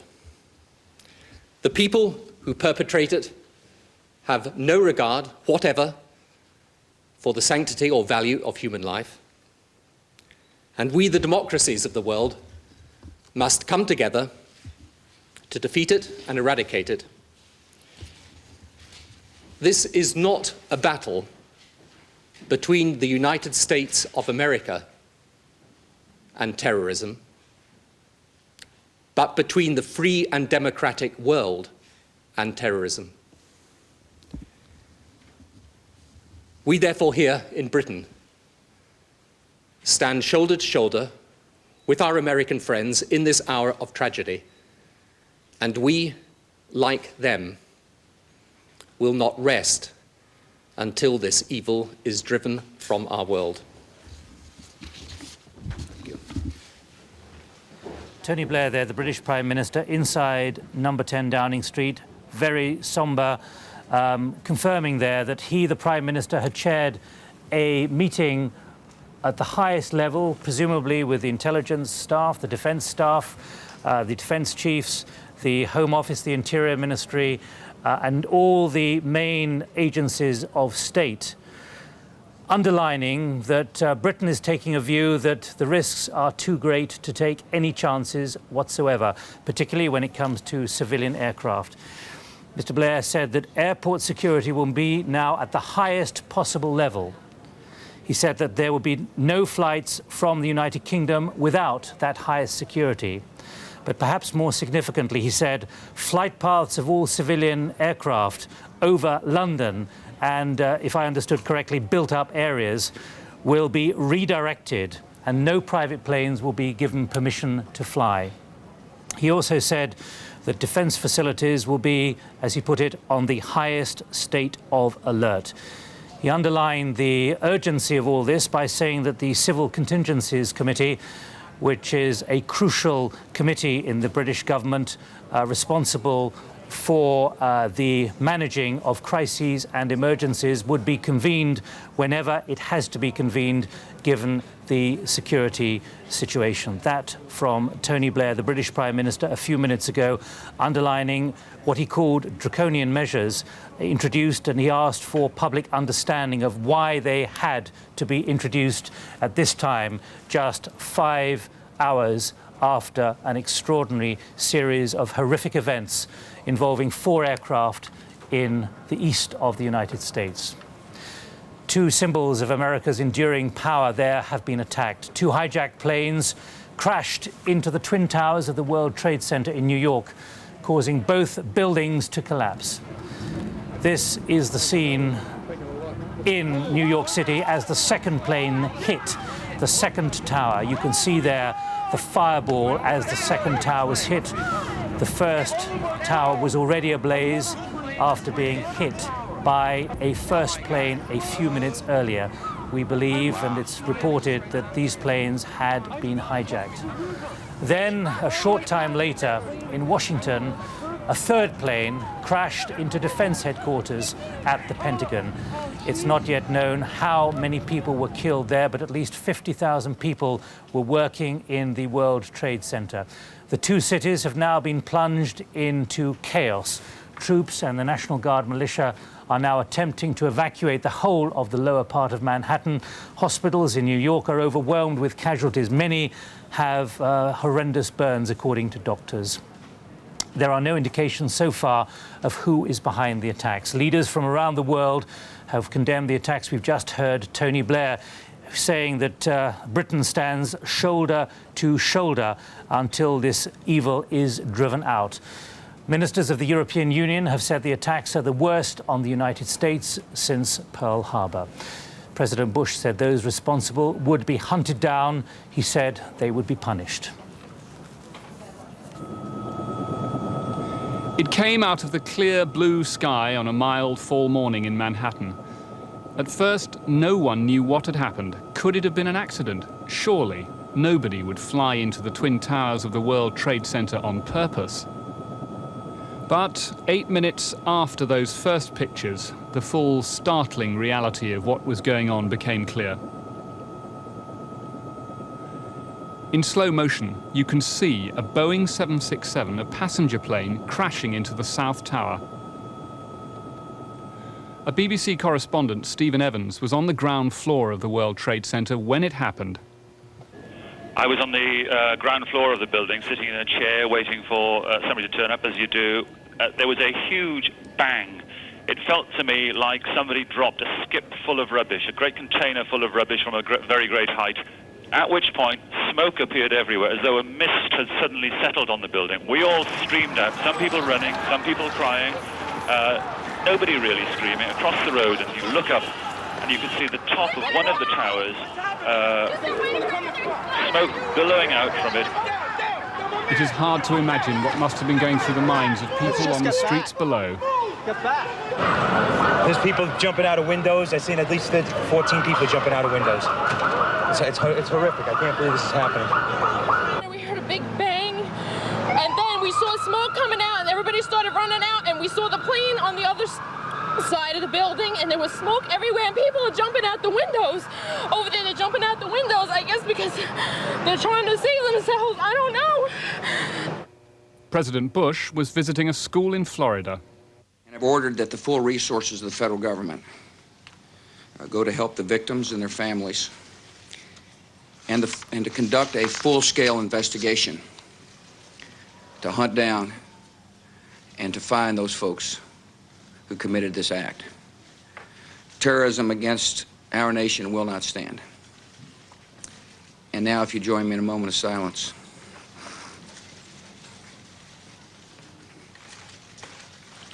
May God bless the victims, their families, and America. Thank you very much. But it wasn't over, not by a long way. Almost as soon as the president had finished speaking, another airliner crashed on or near the Pentagon, the headquarters of the American Defense Department, causing panic in the nation's capital, Washington, D.C. The White House was evacuated, and there was what looked like an attack on the State Department, which runs American foreign policy. Back in New York, firefighters were in the basement of the World Trade Center, wondering if the building above them was safe. But the nightmare went on and on. And it was all live on American television. First, one of the towers collapsed. Thanks very much. Completely collapsed. The whole side has collapsed? The whole building has collapsed. The whole building has collapsed? The building has collapsed. That's the southern tower you're talking about. Exactly. The second building that we witnessed the airplane enter. The emergency services had cleared an area around the towers, but they'd not yet succeeded in evacuating the building. The people still inside had seen the other tower go and waved in desperation, but it was too late. And then the World Trade Center, proud symbol that it was of the wealthiest city in the world, was no more.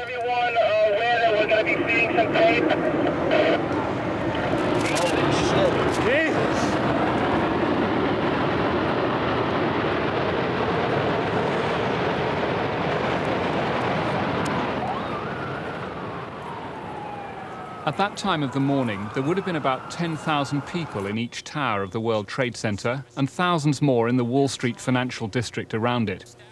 The emergency services have been doing what they can all day, but they are overwhelmed by demand in an atmosphere of terror. Every airliner in the air across America was ordered to land at the nearest airport. A plane crashed in Pittsburgh.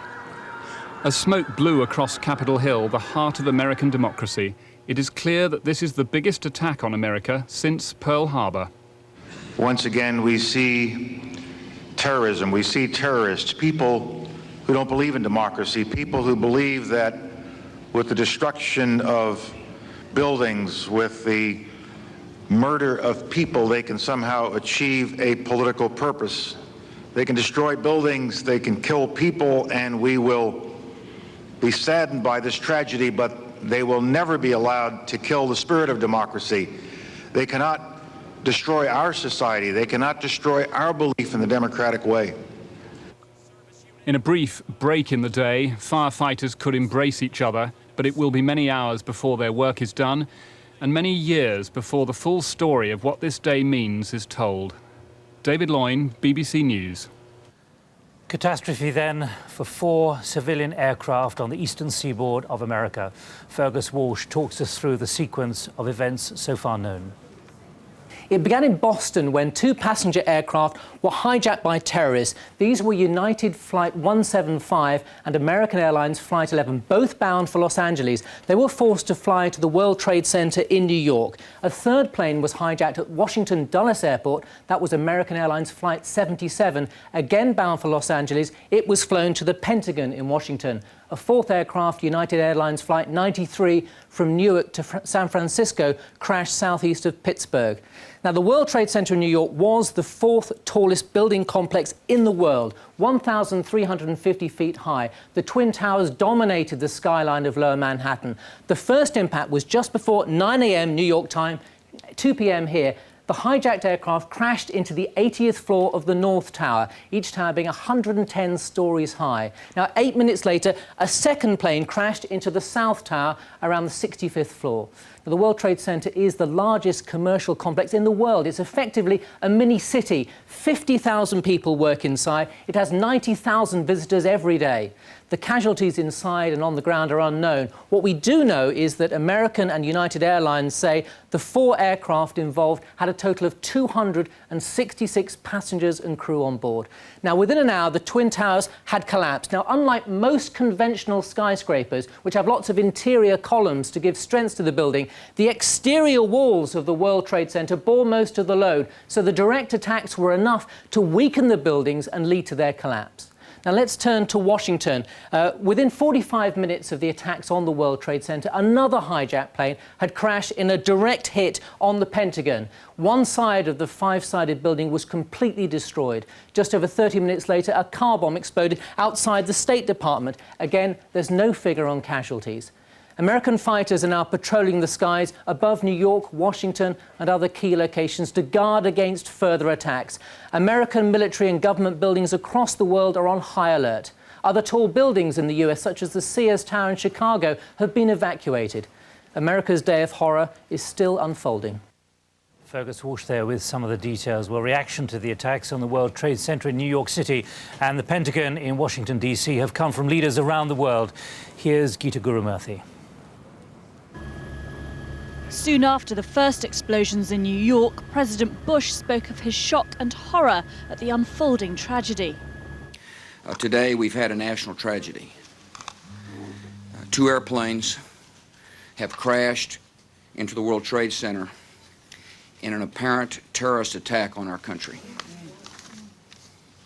I have spoken to the Vice President, to the Governor of New York, to the Director of the FBI, and have ordered that the full resources of the federal government go to help the victims and their families and to conduct a full-scale investigation to hunt down and to find those folks who committed this act. Terrorism against our nation will not stand. Worldwide, there was a sense of growing disbelief as thoughts turned to who was to blame. A Palestinian group, the Democratic Front for the Liberation of Palestine, denied initial reports that it was responsible.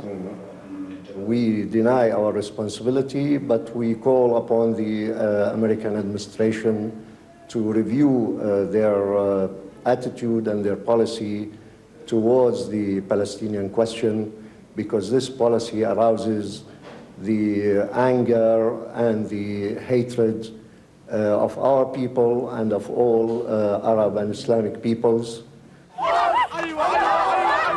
But some in the Middle East were celebrating in the streets, here at Damascus Gate in Jerusalem. But the Palestinian leader, Yasser Arafat, expressed his sympathies. First of all, I am offering my condolences, the condolences of the Palestinian people to the American President, President Bush, to his government, to the American people for this terrible act. We are completely shocked,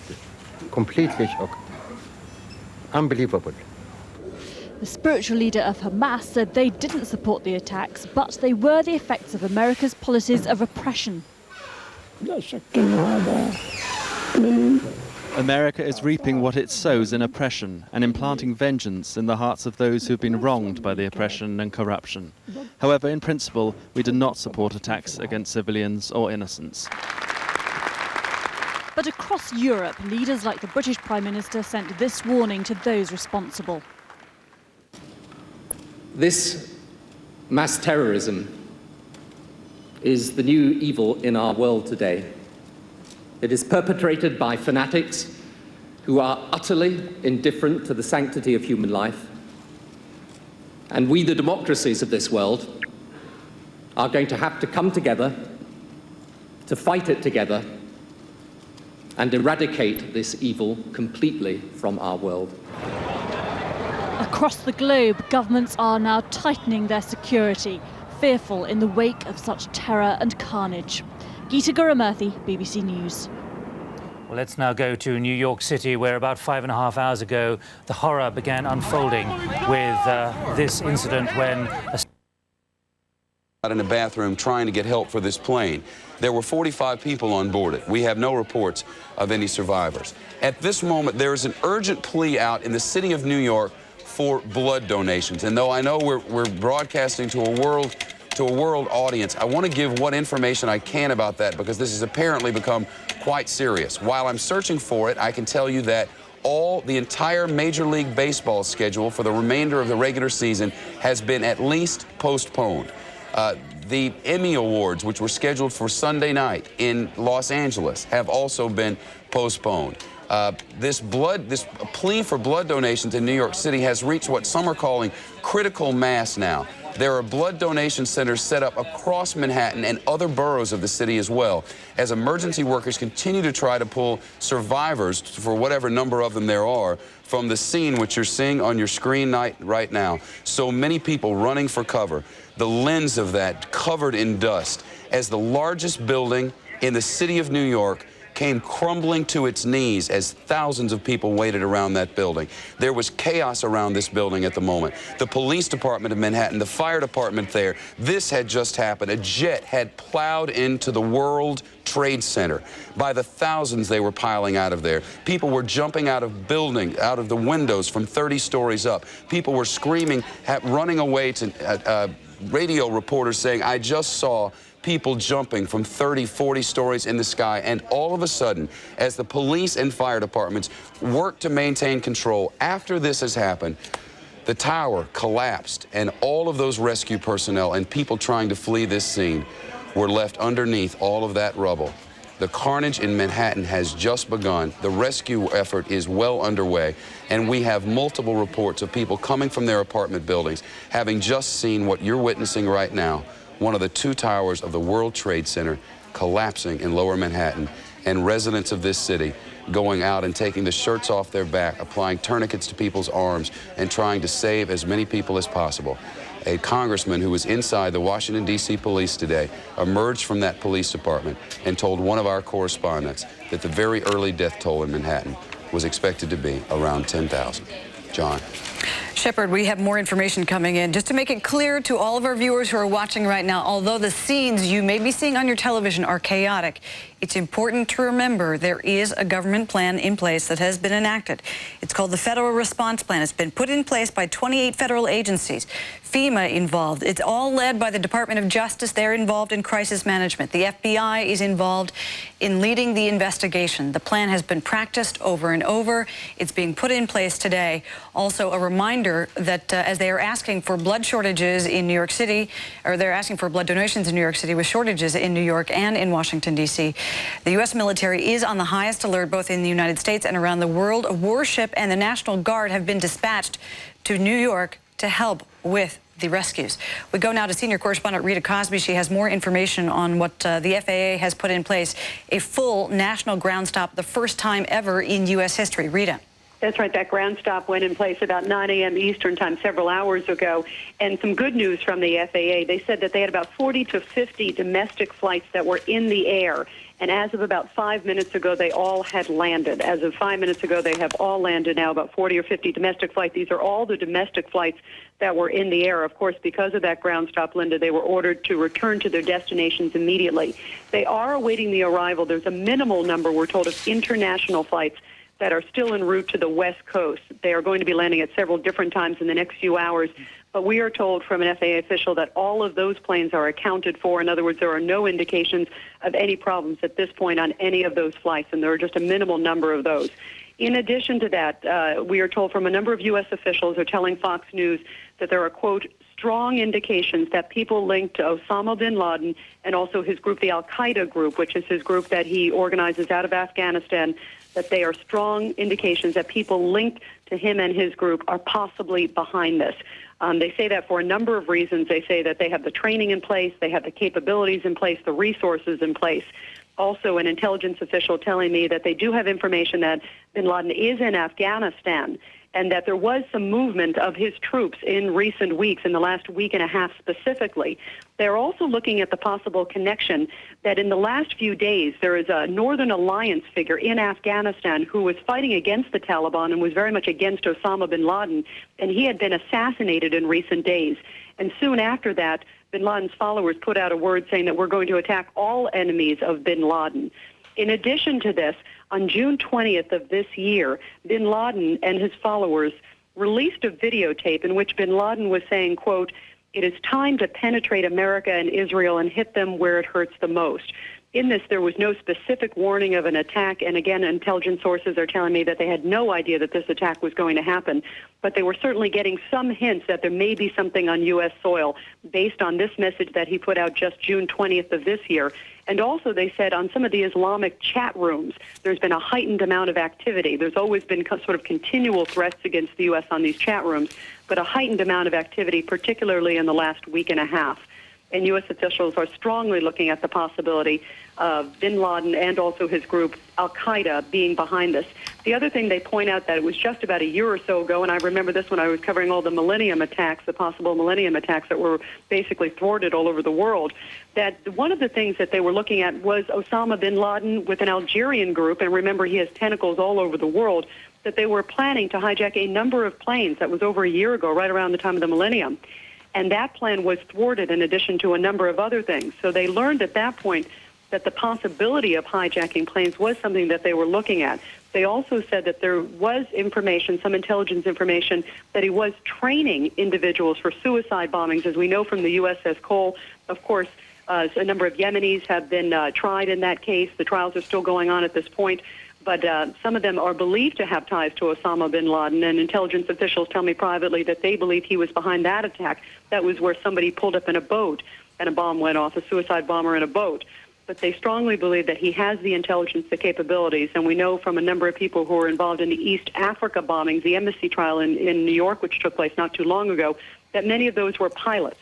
So he certainly had the capabilities, the finances, and intelligence officials, one senior official telling me just a few moments ago, strong indications that this attack could be possibly linked to him and his group. Back to you. Rita Cosby in Washington, thank you.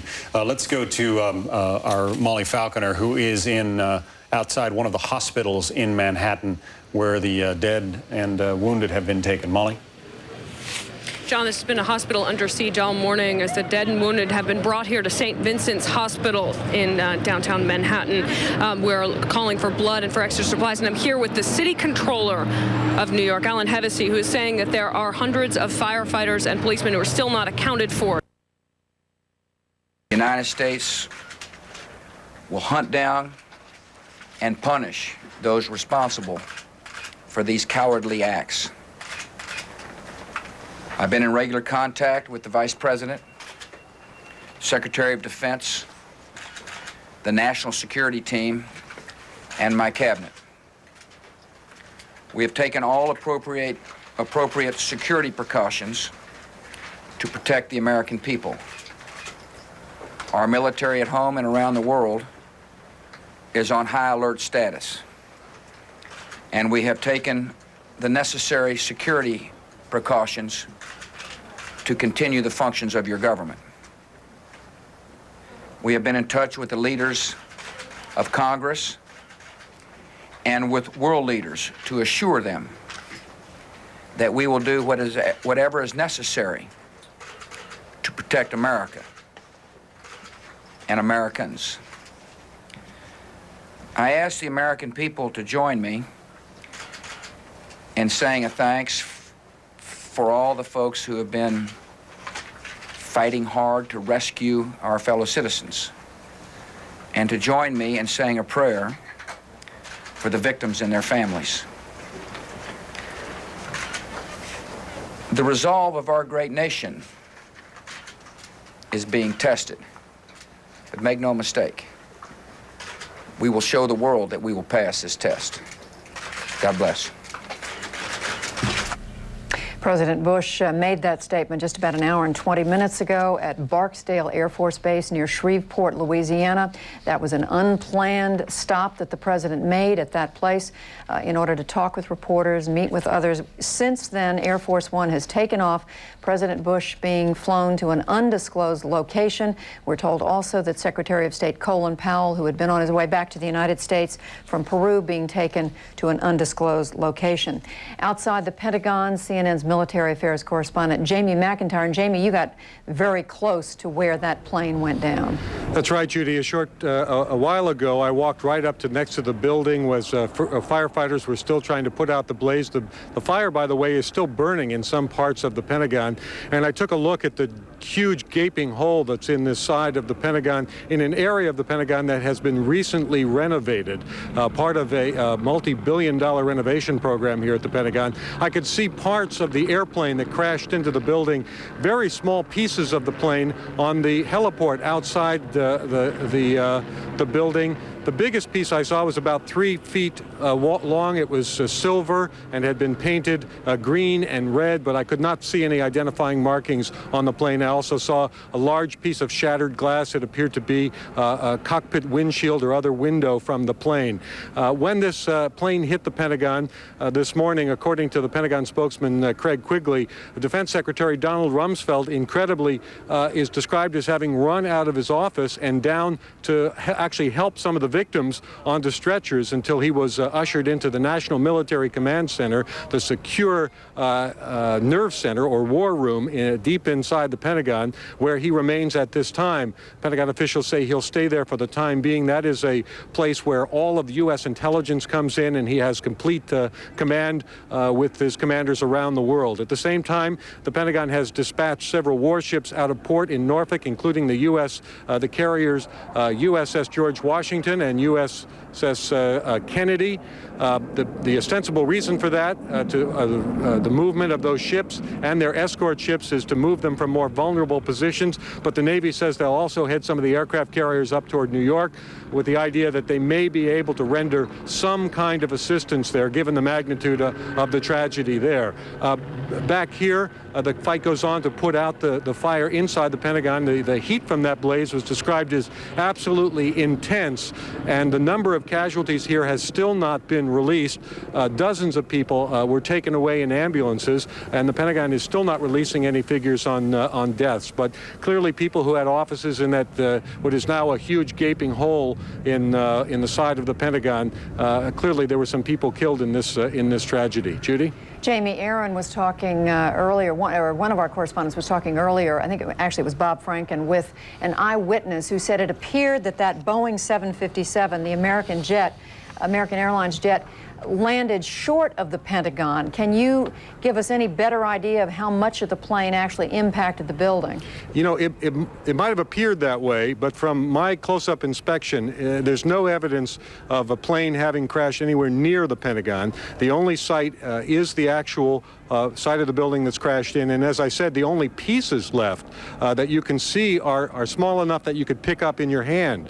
There are no large tail sections, wing sections, a fuselage, nothing like that anywhere around, which would indicate that the entire plane crashed into the side of the Pentagon and then caused the side to collapse. Now, even though if you look at the pictures of the Pentagon, you see that the floors have all collapsed, that didn't happen immediately. It wasn't until almost about 45 minutes later that the structure was weakened enough that all of the floors collapsed. And Jamie, this happened, we're now able to reconstruct about 9:38 this morning. At that time, Jamie, what are we talking about? Dozens, hundreds of people at work in the building? There are 24,000 people who work in this building, and most of them are at work at that hour of the morning. They were all evacuated from the building. In my office, which is sort of halfway between where this took place and the other side of the building, which is where the Defense Secretary's office is, eventually even the corridor I was in began to fill up with smoke just as I began to leave the building. But this was the prime time for an attack. However, it's not the prime location. Every time we've thought about what might happen if the Pentagon were subject of attack, we always assumed that the attack would come on the other side, the river entrance where the brass are. But this attack came on the side facing Arlington Cemetery. All right, Jamie McIntyre, military affairs correspondent. And just to underline what we're seeing at the Pentagon, nothing on the scale of the devastation in New York City, where you have 2 entire towers of the World Trade Center collapsing. But still, this has to be supposedly the most secure of secure buildings in Washington, D.C., and an commercial airplane flew right into it. So we are just, again, trying to get our minds around the magnitude of what these people have gotten away with. Nick Robertson, correspondent, joining us now on the telephone. Nick, you are in Kabul, is that correct? Nick, are you hearing me right now? That's correct, Judy, and we've just had... Yes, Judy, I hear you fine. We are hearing from Mullah Omar in the spiritual capital of Afghanistan, about 300 miles south of here. Mullah Omar is the spiritual leader of the Taliban here, and he's recently issued a short statement. In that statement, he criticizes what he called an act of terrorism, and he was very explicit. He said that Osama bin Laden was not responsible for it, and he said that all he wanted for his country was peace, and peace for other countries in the world. And he went on to say that he believed Osama bin Laden could not have been responsible for such a complex act of terrorism. And he also said that if Afghanistan is a poor country, and therefore he believed there was no way that Afghanistan could be involved in such a complicated act of terrorism. Judy? Nick, help us understand, who is Mullah Omar, the gentleman you're quoting?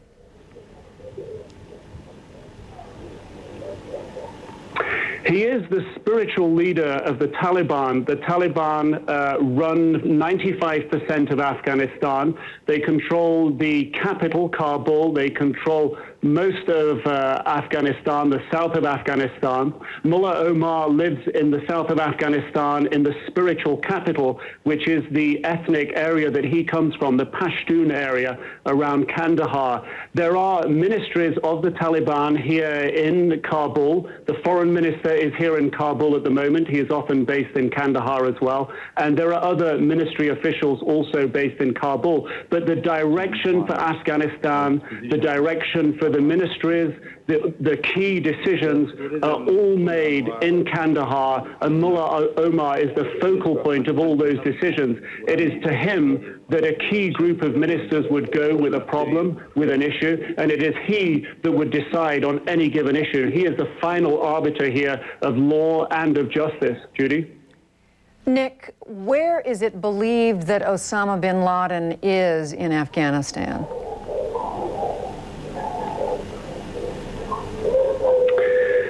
That is a very difficult question to answer. Osama bin Laden, his location is kept extremely secret. As foreign media traveling around Afghanistan, one is often watched and an eye is kept on us by various ministries to ensure that we don't go searching around the country. Our movements around the country are generally restricted to main cities that are agreed in advance by the authorities. So it's very difficult to gauge where Osama bin Laden is. It is understood that he travels around at night. It's understood that he has operated out of various training camps that were built to help train Mujahideen fighters to fight the Soviet occupation in the 1980s. Those are based, some of them towards the border with Pakistan in an area called Host. Those were the training camps that were hit in the 1998 cruise missile attack on Afghanistan. It's also rumored that Osama bin Laden spends some time close to Kandahar, close to the spiritual leader of the Taliban, Mullah Omar. But to exactly put a fix on his location is a very, very difficult thing to do. He works by extreme secrecy. The very few journalists that have been able to meet with him over the last few years are always held at a location and taken blindfold to another location where they can interview him. So people generally, when they meet him, they don't know exactly where they are. They wait there, he arrives, he departs, then they're free to leave.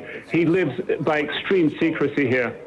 It's necessary. All right, CNN's Nick Robertson joining us, as you could see, from Kabul, Afghanistan, the country run by the religious group, the Taliban, the group that has been suspected, believed for some time of harboring Osama bin Laden. Thank you very much, Nick. And again, we apologize for the delay in the audio there. It is because Nick is on this video phone, which is a new device that we're using, and there is always a delay. Tends to be a delay in audio. I want to bring in now our national security correspondent, David Ensor. You're looking at pictures as I do this from New York City in the moments following the worst of today's attacks on the World Trade Center in New York City, Lower Manhattan, where you can see people running in sheer terror away from either one of the two airplane crashes into the top of the World Trade Center, both towers of which collapsed later on, to the utter horror of people watching both live and on television across the United States and around the world. For that matter, New York City, the subject of the worst terrorism ever to strike the United States. So while we certainly mourn the loss here in Washington at the Pentagon, the airplane that crashed into the Pentagon, the other airplane that crashed near Pittsburgh, both of them commercial airliners with civilians on board, the loss of life in New York City is utterly unbelievable. And just picking up as we look at these pictures, picking up on what Nick Robertson was saying from Afghanistan, even as the leaders of the Taliban deny any role in this, an Arab journalist based in London is quoted today to the Associated Press as saying that followers of Osama bin Laden warned 3 weeks ago they were going to carry out this sort of an attack. New York City Mayor Rudolph Giuliani joining us once again. Mayor Giuliani. The tragedy that we're all undergoing right now is something that we've had nightmares about, but probably thought wouldn't happen. My heart goes out to all of the innocent victims of this horrible and vicious acts of terrorism. And our focus now has to be on saving as many lives as possible. We have hundreds of police officers and firefighters who are engaging in rescue efforts in Lower Manhattan. I want to thank Governor Pataki for the incredible cooperation and coordination, and including deploying the National Guard that will be available to relieve our police officers and firefighters and emergency workers in the next couple of hours. The governor and I just spoke to the President of the United States. The coordination with the federal government from the time of the first attack has been excellent, including closing off the airspace around Manhattan and doing everything that can possibly be done in the face of this barbaric act to make the city secure. And we will strive now very hard to save as many people as possible and to send a message that the city of New York and the United States of America is much stronger than any group of barbaric terrorists, that our democracy, that our rule of law, that our strength and our willingness to defend ourselves will ultimately prevail. And I'd ask the people of New York City to do everything that they can to cooperate, not to be frightened, to go about their lives as normal. Everything is safe right now in the city, and the people who are doing the relief effort need all the help they can get. And then, Governor, thank you very much for your assistance and your help and your support. Thank you. Thank you, Mayor, for your leadership through this crisis. This is a vicious attack upon New York. It's an attack upon America. It's an attack upon the whole concept of freedom and our way of life. And we cannot let these attacks succeed. The first step has to be to make sure we do everything in our power to protect the people and to save the lives of those whose lives are still at risk, and to help those who have been injured. And I want to commend the mayor, and I want to thank my colleagues from Connecticut, New Jersey, Pennsylvania, and the federal government have all offered and made ready support to help us deal with this ongoing crisis. The people of New York are not only the freest and most diverse people in the world, we're also, I believe, the most capable of rising to meet the challenges of this type of attack. And right now, we want New Yorkers to remain calm, to go about their business, to appreciate the fact that everything to provide for their safety is being done, to appreciate that everything that can be done to provide for the health and the needs of the people who are still at risk is being done, and that we will continue to work to make sure that we get through this as strongly and quickly as possible. I want to thank the federal administration. Secretary Thompson has been on the phone with me a number of times, as well as the President, for what they are offering and prepared to do. And we're just confident that, well, this is a horrible attack, and one that is despicable and really unthinkable in its magnitude. We will get through this, and we will continue to have a great and free country, state, and society. Do we know the number of casualties at this point, sir? I don't think we really want to speculate about that. The number of casualties will be more than any of us can bear ultimately. And I don't think we want to speculate on the number of casualties. The effort now has to be to save as many people as possible. There large and I don't think we will know the answer to that until sometime tomorrow or the next day. Were there large numbers of firefighters? There are a large number of firefighters and police officers who are in harm's way, and we don't know how many we've lost. But there's no doubt we've lost some firefighters and police officers. Do you know anything about the cause of the explosions that brought the two buildings down yet? Was it caused by the planes or by something else? We believe that it was caused by the after effects of the planes hitting the buildings. We don't know of an additional explosion after that.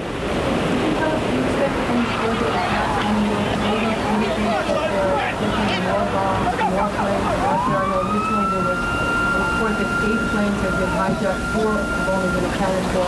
What about the remaining 4? And is there any possibility that there could be bombs on the ground planted by... We have no specific information to that effect. Obviously, the city is now closed. The airspace around the city is closed. And we are on heightened alert. But we have no specific information suggesting any further attack. Can you tell us where the planes came from? I think to give the people of New York confidence, to show that the federal government is standing with us, and to just to make certain that nothing further happens. This has been a very, very difficult and traumatic day for people of the United States and the people of the city. And I think that it's an act that shows that the federal government is going to do everything they can to support us and help us. Can you give us an idea of the extent of the rescue effort that's going on right now in Manhattan? The scope of this thing, of this operation? There are over 1,000 rescue workers, probably about 2,000 that are deployed, trying to get into the buildings, trying to find people, trying to search for people. The governor and I spoke a couple of hours ago. The governor has deployed the National Guard to relieve them because our people are going to need reinforcements pretty soon. But right now they don't want to leave because they're searching for innocent citizens, and they're searching for some of their brothers and sisters. Are you finding survivors? Yes, we have some numbers that we can give you. We have 1,500 people at Liberty State Park who were evacuated, described as walking wounded. They were evacuated by ferry and other means. There are about 600 as of about 15 minutes ago in local hospitals that we account for, 600 people that are being treated in local hospitals. And there are 150 in particular that were critical, that were moved by EMS. New York City has 170 hospitals. So we have a lot of hospitals, and we're utilizing all of them. Probably the one that was the hardest hit was St. Vincent's Hospital. And I would like to just single them out and commend them, because as I was rushing down there, after the first plane hit, before the second, they were already deploying people on the street. I could see the doctors and nurses outside getting ready to receive people. And that was before the second plane actually hit the World Trade Center. What was your experience down there? Also blood donations. We have several sites for blood donations. 153 East 53rd Street, 66 in Amsterdam, which is the Red Cross, and 310 East 67th Street. If people want to do something and they can donate blood, that's going to help not just today, but tomorrow and the next day. This relief effort is going to take some time. Mr. Mayor, you were one of the first people down there. Can you describe the scene in your own words, what you saw down there? I don't know that I'm really able to describe it. It was the most horrific scene I've ever seen in my whole life. We saw the the World Trade Center in flames, a big gaping hole all the way on the top of it. We could see people jumping from the top of the building. And then we went into Barclay Street, 75 Barclay Street, I think it was, and we were there when the building collapsed. And it collapsed in part on 75 Barclay Street. So we were trapped in the building for maybe 10 or 15 minutes, trying to get out different exits.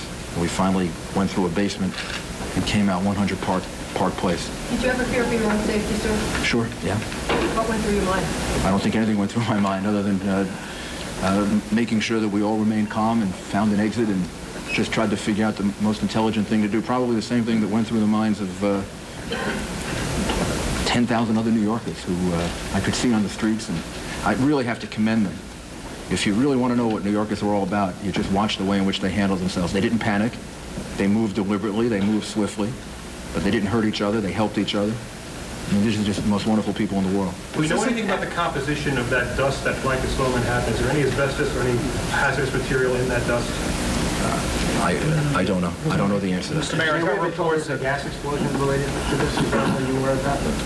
There was a gas leak or possible explosion? We don't believe it. We don't believe that's the case. No. Mr. Mayor, can you tell us anything about where the planes come from, where the aircraft came from? Bill Diamond reminds me that we've turned off the gas in the city buildings, just to be certain. Can you tell us as a precaution? Where these aircraft came from? There was a report that may have been hijacked in Boston. I think we should leave. I think we should leave that up to the federal government to rule. Yes, we do have some information, but I think we should leave that up to the federal government to release that information. Our focus is on the relief efforts. And Governor, What about security for the rest of the do you think there should city be any now that this is retaliation on the part of the United States for what happened here in this country, both in New York, Washington, and other places? First step right now, Marcia, is to make sure we do everything to help those people who need our support, and whether they're injured or still trapped in buildings. The second thing is to make sure at the same time we're providing the maximum security against possible additional incidents. But clearly, this is an attack upon America. It's an attack upon our freedom and our way of life, and we must retaliate and go after those who perpetuated this heinous crime against the people of America. Mayor, this is compared to Pearl Harbor. Do you consider this to be an act of war? This has been compared. I'll do both. This has been compared to Pearl Harbor. Do you consider this to be an act of war? This is a vicious, unprovoked, horrible attack on innocent men, women, and children. It's one of the most heinous acts, certainly in world history. And as the governor said, and I said to the president, we fully and completely support him in any action that he has to take in order to make an example out of the people who are responsible for this. Is it an act of war in your mind? I don't know that I want to use those words. I think the president is the one that has to respond, and I think what he has to know is that all of us in New York support him, and support him completely in the efforts that he's going to have to make over the next couple of days, week, and to make a point that people can't do this. You can't attack innocent men, women, and children. And ultimately, I'm totally confident that American democracy and the American rule of law will prevail. And the people of New York are going to help to demonstrate that over the next couple of days. Anybody take responsibility for this? Any group take responsibility at this time? And what is the city doing to safeguard the citizens now that something like this happens? Well, first of all, I don't know of anyone that's taken responsibility for it at this time. And secondly, the New York City Police Department is fully deployed, not just in the rescue effort, but all throughout the city of New York, offering as much protection and as much security as we're capable of for the citizens of the city. And at this point, I believe that the people in New York City can demonstrate our resolve and our support for all of the people that were viciously attacked today by going about their lives and showing everyone that vicious, cowardly terrorists can't stop us from being a free country and a place that functions. And we'll do everything we can to make that point. Jennifer Steinauer, please. Just a housekeeping. Can you please tell us what's going to happen to the New York primary? This morning, I issued an order suspending the primary across the state. There will be no primary today, and we'll reschedule it once we get through this. Jennifer, please. Can you walk us through the municipal services right now? What's going on with the subway, from schools, courts? The subway, the schools, the chancellor, I commend the chancellor. He was on the phone a number of times with us. He coordinated very, very carefully what would happen. He thought it out, and he came up with a very good plan, which was essentially to keep the schools open, to keep the children in school, so we didn't have a large number of children in the different boroughs that would be released from school. They're being released. I shouldn't say as normal, but basically on the normal schedule. If parents aren't there to pick up the young children, then the children will be taken to a center, and the parents will be notified to come and pick them up. The children who have Metro cards, who normally travel on the subway, will be able to do that. The subways are functioning in 4 of the 5 boroughs, and can we get an update, Joe, on how the subway is doing in Manhattan? All the lettered lines are working. And in Manhattan? In Manhattan lines, all the lettered lines. All the lettered lines are working, including in Manhattan. And throughout the rest of the city, public transportation is normal. So the children should be able to return from school in the normal fashion. And if any children don't have parents to pick them up, then we'll hold them, let the parents know, and then the parents can come and pick them up. Mr. Mayor, you mentioned you were on Barclay Street. What's the radius of damage that's been affected? How many other side streets around the world? I don't think we know yet. The whole area of Lower Manhattan has been very much affected by it. How many police and fire are involved? How many police and fire are involved? Like how many all NYPD off-duty officers that they come in, or like all NYPD and FDNY officers are on duty now. And we're going to need all of them, and again, thanks to the governor and the way in which the state reacted, we will have 1,600 National Guard to relieve them over a period of time, so we can get some relief for them. If anybody's looking for someone that may have been in the World Trade Center or in and around that area, what should they do? How can they get information? We're going to give you numbers so that we can try to help coordinate that. Individual businesses have already done that, but we will as soon as we can find some time from the relief efforts, give you a number in which people can call, and then we can direct them to the right place. But the National Guard looting or anything like that? Any lawlessness? There have been no reports of lawlessness, no reports of looting. As I said, we saw a lot of people that were part of the escape effort. And they seem to be conducting themselves in a very, very sensible way, a very deliberate way. They seem to be helping each other. So I don't think we have any reports like that at all. So the only National Guard we'll see will be in Lower Manhattan, in the bomb site area. They won't be patrolling the rest of Manhattan. No, the purpose of it is to help with the relief effort. We're going to need the help of the state, surrounding areas with heavy-duty equipment. When will they be arriving? The National Guard troops, some have arrived already, and we expect to have up to close to 2,000 between the National Guard and the state police by later this evening. Mayor, bridges and tunnels will have to stay closed. I think everything is closed for now, and then maybe in about an hour or two we can give you an update on what the plan will be for tomorrow. We saw a lot of lightly injured people walking out of the area because obviously the emergency services were needed for the very seriously injured. People come with us. Some people had difficulty breathing. Is there any health advice to give to people who were caught in this thing, who are not necessarily at risk of losing their life, but I think well, obviously if you feel ill or you feel that you've been affected by it, you should go to a hospital and get checked out. But if it's just discomfort that you feel, then you can do basically what we did, was to wash our faces off and get rid of the clothes and get to an area where you can breathe in fresh air. How many people were in the World Trade Center at the time of this attack? I mean, it was the business had already started. It was right before 9 o'clock. I don't know. Tens of thousands? Yes. Approximately. Someone just gave me a number of approximately 10,000, but that's a guess. How long will the city remain on a heightened state of alert? Until we're told not to. I mean, until the FBI and the police department and the federal government tells us that we shouldn't. Right now, the city is should be on a state of alert. Now, instead of frightening people, that should make people feel more confident that everything is being done to keep things secure. And again, let me emphasize that the reason for the National Guard, because I heard the question before, is to help with the relief effort, not because there's any fear of any other problems in the city right now. How is the Mr. Port Mayor, Authority can you tell us certifying about the the buildings, other Mr. public Mayor? buildings, City Hall, One Police Plaza? When will she say for you to return? I don't know yet. I don't know yet. Hopefully soon, but I don't know the answer to that. And we heard reports that One Police Plaza was evacuated. Was that true? No, the command center is open. And it was never. We have people in the command center right now.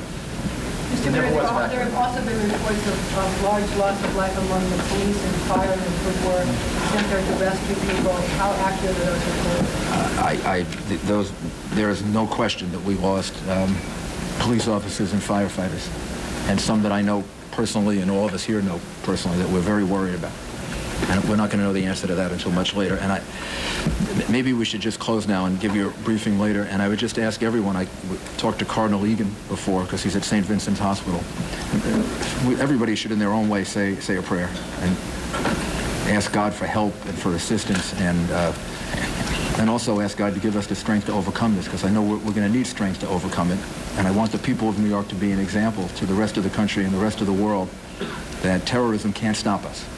American democracy is much stronger than vicious, cowardly terrorists, and we're going to overcome this. Thank you, sir. Thank you. New York Mayor Rudolph Giuliani and New York Governor George Pataki talking to reporters. The mayor urged New Yorkers to be calm and said they had been, and indeed in every picture we have seen of the area around the Trade Center, people were evacuating in a very calm, deliberate, no panic that we have been able to see from the pictures we have taken and the reporting we have done.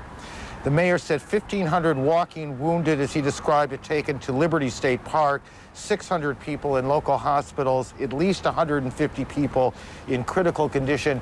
But in fact, the mayor said he would not even venture a guess at what these numbers will become as this day continues to unfold. And tomorrow, he acknowledged it'll be several days before we really know how many people have been hurt, how many people have died. We would add one other point here I don't believe we have mentioned. As you know, airports around the country have been shut down. Every airport around the country has been shut down for the first time in the country's history.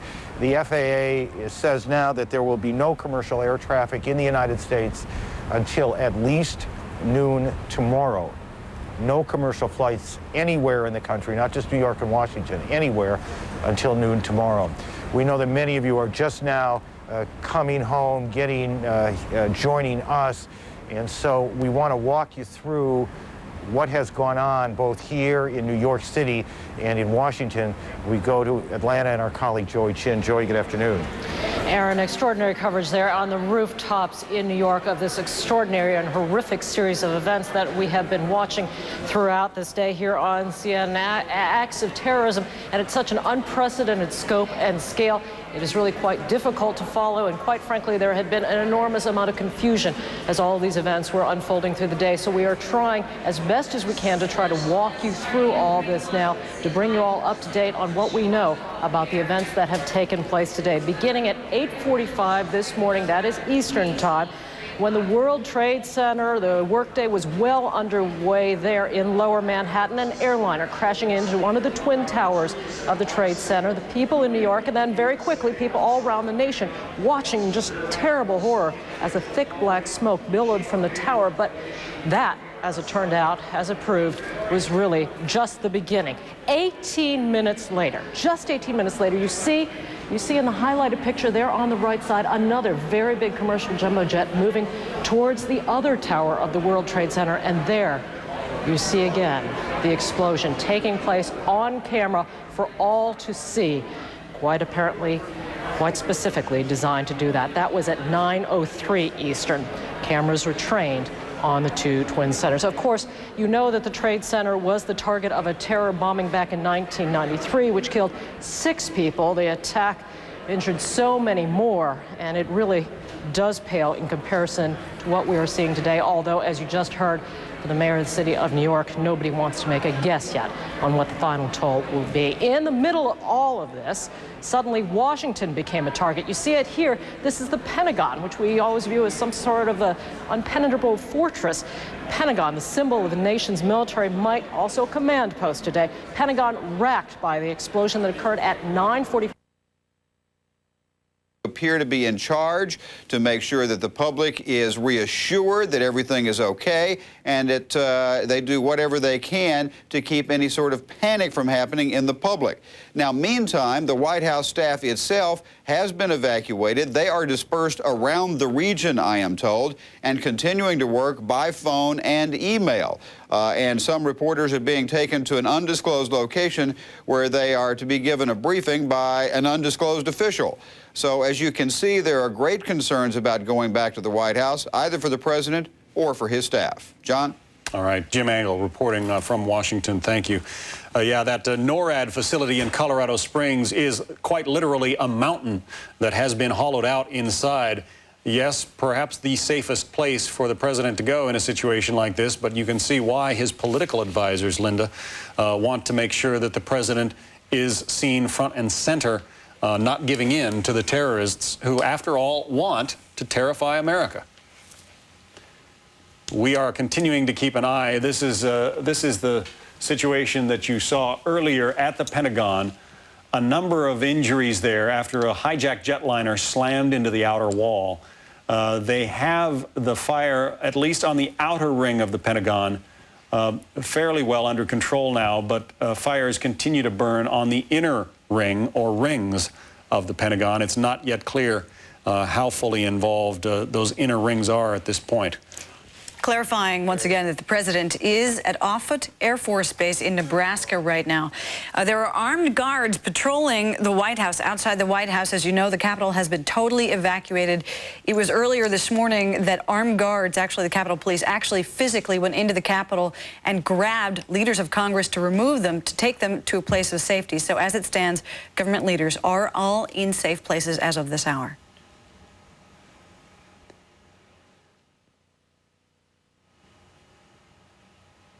It is 3 o'clock in the East. It is noon in the Pacific time zone, and America has been under attack this day, the 11th of September, 2001. A smoke cloud continues to billow from south of Manhattan, where you can see what happened shortly after 9 this morning. The second of 2 hijacked airplanes plowed into the side of the World Trade Center building you see there. The earlier tower already had been hit by another hijacked airplane. We understand that those planes from United and American Airlines. This is the collapse of the second tower that was hit. It was the first one to collapse, perhaps because the structural damage there was so much more severe and so much lower down. But the first of the towers collapsed around 10 o'clock this morning. Not long after that, within 30 minutes or so, the second tower collapsed under its own weight. The structural damage, too much for those steel columns to bear. Now, on a normal day, 50,000 people would be working in the World Trade Center. Perhaps as many as 10,000 more might be visiting or doing business there.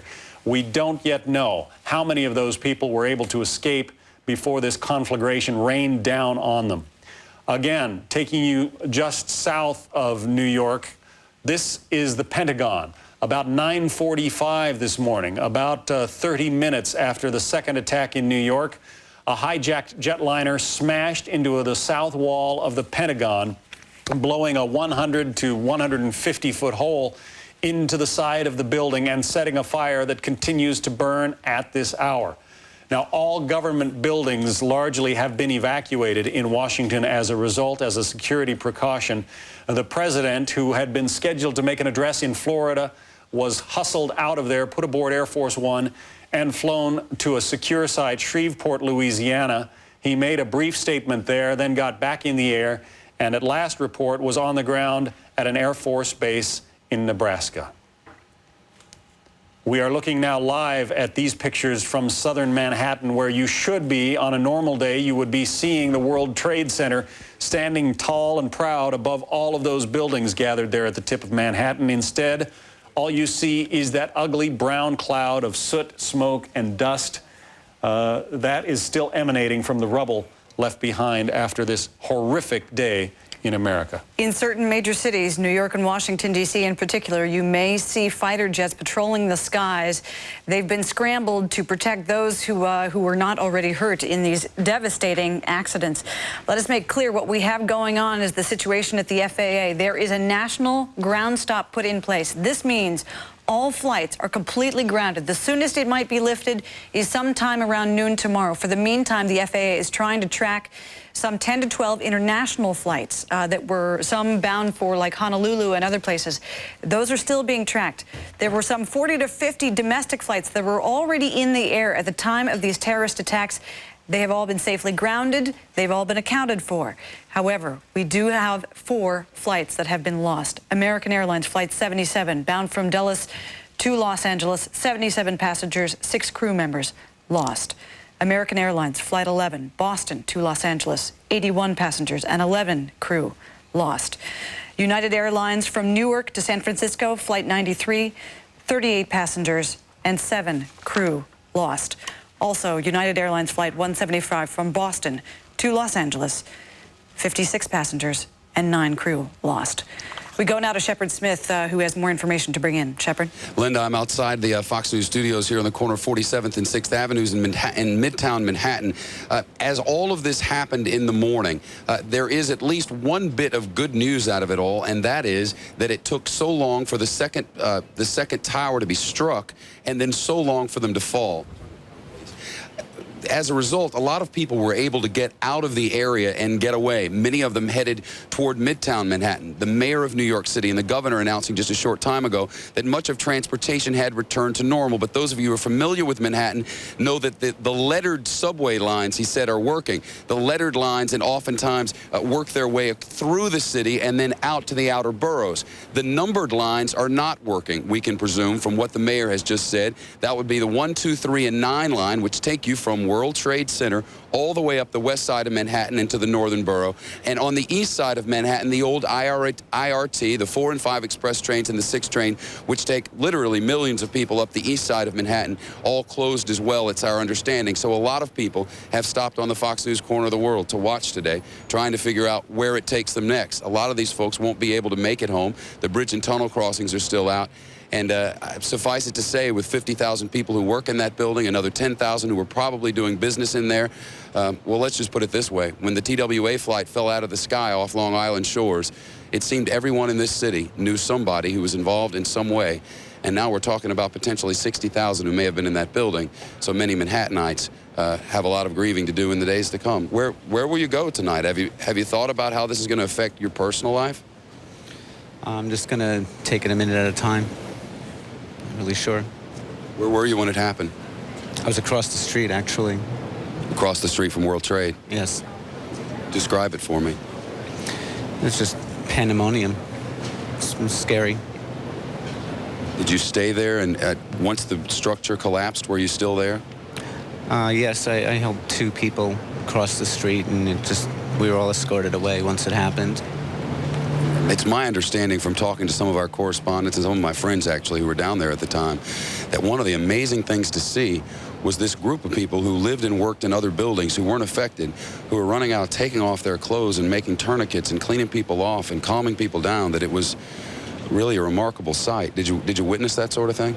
Yeah, that's exactly what happened. People were helping everyone, and I escorted 2 women from one side of the road to the other as the paramedics were arriving, and there was a lot of hurt people and a lot of panic. Having covered so many tragedies in this country, from the Oklahoma City bombing to hurricanes and others, there's a cycle that we as people go through.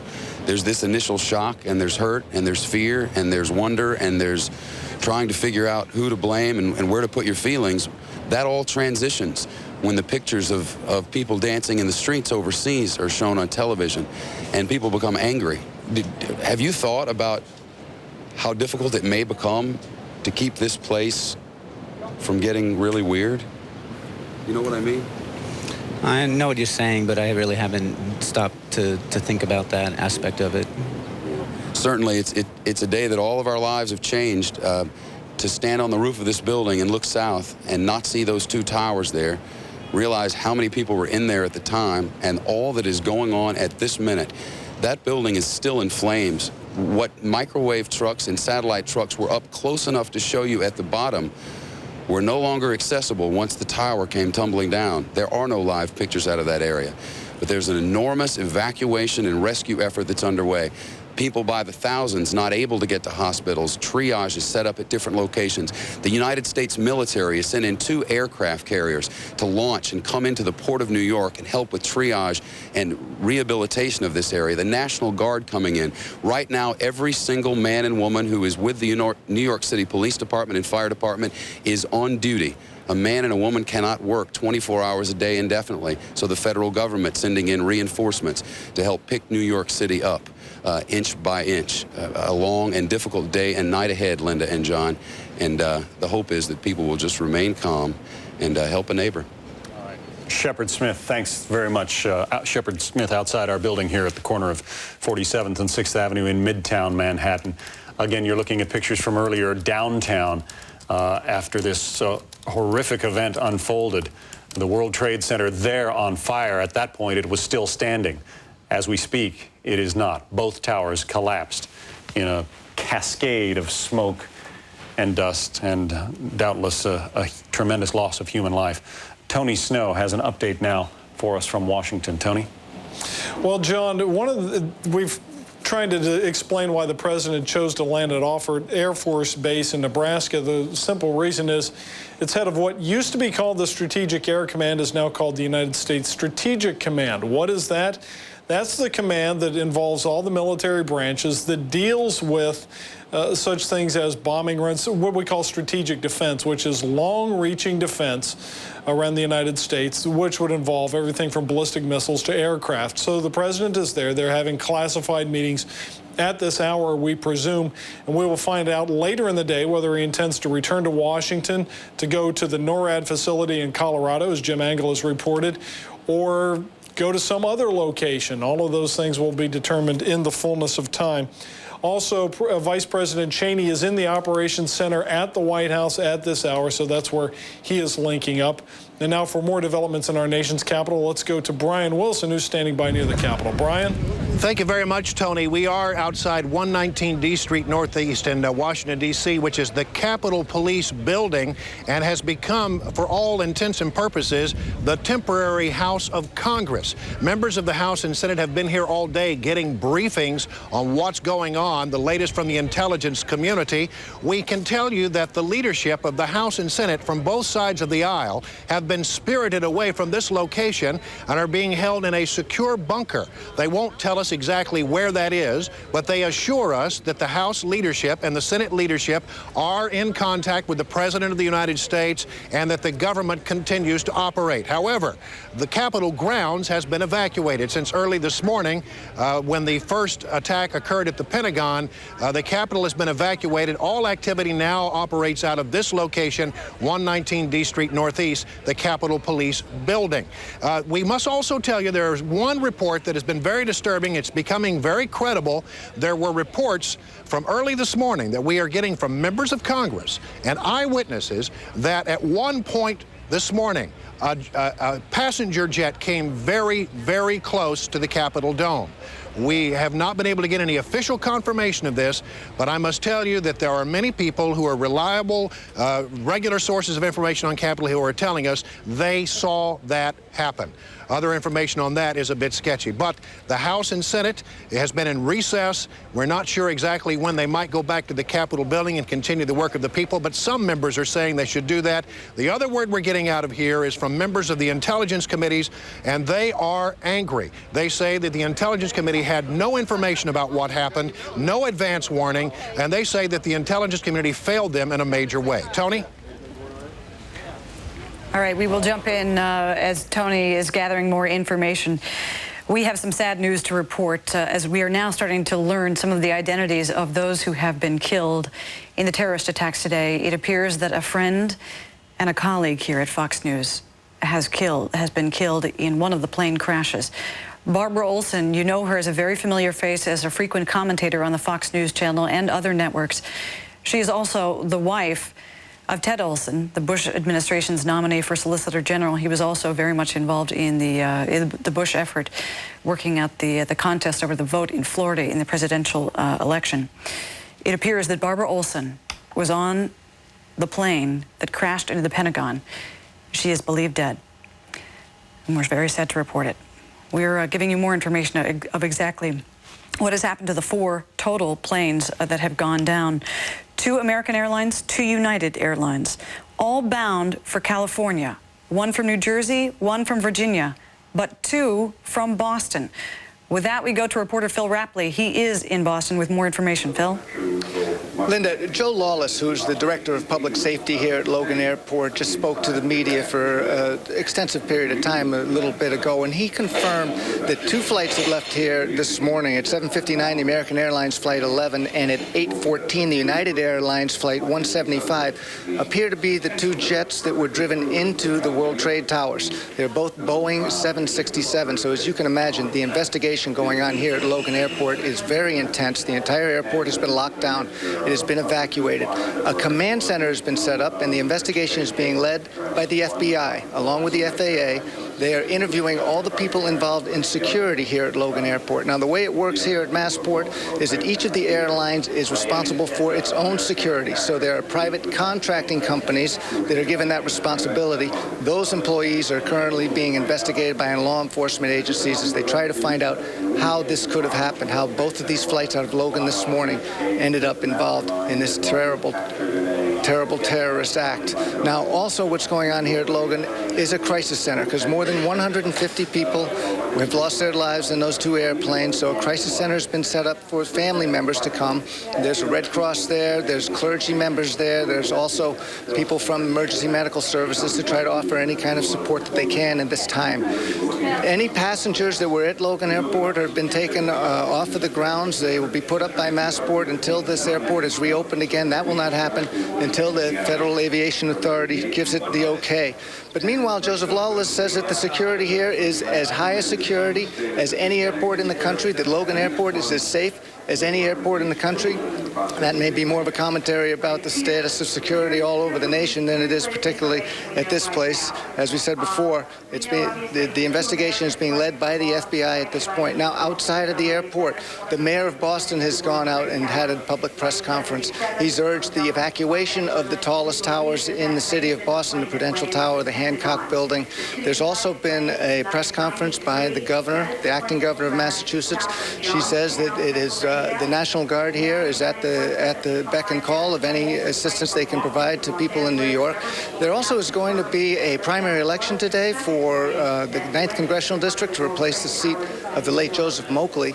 There was some talk early this morning by the Secretary of State that election might be postponed, but now the governor and the Attorney General have come out strongly and said that it must go on, that they cannot have terrorism dictate to a democracy. So that is the way that the officials here in Massachusetts are trying to deal with this crisis situation. But the city of Boston, as I'm sure cities all around the nation, are just shocked by what has happened here. And in fact, there was a rush hour at noontime as people were leaving to go home to their loved ones.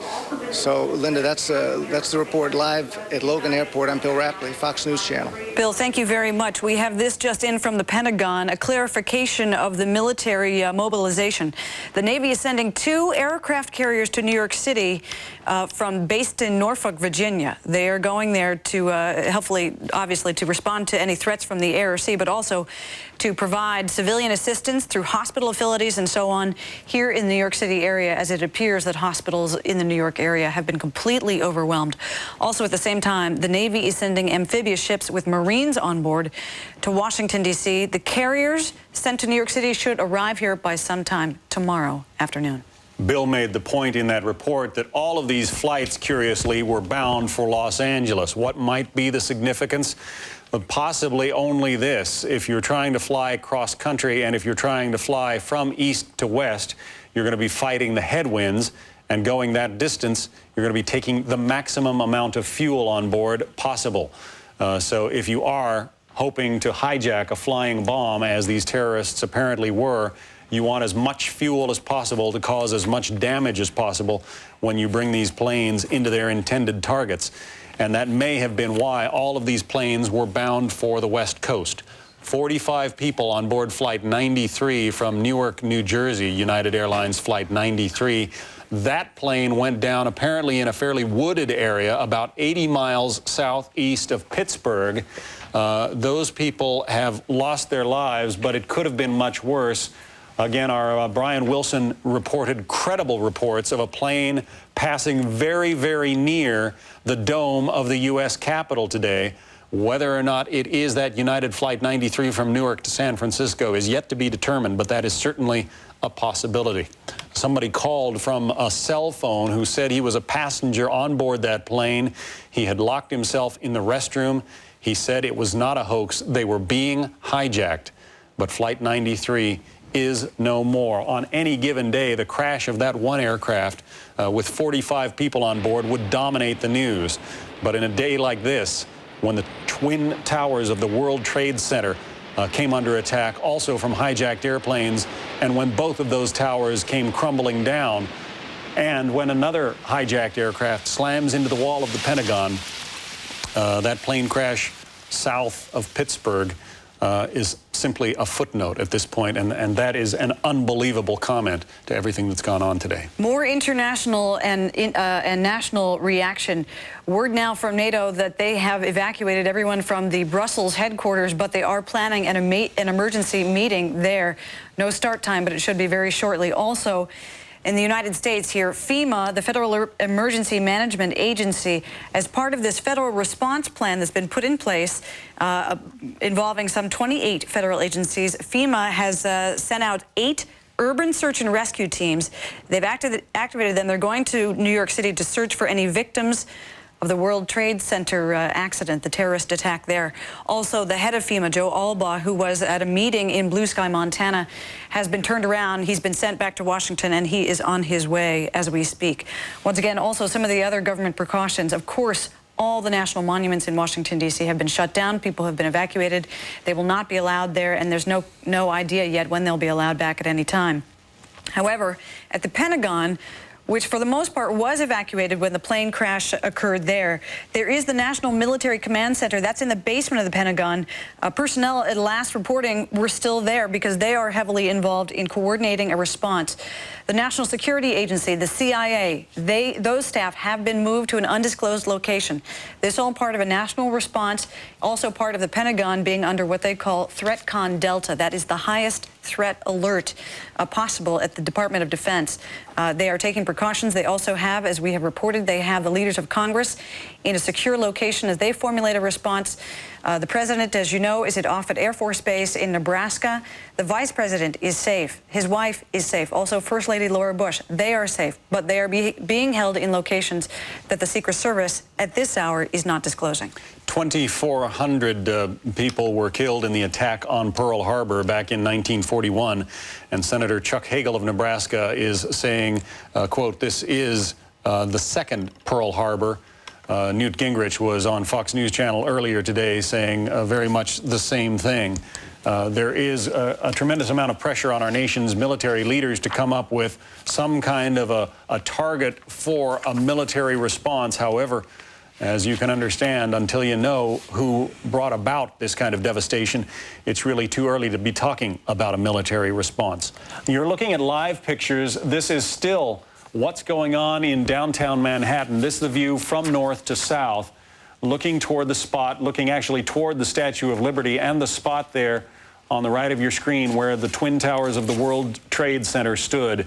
And that until about 10 o'clock Eastern time this morning. About 5 hours ago, they crumbled. This after they became the targets of some madmen with a grudge against America. Let's go to Rick Leventhal, who was there when all of this unfolded. Rick, it's good to see you still with us. Thanks, John. We did have some frightening moments out here earlier this morning. I was in my office before 9 a.m. when I got the page that a plane had hit the World Trade Center, and I couldn't believe it. I thought there must have been some mistake, and sure enough, turned on the television, saw the video, jumped in a subway to come down here to Lower Manhattan. The train stopped. I had to get out of Canal Street, which isn't too far away, but a lot of people had to get out way before then, and they stopped the train service. And you know, as I was walking down here towards where the World Trade Center is located, the Twin Towers were still standing, and there were people on every single street corner just staring up like they would be tourists. But these are locals, these are residents who were standing there staring at these two towers that were on fire with holes in the sides of the buildings. One of the most recognizable attractions in the world, the World Trade Center is. And it was a smoking hulk of wreckage, and again, people just staring at it. I can't believe that this is happening. So we get closer and closer, and with my press ID, I was able to get a block further west and basically 1 block to the north of the World Trade Center towers. When police said you cannot go any further, they stopped us there, and this is before the two buildings collapsed, and it was chaotic. There was police and rescue personnel all over the place, still trying to figure out what was going on. That's when we were hearing that there was a second plane that had hit the second tower, and everyone was trying to respond to that disaster, and people were swarming towards the buildings to try and rescue the people who were in the buildings. We then moved, our satellite truck parked a couple blocks further south of us here on Church Street, which basically runs right into the front of the World Trade Center buildings. You can't see it now because of all the smoke that's still in the street from where the buildings are burning, but we were there in the street virtually around the corner from the first tower when it collapsed. And we saw hundreds of people running up the street right at us, many of them yelling, screaming, run, the building's collapsing. I'm talking police officers included, running for their lives because this building was coming down. And what followed them was a gigantic cloud of smoke and debris, perhaps 100 feet high, rolling up Church Street, rolling north, as the building fell down and pushed all of its debris up the street. We took refuge inside the satellite truck, which was parked right there. We didn't know what was coming, what to expect. We jumped in the truck, waited for the smoke to clear. We got out, and some of the rescue personnel then began flooding back into this area. Shortly after that, we heard that the second tower was coming down.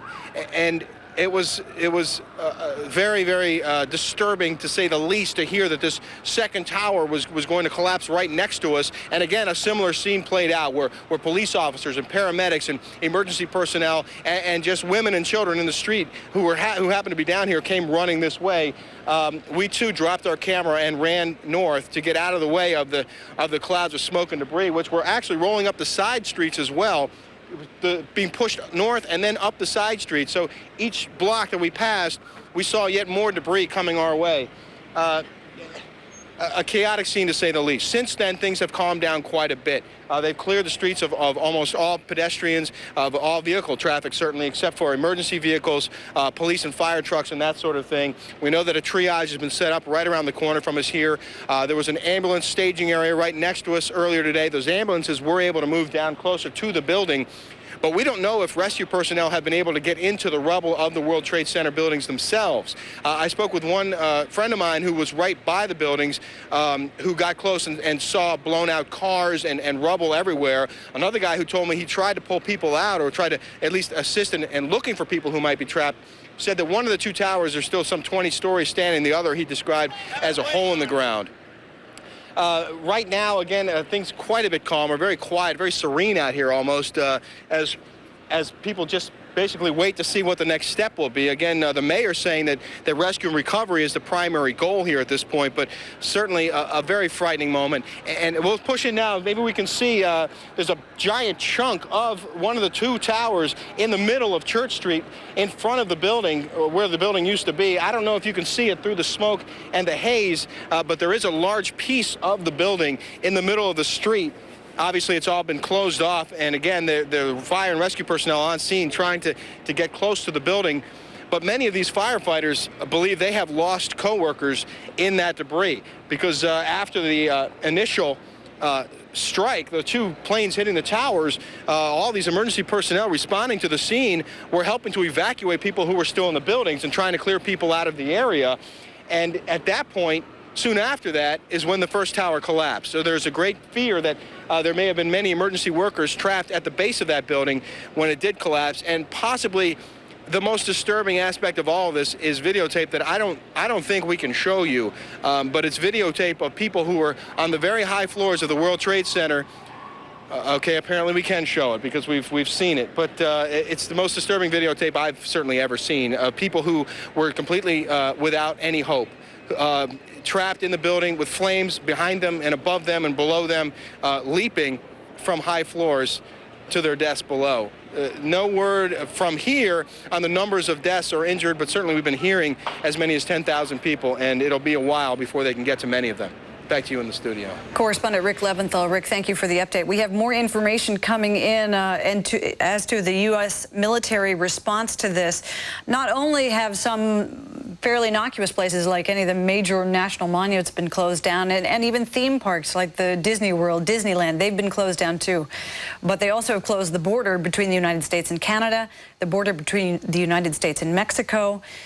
We are now just getting information that it is the USS John F. Kennedy and the USS George Washington that have now been deployed to New York Harbor. We also understand that there will be amphibious ships, guided missile cruisers, and guided missile destroyers that are all also being deployed. Where they will be sent, it's not clear right now. We are expecting a briefing from the Pentagon, actually not from inside the Pentagon, but from Pentagon officials. In a matter of a couple of minutes, that will clarify exactly what they're doing. But now, in addition to the Pentagon being at ThreatCon Delta, we understand that Navy installations all up and down the East Coast have also been put on ThreatCon Delta. That is the highest level of alert for the U.S. military. With the aircraft carriers coming into New York to help with some of the hospital response, we take it now to correspondent Molly Falconer, who is at one of the hospitals in New York City that is completely overwhelmed. Molly? It's a hospital in chaos. It's been ground zero for the injured here all morning. We've been watching stretchers going in and out of the hospital, some horrifying scenes. And right now we are seeing some of the emergency medical supplies. They're just overwhelmed here. So we've been seeing 18-wheeler trucks just being brought in down the streets of Manhattan. As you can see, they're parked over across the street from St. Vincent's Hospital. That's a medical center that's handling over 100 of the dead, injured, and very badly burned here today. Basically, they ran out of supplies. They ran out of blood. They ran out of something called Silvadine, which treats burns. They have been raiding local pharmacies for more of that. They didn't have enough, so apparently now they've had more medical supplies brought in. As you can see, the sirens are going up and down the street right here. They have closed off all of 7th Avenue. That's one of the main thoroughfares in Manhattan. It runs right by the hospital. It also runs all the way down to Wall Street. So they're using this as an emergency corridor to ferry up the wounded and other casualties of this horrifying attack. We've been seeing police officers coming up and down here. The mayor was speeding by here earlier today. Also, New York City yellow cabs have been commandeered to bring in doctors and nurses. We've been seeing them come up and down here, going both ways on the street all this morning. Also, New York City buses are bussing in loads of doctors and nurses. They are calling now, hospital personnel are calling for clothing because so many of the victims have had their clothing blown off them, that they need extra shirts, pants, shoes, anything you have. They're asking for it here at St. Vincent's. They're also asking for type O positive blood. You can see behind me also the crowds are just waiting here for words of their loved ones. There is a makeshift information booth. I don't know if you can see that sign. It's just hand lettered. Things are happening so fast down here that they're trying to get the information out as fast as they possibly can. They set up a makeshift, almost card table, and a yellow sign just stuck on the wall of the hospital to let people know where the dead and injured are today. We were supposed to have a briefing about this at about 3 o'clock. Apparently, hospital staff are just so overwhelmed that they had to push that back until 4 o'clock, and we'll bring you the latest word from that as we know it. That briefing, again, has been pushed back until 4 o'clock. Hospital personnel just overwhelmed. They couldn't get it to us in time at 3 o'clock. But here's what we know. Over 100 injured, wounded, possibly dead are inside St. Vincent's. They have commandeered everything from hospital corridors to the hospital gym to serve as makeshift ERs. The entire trauma staff is on alert. They have a disaster plan in action. I talked to a doctor or two who was in there this morning. They said that things are actually pretty calm, that people have been trained for this, and they are doing exactly what they have been trained to do. They are dealing with the casualties as best they can, and apparently that effort is going well. But the problem has been supplies. Those are being trucked in as we speak. We just saw one of the pharmacies and food operations around here. They've been donating water. They've been donating sandwiches. That's just getting wheeled across the streets. As you can see, construction personnel are here to add more barriers to what is just sort of a siege mentality at the hospital. We've seen police lock this place down as if there is a bomb threat. There is not anything like that, but it is being treated as a scene of great trauma.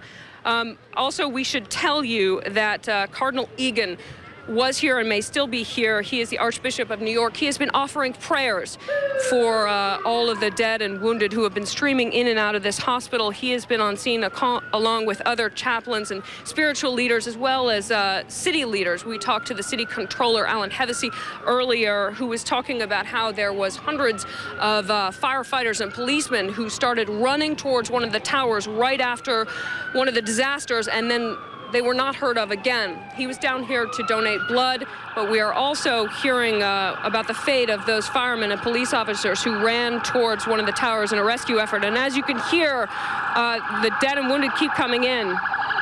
There's more. People who were involved knew how to take over aircraft and fly them into the targets.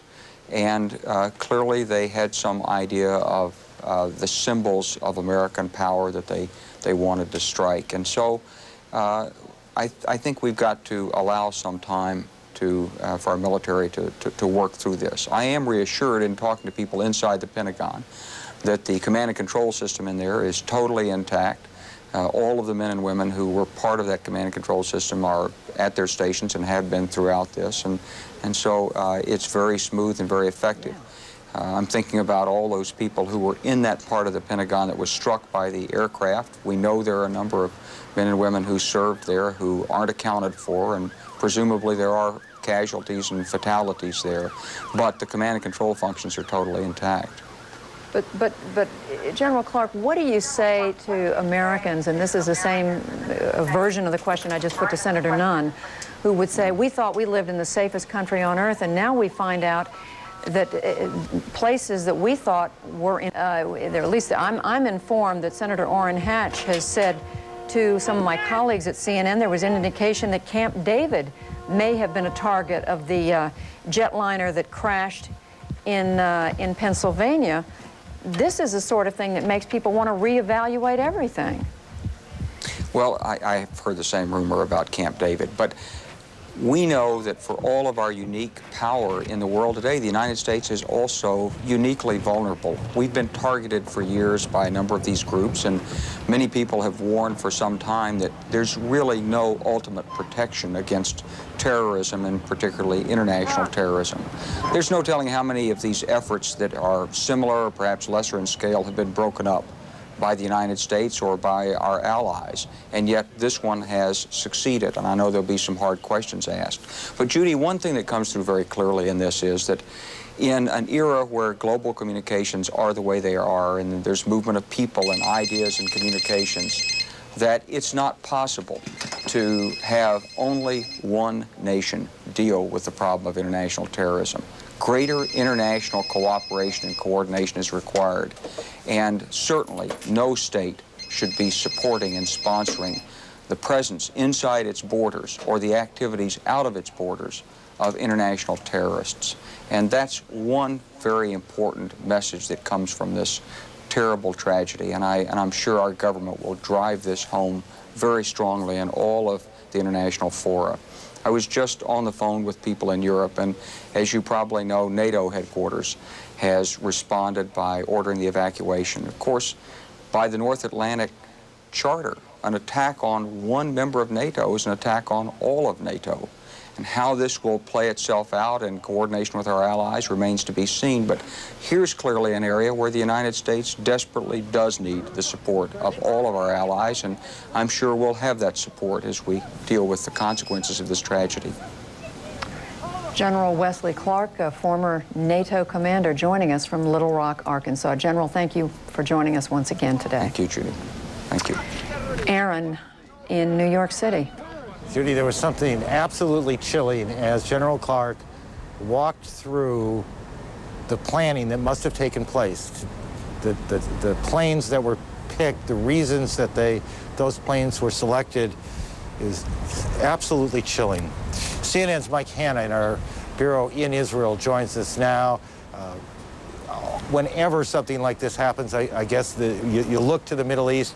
Mike, what's the situation in Israel now? Well, Iran, in an area that has been racked by violence by nearly a year, all have been closely watching events as they've unfolded in the United States. There has been a blanket condemnation from all leaders in the region of the events that have taken place there and commiseration about the extensive loss of life that has occurred. However, when news of the events started to filter through in Palestinian areas, there were sporadic incidents of celebration in the streets in the East Jerusalem and in various parts of the West Bank. Palestinians took to the streets in small groups, celebrating what they said was an attack against the United States. The United States, blamed by some Palestinians for its ongoing support, as it is seen, of Israel in this conflict, in this Middle Eastern conflict. However, while some Palestinians were taking to the streets in apparent celebration, one youth was quoted as saying, as he received a sweets handed around in celebration, "This is a sweet from Osama bin Laden," he said. However, while this was happening, the Palestinian leadership itself was very quick to condemn the events in the strongest of terms. First of all, I am offering my condolences, the condolences of the Palestinian people to the American President, President Bush, to his government, to the American people for this terrible act. We are completely shocked, unbelievable. Condemnation and commiserations too from Israel in messages to the United States administration. Israel has banned all non-El Al flights coming into the country as a security precaution, and certainly the events in the U.S. being watched very, very closely from this region. Aaron. Mike, just a couple of things briefly. One is it is hard, I suspect, for many of our viewers to look at the tape of the celebration in that you just showed us and contrast those scenes with what we have seen from here in New York and in Washington. The utter devastation, the fear on people's faces, the death and injuries that we know have taken place. The contrasting pictures are extraordinary. Is the Israeli military on a high state of alert now? Yes, very much so. There is a high state of alert throughout this area. The context that one must view those demonstrations in, those celebrations as we're seen in Palestinian streets, is a context of an area in which violence has been ongoing for nearly 12 months. The context, too, that some Palestinians have criticized the United States sharply for what is seen as its support of Israel in this ongoing conflict. And certainly the Palestinian leadership has been very quick to disassociate itself from those images on the ground, making quite clear that it condemns in the strongest of terms the events in the United States. All radical Palestinian groups, too, have disassociated themselves and denied any responsibility for the United States attacks. Aaron? Mike, thank you. CNN's Mike Hanna, our Jerusalem bureau chief, where it's about 11:15 in Israel, about 3:45 here in New York. Hospitals here continue to be inundated with the injured, the most serious of the injured being treated first in a classic triage operation. Maria Hinojosa is at St. Vincent Hospital. She joins us on the phone. Maria, what are you seeing and what are you hearing? Well, Aaron, since about 10 o'clock this morning, there's been a steady stream of ambulances coming into St. Vincent's, which is the central hospital for the traumatized, where they're dealing with the trauma units here. Now, what we've seen, the most recent numbers now, there's 256 patients. 25 of them are in critical condition. 3 of them have passed away. And about 30 firefighters and police have also been treated. Just to give you an idea of the numbers, this hospital handled the World Trade Center bombing in 1993. There they saw a total of only 160 patients. They are now having well surpassed that by 100 patients, more or less, 256 patients now. Mayor Giuliani arrived here about 5 minutes ago. He went straight inside. We're expecting him to come out and address the media here. And essentially, there's a sea of green. Office chairs have been draped with white sheets to be used instead of stretchers. Buses have been ferrying hundreds of volunteers who have come to donate blood. They've been taken to other locations. And just about 2 minutes ago, we saw another busload carrying doctors and nurses who have come off. Lots of doctors and nurses coming to St. Vincent's wanting to volunteer. People here saying that they're asking them to come later tonight, where they're expected to be receiving patients well into the night for the next 24 hours at least. Aaron? Maria, thank you. A snapshot of what is going on in any number of hospitals here in the city of New York and in the New York region. In the counties surrounding New York, this is all being played out in very much the same way. Another snapshot, if you will. CNN producer Alec Mirren is in a car in New Jersey trying to make his way to us here in the city. Alec, can you hear me? I can, Aaron. Tell me what is out there right now. How far are you from Manhattan? Well, I've been traveling from suburban Maryland today, trying to come up, like you said, to assist in the coverage. And it's eerie how these events are impacting travel all along the Northeast Corridor. As you know, a very busy commuter area. Went to the train station in Baltimore this morning. The trains have just been canceled. People were forming carpools to get where they needed to go. As I jumped in my car and headed north on Interstate 95 and then on to the New Jersey Turnpike, lots of signs. Serious problems, avoid New York. On the New Jersey Turnpike, I don't know if this is unprecedented, but it's certainly unusual. Everyone was funneled off of the Turnpike at exit 11, which is Perth Amboy. Ironically, as you get off there, you could see the cloud of smoke still billowing out of the World Trade Center. Lots of people have just pulled over to the side of the road and are sort of sitting there. Some have gotten binoculars from who knows where. I talked to a few of them. They said they didn't know where they were going to go because the turnpike was closed. I just got here to the train station because reports had been that perhaps train service was starting up again. In fact, it is starting leaving the city, and they made that announcement, which was greeted by watch my back. Smiles and quiet nods of the head from people who are clearly waiting for loved ones to come out of New York City. But there's still no service into New York City, and the island remains pretty much an island. I talked to Woodbridge. Alec, let me stop you there. Thank you for the snapshot. Keep working your way here. We could use the help. Judy Woodruff in Washington. Judy, what do you got? Aaron, joining us now, our congressional correspondent Kate Snow for an update on what some members of Congress have been doing. We know they've been evacuated from the Capitol building, but Kate, you've been learning about some of their assessment of what's happened.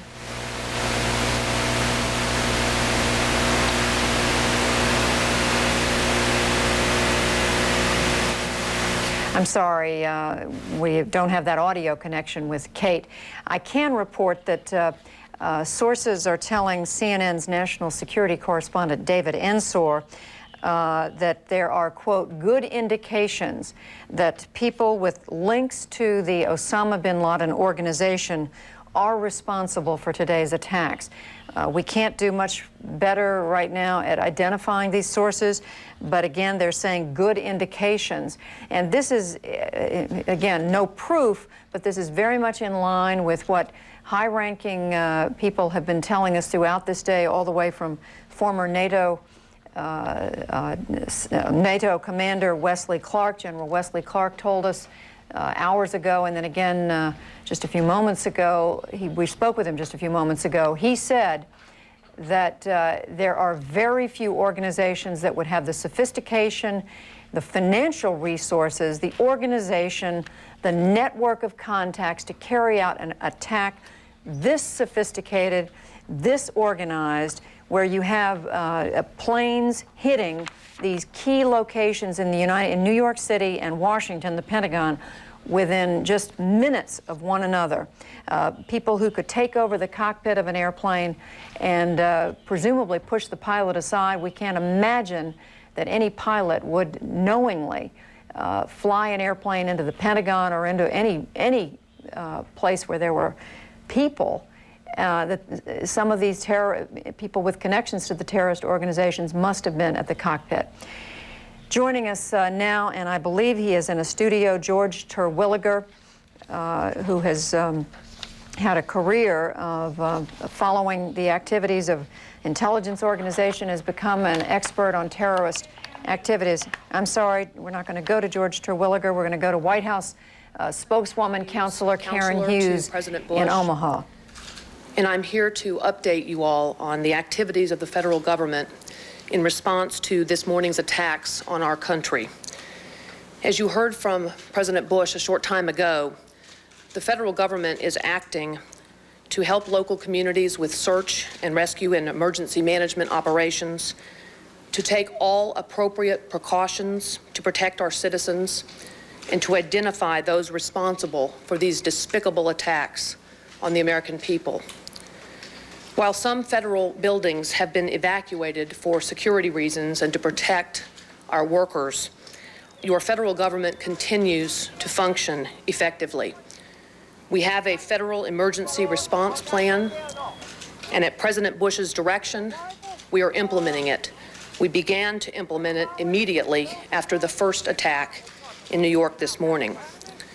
We contacted American forces and embassies throughout the world and placed them on high alert. The United States Secret Service immediately secured the President, the Vice President, and the Speaker of the House, and they are all safe. They have also secured members of the National Security Team, the President's Cabinet, and senior staff. As you know, President Bush was in Sarasota, Florida when the first attack occurred this morning. Air Force One has now landed at Offutt Air Force Base in Omaha, Nebraska, and the President is in a secure location. He is in continuous communication with the Vice President and key members of his cabinet and national security team. Vice President Cheney and our National Security Advisor, Condoleezza Rice, are in a secure facility at the White House. I have just come from there. The Secretary of Transportation and other members of our White House senior staff are gathered at a command center there, and we are coordinating with other branches of our federal government. The Secretary of Defense remains at the Pentagon, and the Secretary of State is en route back to Washington from his trip to South America. President Bush is conducting a meeting of the National Security Council as we speak. They are meeting President Bush from his location and other members from different locations in Washington and other locations. As many of you have been reporting, the Federal Aviation Administration ordered all airports closed, and all planes which were in the air were directed to land at the nearest airport. International flights were diverted to alternate locations outside of the United States. Transportation Secretary Mineta has directed the Federal Aviation Administration to suspend operations until at least noon tomorrow. So no airline flights will operate until at least then, and until the FAA announces that operations will be resumed. Secretary Mineta has also issued orders controlling the movement of all vessels in United States navigable waters. The Federal Emergency Management Agency has activated 8 urban search and rescue task forces in New York, and 4 of these highly trained teams are at work here in Washington at the Pentagon. Every federal agency has implemented continuity of operations plans to make sure the government continues to function effectively.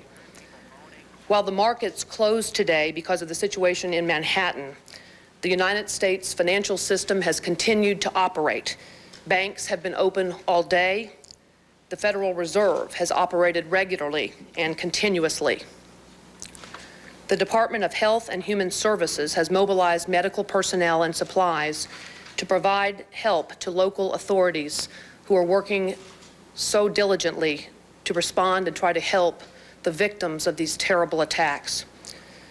President Bush has committed the full resources of our intelligence and law enforcement communities to identify and bring to swift justice those responsible for these despicable attacks.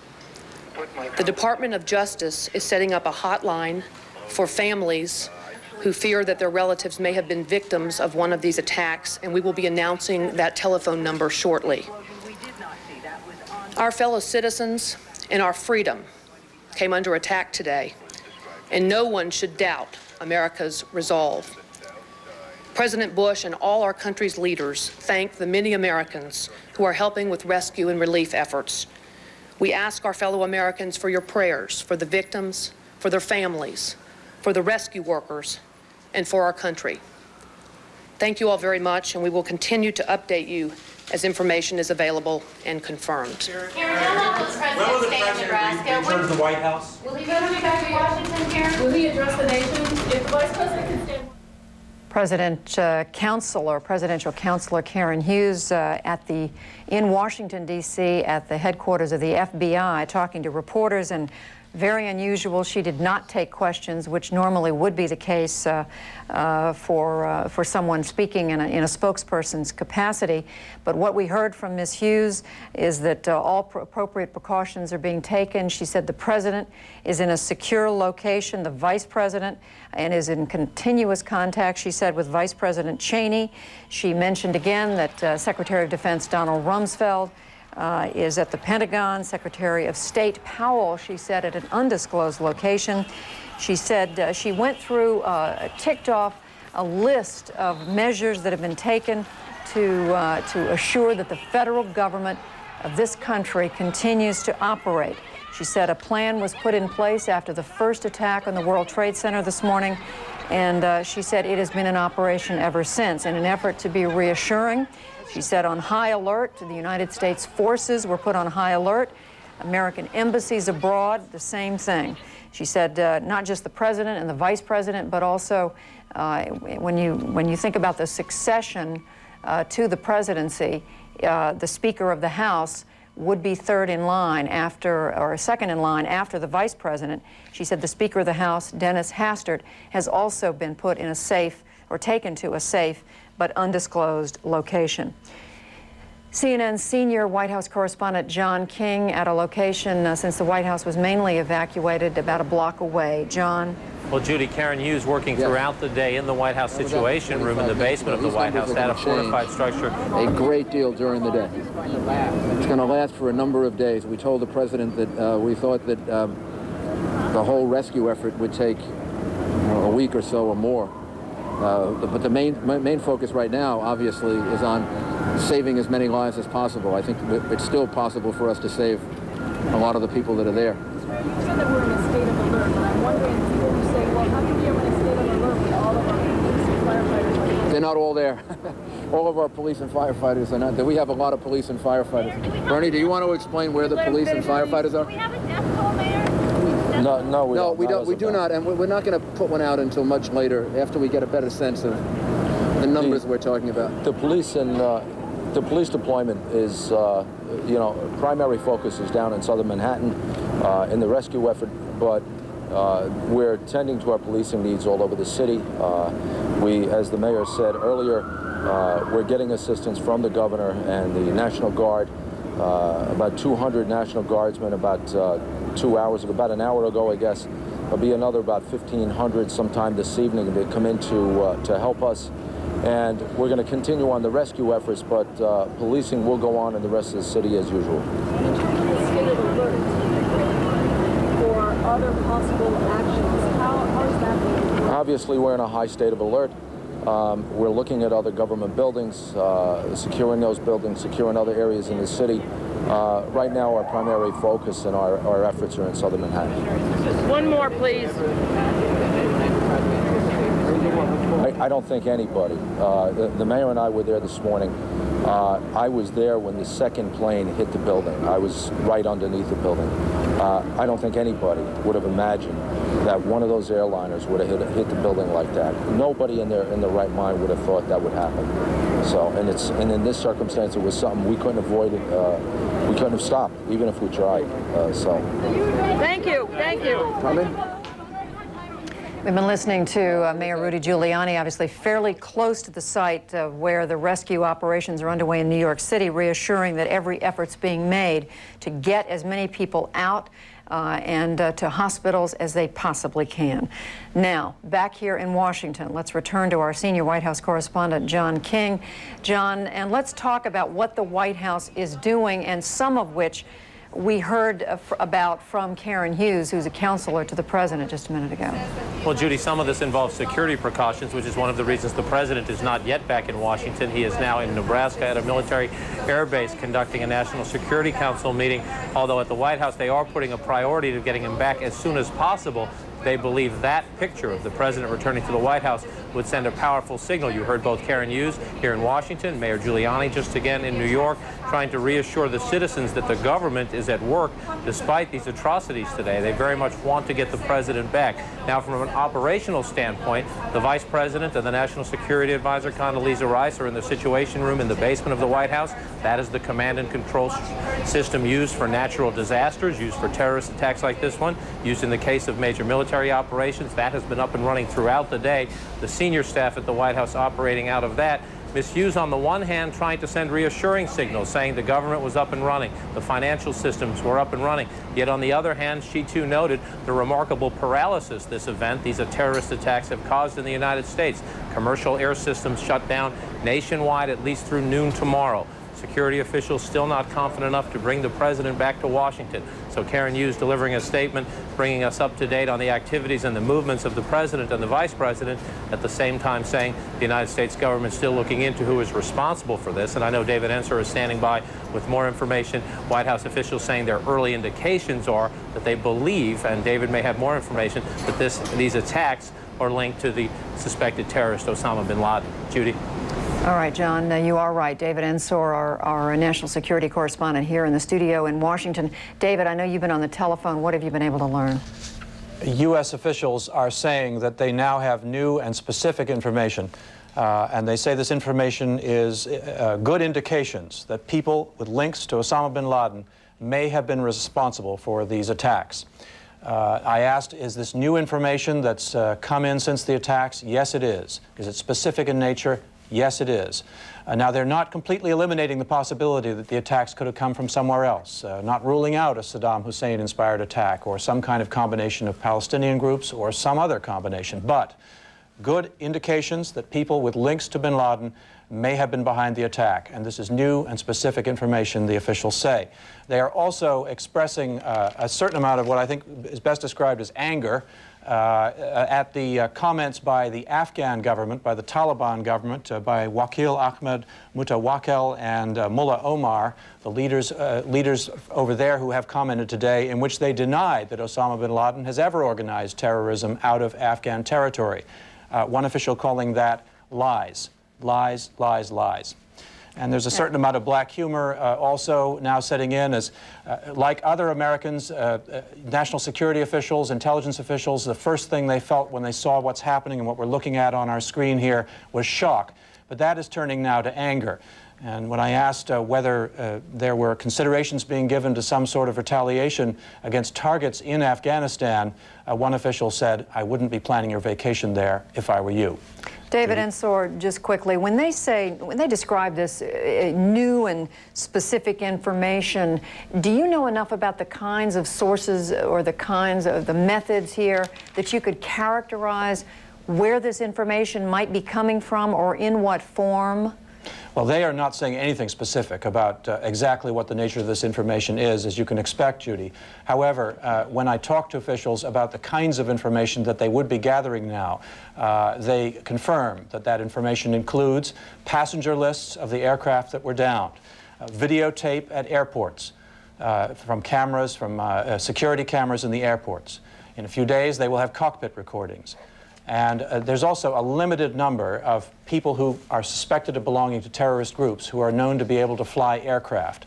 And it looks as if at least some of the personnel involved in this plot must have been able to do that in order to carry off this set of attacks, Judy. Absolutely chilling to hear you say that, David, that there are people in these organizations, and we now know it, who could fly commercial jetliners to do this these horrible, unspeakable acts that have been committed today in the United States. And now, as we look at live pictures of New York City, where the smoke still billows from the location of the World Trade Center's buildings that were 100 stories high, now completely decimated. Smoke coming from those buildings 6 hours after the collapse of these twin towers. To Atlanta and to my colleague Joey Chan. Judy, we want to bring our viewers up to date. Of course, it's just after the top of the hour, and many people are probably tuning in at the top of the hour, trying to understand the events of the day. So we want to bring you up to date on what we know, what we've been able to learn throughout the course of the day's events. There were 2 airliners just about 18 minutes apart this morning. Related to ThreatCon Delta, as the Secretary of Defense continues to operate from that building, trying to coordinate what, if any, military response will be necessary. We do know a little more clarification from the Pentagon. Originally, we had been told that 2 aircraft carriers had been dispatched from Norfolk to come to the New York harbor. That apparently has been clarified.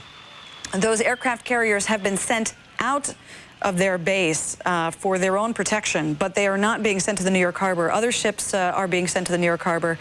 They have not been identified as of yet, but preliminarily we have been told that they are being sent here to help not only with protection, but also to help with the massive rescue response to the wounded. We bring in with me my colleague, John Gibson, who's going to be joining us for the next several hours in our coverage. John. Amazing job you and John Scott have done. This is a national disaster and a national tragedy, and I think the country now moved forward on 2 levels immediately, or 3. The huge rescue effort that's going to go on down at the World Trade Center. As many as 10,000, an estimate. 50,000 people were in the building at the time those planes hit it. No one knows exactly how many people may have survived the collapse of those buildings or lie there dead, as well as the hundreds of fire workers and police workers who were at the base of the building. Our own Dan Cohen was there as 2 of them.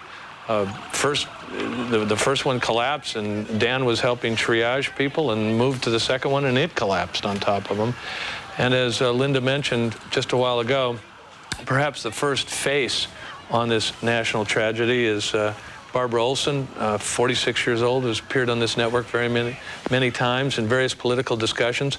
The tragedy of Barbara Olson's death is going to be repeated over and over and over in the next few days as more faces, as we look at this plane hitting the trade tower this morning. As more faces are placed with the statistics. In addition, there is a question, as Linda was talking with Larry Korb earlier, how did this happen and who do we blame? Certainly one of the areas that somebody's got to look at is who's flying these planes? Does anybody really think an American pilot was at the yoke flying them into the trade towers? Or was someone trained to fly heavy jets and fly them into the World Trade Center? And if they were trained, who trained them? In what countries? And are those countries to blame for training people to fly these planes to then carry out these attacks on the United States? Certainly there are many countries in the Middle East who don't like us, who fly heavy jets, who have to train people. Iran does. Syria does. Iraq does. All of them are potential candidates for who trained these pilots. We're going now to a NATO press conference on the effects of this attack. This would probably be going on at The Hague? Actually, this is in Brussels. They have actually evacuated the building there, but the leaders are standing by. They just finished a meeting. Let's listen. A defence and security organisation, which remains alert, and I can assure you remains resolute and determined as well. Laurent Zecchini, Le Monde. Lord Robertson, I'd like to repeat one of the questions. The fact that the Pentagon, the headquarters of the American defense, has been hit, do you consider it as a sort of an act of war or not? Well, I'm not in a position to make decisions about what is an act of war. An act of unspeakable violence took place today. And this is a moment where people are reflecting on the nature of that tragedy and standing firm against that kind of violence and with the people who have suffered from it. What happens thereafter about it will be a matter for alliance consultation, but I don't think that it would be right or proper to jump to any judgments this evening. I'll take 2 more questions. Gentleman at the back, please. Secretary General, do you consider Article 5 to be in application also for terrorist attack or only for state attack?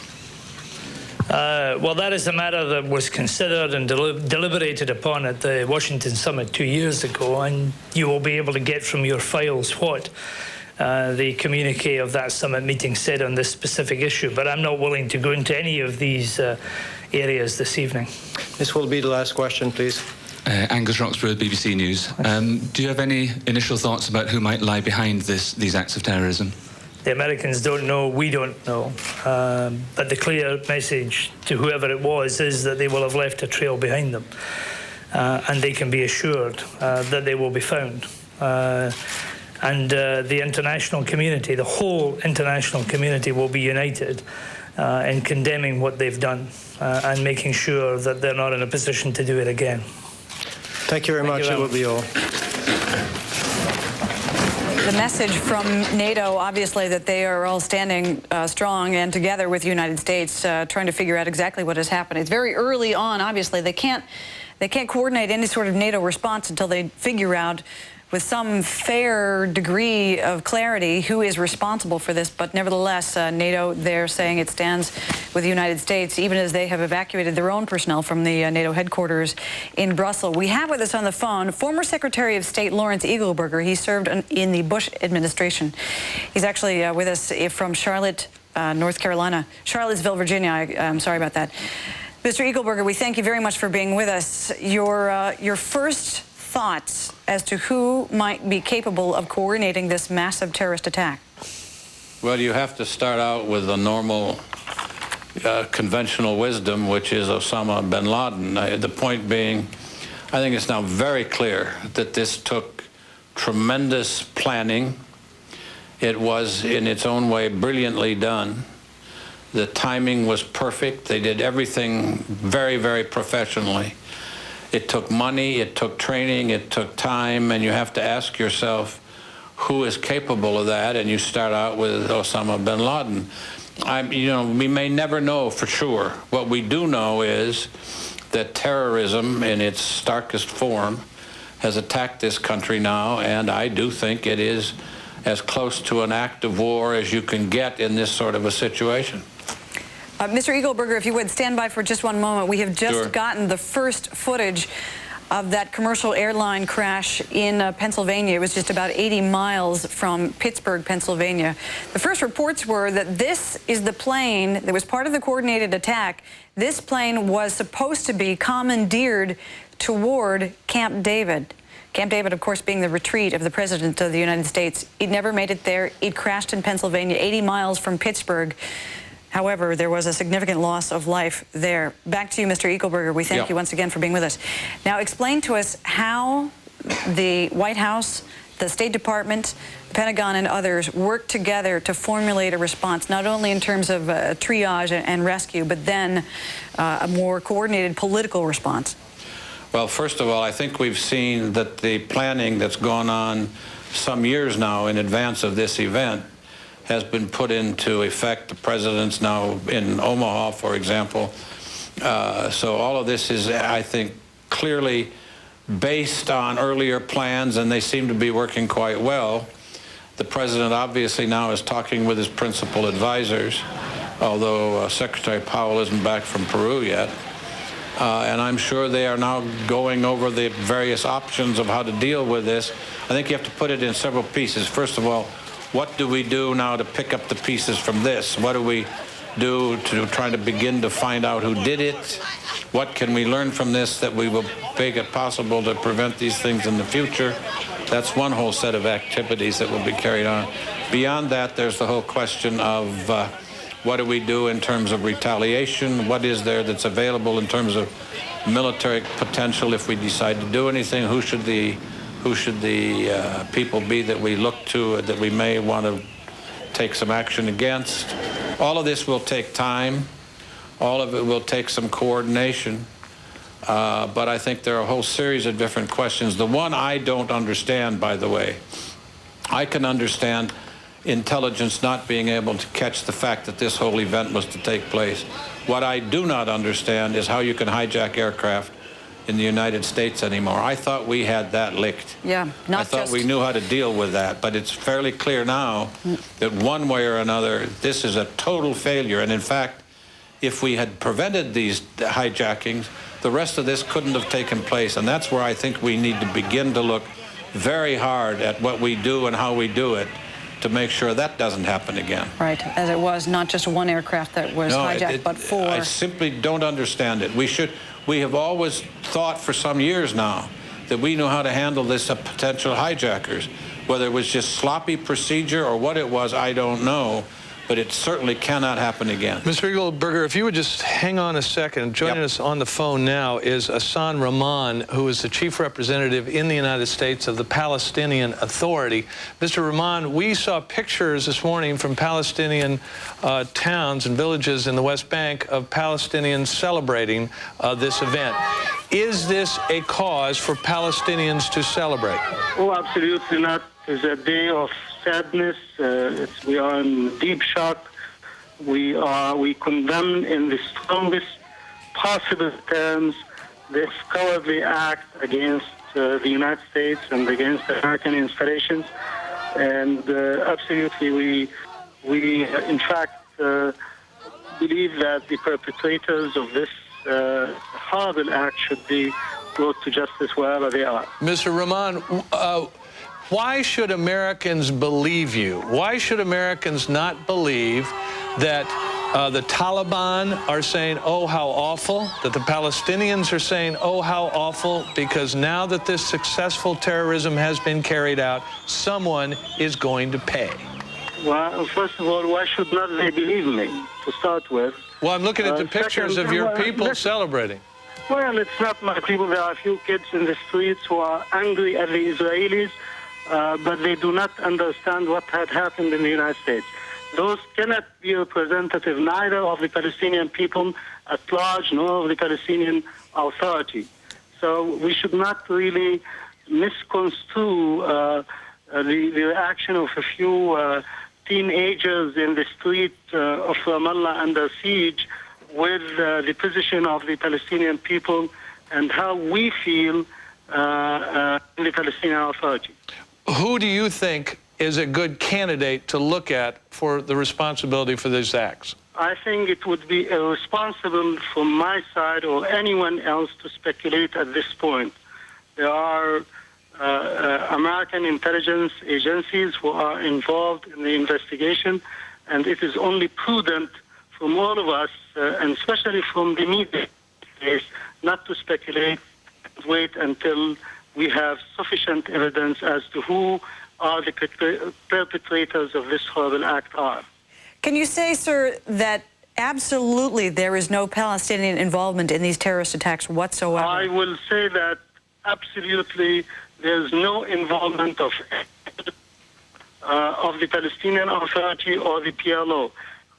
Excuse me, I cannot say who is behind this, whoever it is, whether it is Palestinian, American, Latino, Chinese, Indian, Jewish, they should be condemned in the strongest possible terms, and they should be brought to justice. You can understand how offensive many Americans find the footage of these Palestinians in the West Bank celebrating and passing out candy and cheering and enjoying victory. I find it offensive myself too, but what can you do? Those are young teenagers. I saw them on CNN, and we should not take them as representatives of the Palestinian people. There are 7 million Palestinians around. What you saw is about 50 or 60 Palestinian teenagers or young guys in the streets who are angry at the Israelis. Mr. Rahman, who anywhere in the world, in your mind, has such a large grudge against the United States that they would want to carry out such an act? Again, as I said, it would be very imprudent for me and irresponsible to try to speculate at this point. Okay, but can you say definitively that there is no Palestinian organization that at least that I want to put a finer point on it that even has the kind of sophisticated coordination and planning and perhaps even weaponry to coordinate something that is... Listen, I would say that President Arafat made a statement to that effect. All the Palestinian organizations did the same thing, including Hamas and others. So I have no reason to believe that there is Palestinian involvement in it. And as I said, whoever is responsible, whether it is Palestinian, American, Jewish, Christian, Hindus, they should be punished for this crime. Mr. Rahman, if you wouldn't mind hanging on just a second. Mr. Eagleberger, you've heard Mr. Rahman. Do you believe that the protestations and the quick statements to avoid blame are to be believed from the Taliban or the Palestinians or anybody? Well, I think you have to parse it out. First of all, we all know perfectly well that the Taliban has been housing and comforting Osama bin Laden for years. Whether they had anything to do with this immediate event or not, the fact of the matter is they're responsible for having mothered him for a long time. I suspect that I'm reasonably confident that in fact the Palestinians did not have anything directly to do with this. But we missed the point to a degree when we talk this way. First of all, I'm afraid I think a number of Palestinians, more than just children, are pleased by this event, but that's a different matter, though we need to keep it in mind as we think about how we deal with Palestine in the future. But the fundamental point here is if you have played with terrorism, if you are a part of it one way or another, if you have been involved in this whole effort of creating a terrorist state, if you will, and creating the kind of atmosphere in which you can train these people and get them to do these sorts of acts, then I think it's more than time for the United States to decide that terrorism and terrorists, whether they are immediately involved in this issue or not, are our public enemy. They have threatened our national security, and we need to start dealing with terrorism and terrorists as a coordinated bunch, even though they may not always be so. It is time we made it clear to the rest of the world we simply, to the degree we can affect it, are not going to tolerate it anymore. Lawrence Eagleberger, thank you very much. All right, we take it now to correspondent Molly Falconer. she has been in one of the, well, she's been on ground zero, so to speak, where some of the wounded have been taken right after the collapse of the World Trade Center. We have Molly with us live. Molly? Hey, Linda, we just finished up a briefing with New York City Mayor Rudy Giuliani and Police Commissioner Bernard Kerik. They gave us the latest on the situation, and they still won't put a number on the number of dead and injured. They've been pouring in here to St. Vincent's Hospital, right where most of the wounded are coming. Many are burned. Some have suffered heart attacks, others smoke inhalation. A lot of the people who have been critically injured, 3 have died since we were here this morning and started bringing you our coverage. Many of them are rescue workers, and the mayor was quick to point out that they are interested in saving as many people as they can right now. That is the emphasis of this entire citywide effort going on with what has happened. Now, if you look around me right now, you can see what was the Family Information Center and just people who are on standby, gurneys out in the street, what has been out there all morning. We hear that there are 260 plus inside the hospital.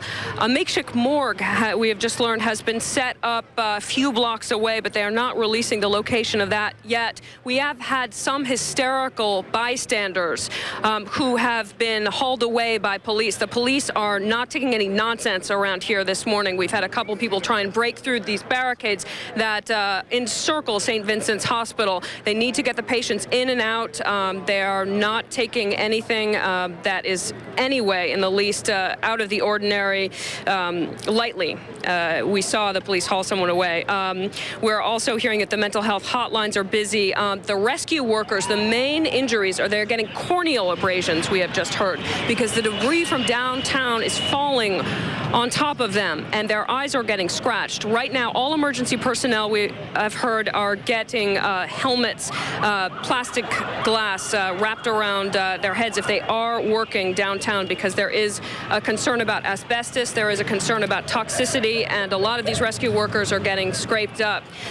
There was a blood shortage here that is under control. They're asking for type O positive. Also, there have been medical shortages as well. Hospital personnel have been going out into the streets to local pharmacies asking them for all the burn medications they have.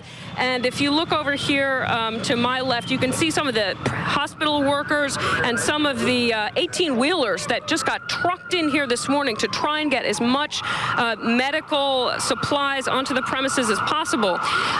The ambulances, as you can hear, even though this tragedy occurred hours ago, still going on. They are still coming into this hospital, already working at capacity. We hear the hospital gym has been made into a makeshift ER, as many of the hospitals. There are many as 500 doctors and nurses inside working around the clock. They have a disaster alert on. They're also asking for clothing and shoes from possible donors, because many of the victims have had their clothes blown right off them. We'll give you the latest as we know it. A next update is coming within the hour. Back to you. Molly Falconer at St. Vincent's Hospital, where the injured have been taken, many injured, of course, and many dead as the rescue and search and rescue gets underway down at the World Trade Center. Joining us now from Capitol Hill, Carl Cameron, keeping an eye on congressional leaders as they met today to size this thing up. Carl. Hi, John. Well, in fact, they're meeting as we speak behind closed doors in the Capitol Police headquarters, just off to my left, the right of people's television screens. A bit of a media encampment here as U.S. senators and members of Congress get national security briefings from the FBI, CIA, National Security Council, various different security officials trying to give them an update. And there is a movement afoot between both Republicans and Democrats, particularly in the Senate, to reconvene Congress later this evening. If nothing else, just as a symbolic gesture of American unity and courage that the American people will not be deterred by these apparent terrorist attacks that took place earlier today. The leadership, Tom Daschle, the majority leader, the Democrat in the U.S. Senate, and the House Speaker, Dennis Hastert, the Republican, are in a secure location sort of off campus. They are not at the Capitol, but most of the other senators and congressmen did in fact stay on Capitol Hill, even though the Capitol building itself was evacuated shortly after the planes struck the World Trade Towers in New York City. So as we speak, ongoing briefings and both a political and a symbolic national security decision being made by lawmakers here as to whether or not they will reconvene Congress before the end of today, sometime later tonight perhaps, as a gesture to those apparent terrorists and the world that the U.S. government goes ahead undeterred. John, Linda. Carl, I got to ask you, is there talk of retribution? Is there talk of striking back? Is there talk of figuring out, even though we didn't know this one was coming, maybe figuring out exactly who's responsible and hitting back? Oh, absolutely. The rhetoric that one hears from lawmakers talking about this as deplorable and despicable is evident. I'm going to try to put Anne-Marie Willis, our camera person, through her paces here. Forgive us for the quality of this shot because we have some arriving dignitaries as part of this upcoming security briefing. You see, obviously, a large contingent of Secret Service, U.S. Marshals, various officials as they prepare for yet another dignitary to arrive here. About 25 lawmakers, senators and Republicans alike, had a conference call with the Republican and Democratic leadership who, as we said earlier, are not actually at the Capitol. They are in a secure location somewhere else. And now we see Hillary Rodham Clinton, the junior senator from New York, who is going in for the briefing. Of course, Mrs. Clinton, as the former First Lady, does in fact have her own Secret Service contingent. She doesn't normally have that detail with her at the Capitol, or at least it is very, very nondescript and discreet because she wants to appear like the rest of her colleagues to be little more than just an average U.S. senator, if there can be such a thing. But as you see, more and more lawmakers streaming in for this very important briefing, perhaps for them the first definitive information as to exactly what's going on. And yet earlier, when some of them came out to talk to us, it was very clear that the information that they're getting is very spotty. Obviously, the investigation is still only in its first few hours, and the most critical information sure to go to the President and the administration, lawmakers waiting for any insight, any information. And John, as to your question about talk of retribution, at this point, there is across the board decrying of all of this. But as to retribution, lawmakers particularly careful not to make any overt suggestions and lay blame. There are obviously a lot of suspicions that this may be something from Islamic fundamentalists, someone from the Arab world, or the types of terrorists who have tormented the U.S., whether it was in Yemen when the USS Cole was bombed or elsewhere. But they're also cautious to say it's still very early, and that type of speculation could prove unwarranted, notwithstanding all the signals that they are very suspicious that that's in fact where the blame may lie. Carl Cameron live on Capitol Hill. Carl, thank you very much. The first plane hit the first World Trade Center tower shortly before 9 a.m. More than 7 hours later, there are still flames. We have correspondent David Lee Miller on the scene. David? Hi there, Linda. That's right. At this hour, the fire still continues to burn. You can take a look behind me. You can see a great deal of black smoke, a huge plume of black smoke that you can see throughout all of lower Manhattan. We are told by one firefighter source that a building identified as Trade Center number 7 is in danger of collapse. We are told that engineers have gotten as close as they can to the building, and that this building is on fire, and that there is a chance that this building could give way. And we are told that if it does, they expect that it would collapse in a southerly direction. The World Trade Center towers fell northerly. This would fall in the opposite direction. Right now, they are doing their best to try and contain the situation. Emergency vehicles are on the scene. The streets to lower Manhattan are effectively sealed off to all pedestrian traffic. The only thing allowed down here are a few media vehicles and, of course, firefighters, police, and EMS. Now, Mayor Giuliani held a news conference a short time ago. He said that as many as 200 people have been critically hurt. In total, right now, 600 taken to area hospitals. The big question, though, at this hour, how many people are actually entombed, are trapped in the rubble? Now, we believe that a great many of those who are trapped are some of the emergency workers themselves. I was here shortly after 9 o'clock this morning. Police and fire were racing to the scene, and that, of course, soon thereafter is when the buildings themselves began to give way. I was a few blocks away. One of the buildings collapsed. I ran, as did a number of the police and fire who were in the nearby streets, but a great many officers, New York's finest and New York's bravest, were trapped inside. A number of people fled thinking that they were not going to get out of here alive. Now, if you take a look at the streets in lower Manhattan, they are littered now with women's shoes, and that's because so many people here fled the scene. Women fled the scene. They discarded their high heels, and they just wanted out of here as fast as they could.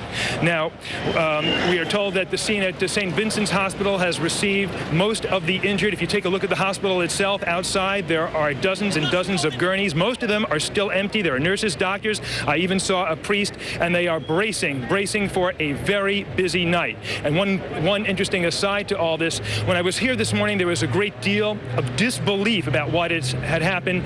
It slowly began to turn to shock. A lot of people were crying, and now with each passing minute, more and more people are outraged, and they are demanding some type of retribution. Back to you. David, just hang on a second. We're going to go now to Neil Cavuto downstairs for an update on the New York markets, and I guess, Neil, maybe the world markets reacting to all of this. You're right, John. They, no surprise, never opened today, and they're not opening tomorrow. The New York Stock Exchange, the NASDAQ, the American Stock Exchange. I might throw in the New York Mercantile Exchange, which was housed in that left tower there, the one that was on smoke, not the one that was hit by that plane, Tower 1, will be closed tomorrow as well. This is the first time in stock market history they have been closed this long in the event of a national disaster. But the New York Stock Exchange saying it will not open for business. This is as much technical as anything else. The lines that allow for something called cross-trading between the various exchanges and the futures markets, this all seems arcane, are down because the World Trade Center is no more. So there is no effective way now to trade stocks or futures. You can't trade in the metals, you can't trade in the oils. And the better part of valor for a lot of these guys earlier today, those who had connections to foreign markets, was to bid up the price of oil and gold, John. And in fact, those were rocketing today as really one of the few places, or a couple of the few places, to put their cash. But the financial markets, as much really representative of symbolically what's going on here, will not be open tomorrow either. So whoever committed this heinous act today, if the gist was not only to cause tremendous physical damage and obviously a tremendous loss of life, They have also cut the financial capital of the world to the core. It will not be open for business. Indications are now, we're told, from New York Stock Exchange officials that they will try for Thursday morning at the normal time. But keep in mind, this will affect global trading because everything pretty much hinges on the big boy in town, New York. Again, the major exchanges closed today. They will be closed again tomorrow. Neil, the exchanges, the major corporations that are in that building must know something about the survival of their own people. Is any word leaking out from those companies that had hundreds, if not thousands, in that building, what they think or know about the fate of their employees? Well, you know, it's a good question, John. I wish I could tell you because I have a lot of close friends, many I've known for the past 20 years in my reporter days, having frequently gone to those two towers, who I cannot contact, and I've tried the better part of the day to get in touch with them. We've gotten no word from Morgan Stanley, Dean Witter. We've gotten no word from a lot of folks I know at the New York Mercantile Exchange who trade in the oils and the futures markets that set the price of even the gasoline that we get at the pumps many times. No word from our folks at Cantor Fitzgerald, the big financial services firm, or Keefe Bruyette Woods, the big financial services concern, or Allstate Insurance. No indication as yet how far or extensive the damage was, or how people we've routinely had on this network and on my show over the past 5 years of this network and many years before that are even alive. So when these huge institutions, which play a vital role in the world capital markets, are not being heard from, you always fear for the worst. You hope for the best, but you fear for the worst. And I got to tell you, John, I have many, many dear and close friends and associates and contacts, none of whom I've heard from today. You know, Anil, we're going to hear a lot more about this in the next couple of days, and we're hoping for the best for everybody. Linda. Also there is movement from the President of the United States. He apparently has wrapped up a National Security Council meeting that he was conducting via phone at Offutt Air Force Base. There you see Air Force One in the air. He is headed back to the White House. We learned from Karen Hughes, senior advisor to the president, that Vice President Cheney and National Security Advisor Condoleezza Rice were already at a secure facility inside the White House, as are other senior White House staffers.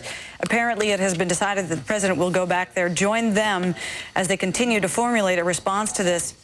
Another key player here, the Secretary of Defense, Donald Rumsfeld, he is not at the White House. He is at the Pentagon, even though there was a plane crash earlier there today.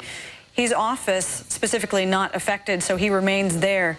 But again, after finishing up a National Security Council meeting via secure phone at Offutt Air Force Base in Omaha, Nebraska, the president now is en route back to Washington, D.C., presumably headed toward the White House to that secure facility where Vice President Cheney and National Security Advisor Condoleezza Rice are already waiting. Linda, joining us now, Senator James Inhofe of Oklahoma, who is on the Senate Armed Services Committee. Senator, thanks very much for joining us. We evidently didn't know this was coming. Does that mean we won't be able to find out who did it? Well, for one thing, I hope there's a wake-up call here, John, because, you know, ever since in the last 10 years of the decimation of our military, along with that is the intelligence budget. So we don't have the intelligence that we need. And I think that that's going to be a response to this tragedy, is that we're going to start rebuilding both our defense system and our intelligence. You got to keep in mind that anyone who would fly an airplane into the World Trade Center would also deploy a missile at the United States. We're dealing with that kind of a mentality. So I hope this serves as a wake-up call to start a massive rebuilding of our defense system and our intelligence system. Senator, it is not. Earlier, we heard from the chief representative of the Palestinian Authority in the United States. He said they didn't have anything to do with it. Maybe you could say, well, gee, it would be kind of tough for the Palestinians to learn how to fly a 757. But it's pretty easy to identify what countries could train people to fly a 757, to fly it into the World Trade Center after it had been hijacked. That list comes to mind to nearly anybody. Is that who we're going to be looking at? Well, we don't really know. People talk about bin Laden. They talk about the obvious ones out there. One of the things that I would recall to your attention is the footage that you had on Fox News of the Palestinians celebrating the death of these thousands of Americans just a few minutes ago. And As to who has the capability, you know, you can hire that, John. You can. There are people out there on the market who can do that. This was well thought out, and it's one that was the professionals executed. Well, so what happens? I mean, do we sit here and say, okay, we've got to investigate this and figure out who it is, and then we'll send FBI agents around the world and gather up the suspects and have a 2-year trial and, like Ramzi Youssef, put somebody in jail? Or do we launch our military might? No, we launch immediately, but you don't know who. People say, is this war? Yeah, it's an active war, but you can't declare a war until you know who the adversary is. We don't know who the adversary is right now. The first thing that has to be done is learn who the adversary is. It's either going to be state-sponsored or not state-sponsored. At least this would be my opinion. And your response would be different in each way. So, yes, we need to act immediately. I think you're going to see that we have a president who's on his way back to Washington as we speak. He was going to be very decisive as soon as we launch everything we can to determine who it is and who's responsible. All right, Senator James Inhofe of Oklahoma on the Senate Armed Services Committee, thanks very much for joining us. Right now we're going to Professor Barry Levin. He's of the University of California. He is a renowned terrorism expert. As they, of course, the main job here at the White House, or at the White House right now, is to figure out who might be responsible for this massive act of terrorism. Professor, thanks for being with us. You have obviously done a lot of study on any organization that could be responsible, that could have the kind of network that would carry out something like this. Who do you think is prime suspect number one? Well, there are a handful of organizations. I think, obviously, Osama bin Laden is at the top of the list. Let me just say that we have to look at a couple of things. We have to look at who has a motive. There are tons of people throughout the world who do not like the United States. So there are a bunch of those kind. But who would have the opportunity and the means? That narrows it up a bunch. And I think one of the things that we've been seeing over the last couple of decades has been a decline in state-sponsored terrorism and an increase in these smaller, autonomous, but very well-funded and expert organizations like bin Laden. That being said, I'd like to point out that we've been having an air attack going on against Iraq for some time. It hasn't gotten a lot of coverage, but we've been doing overflow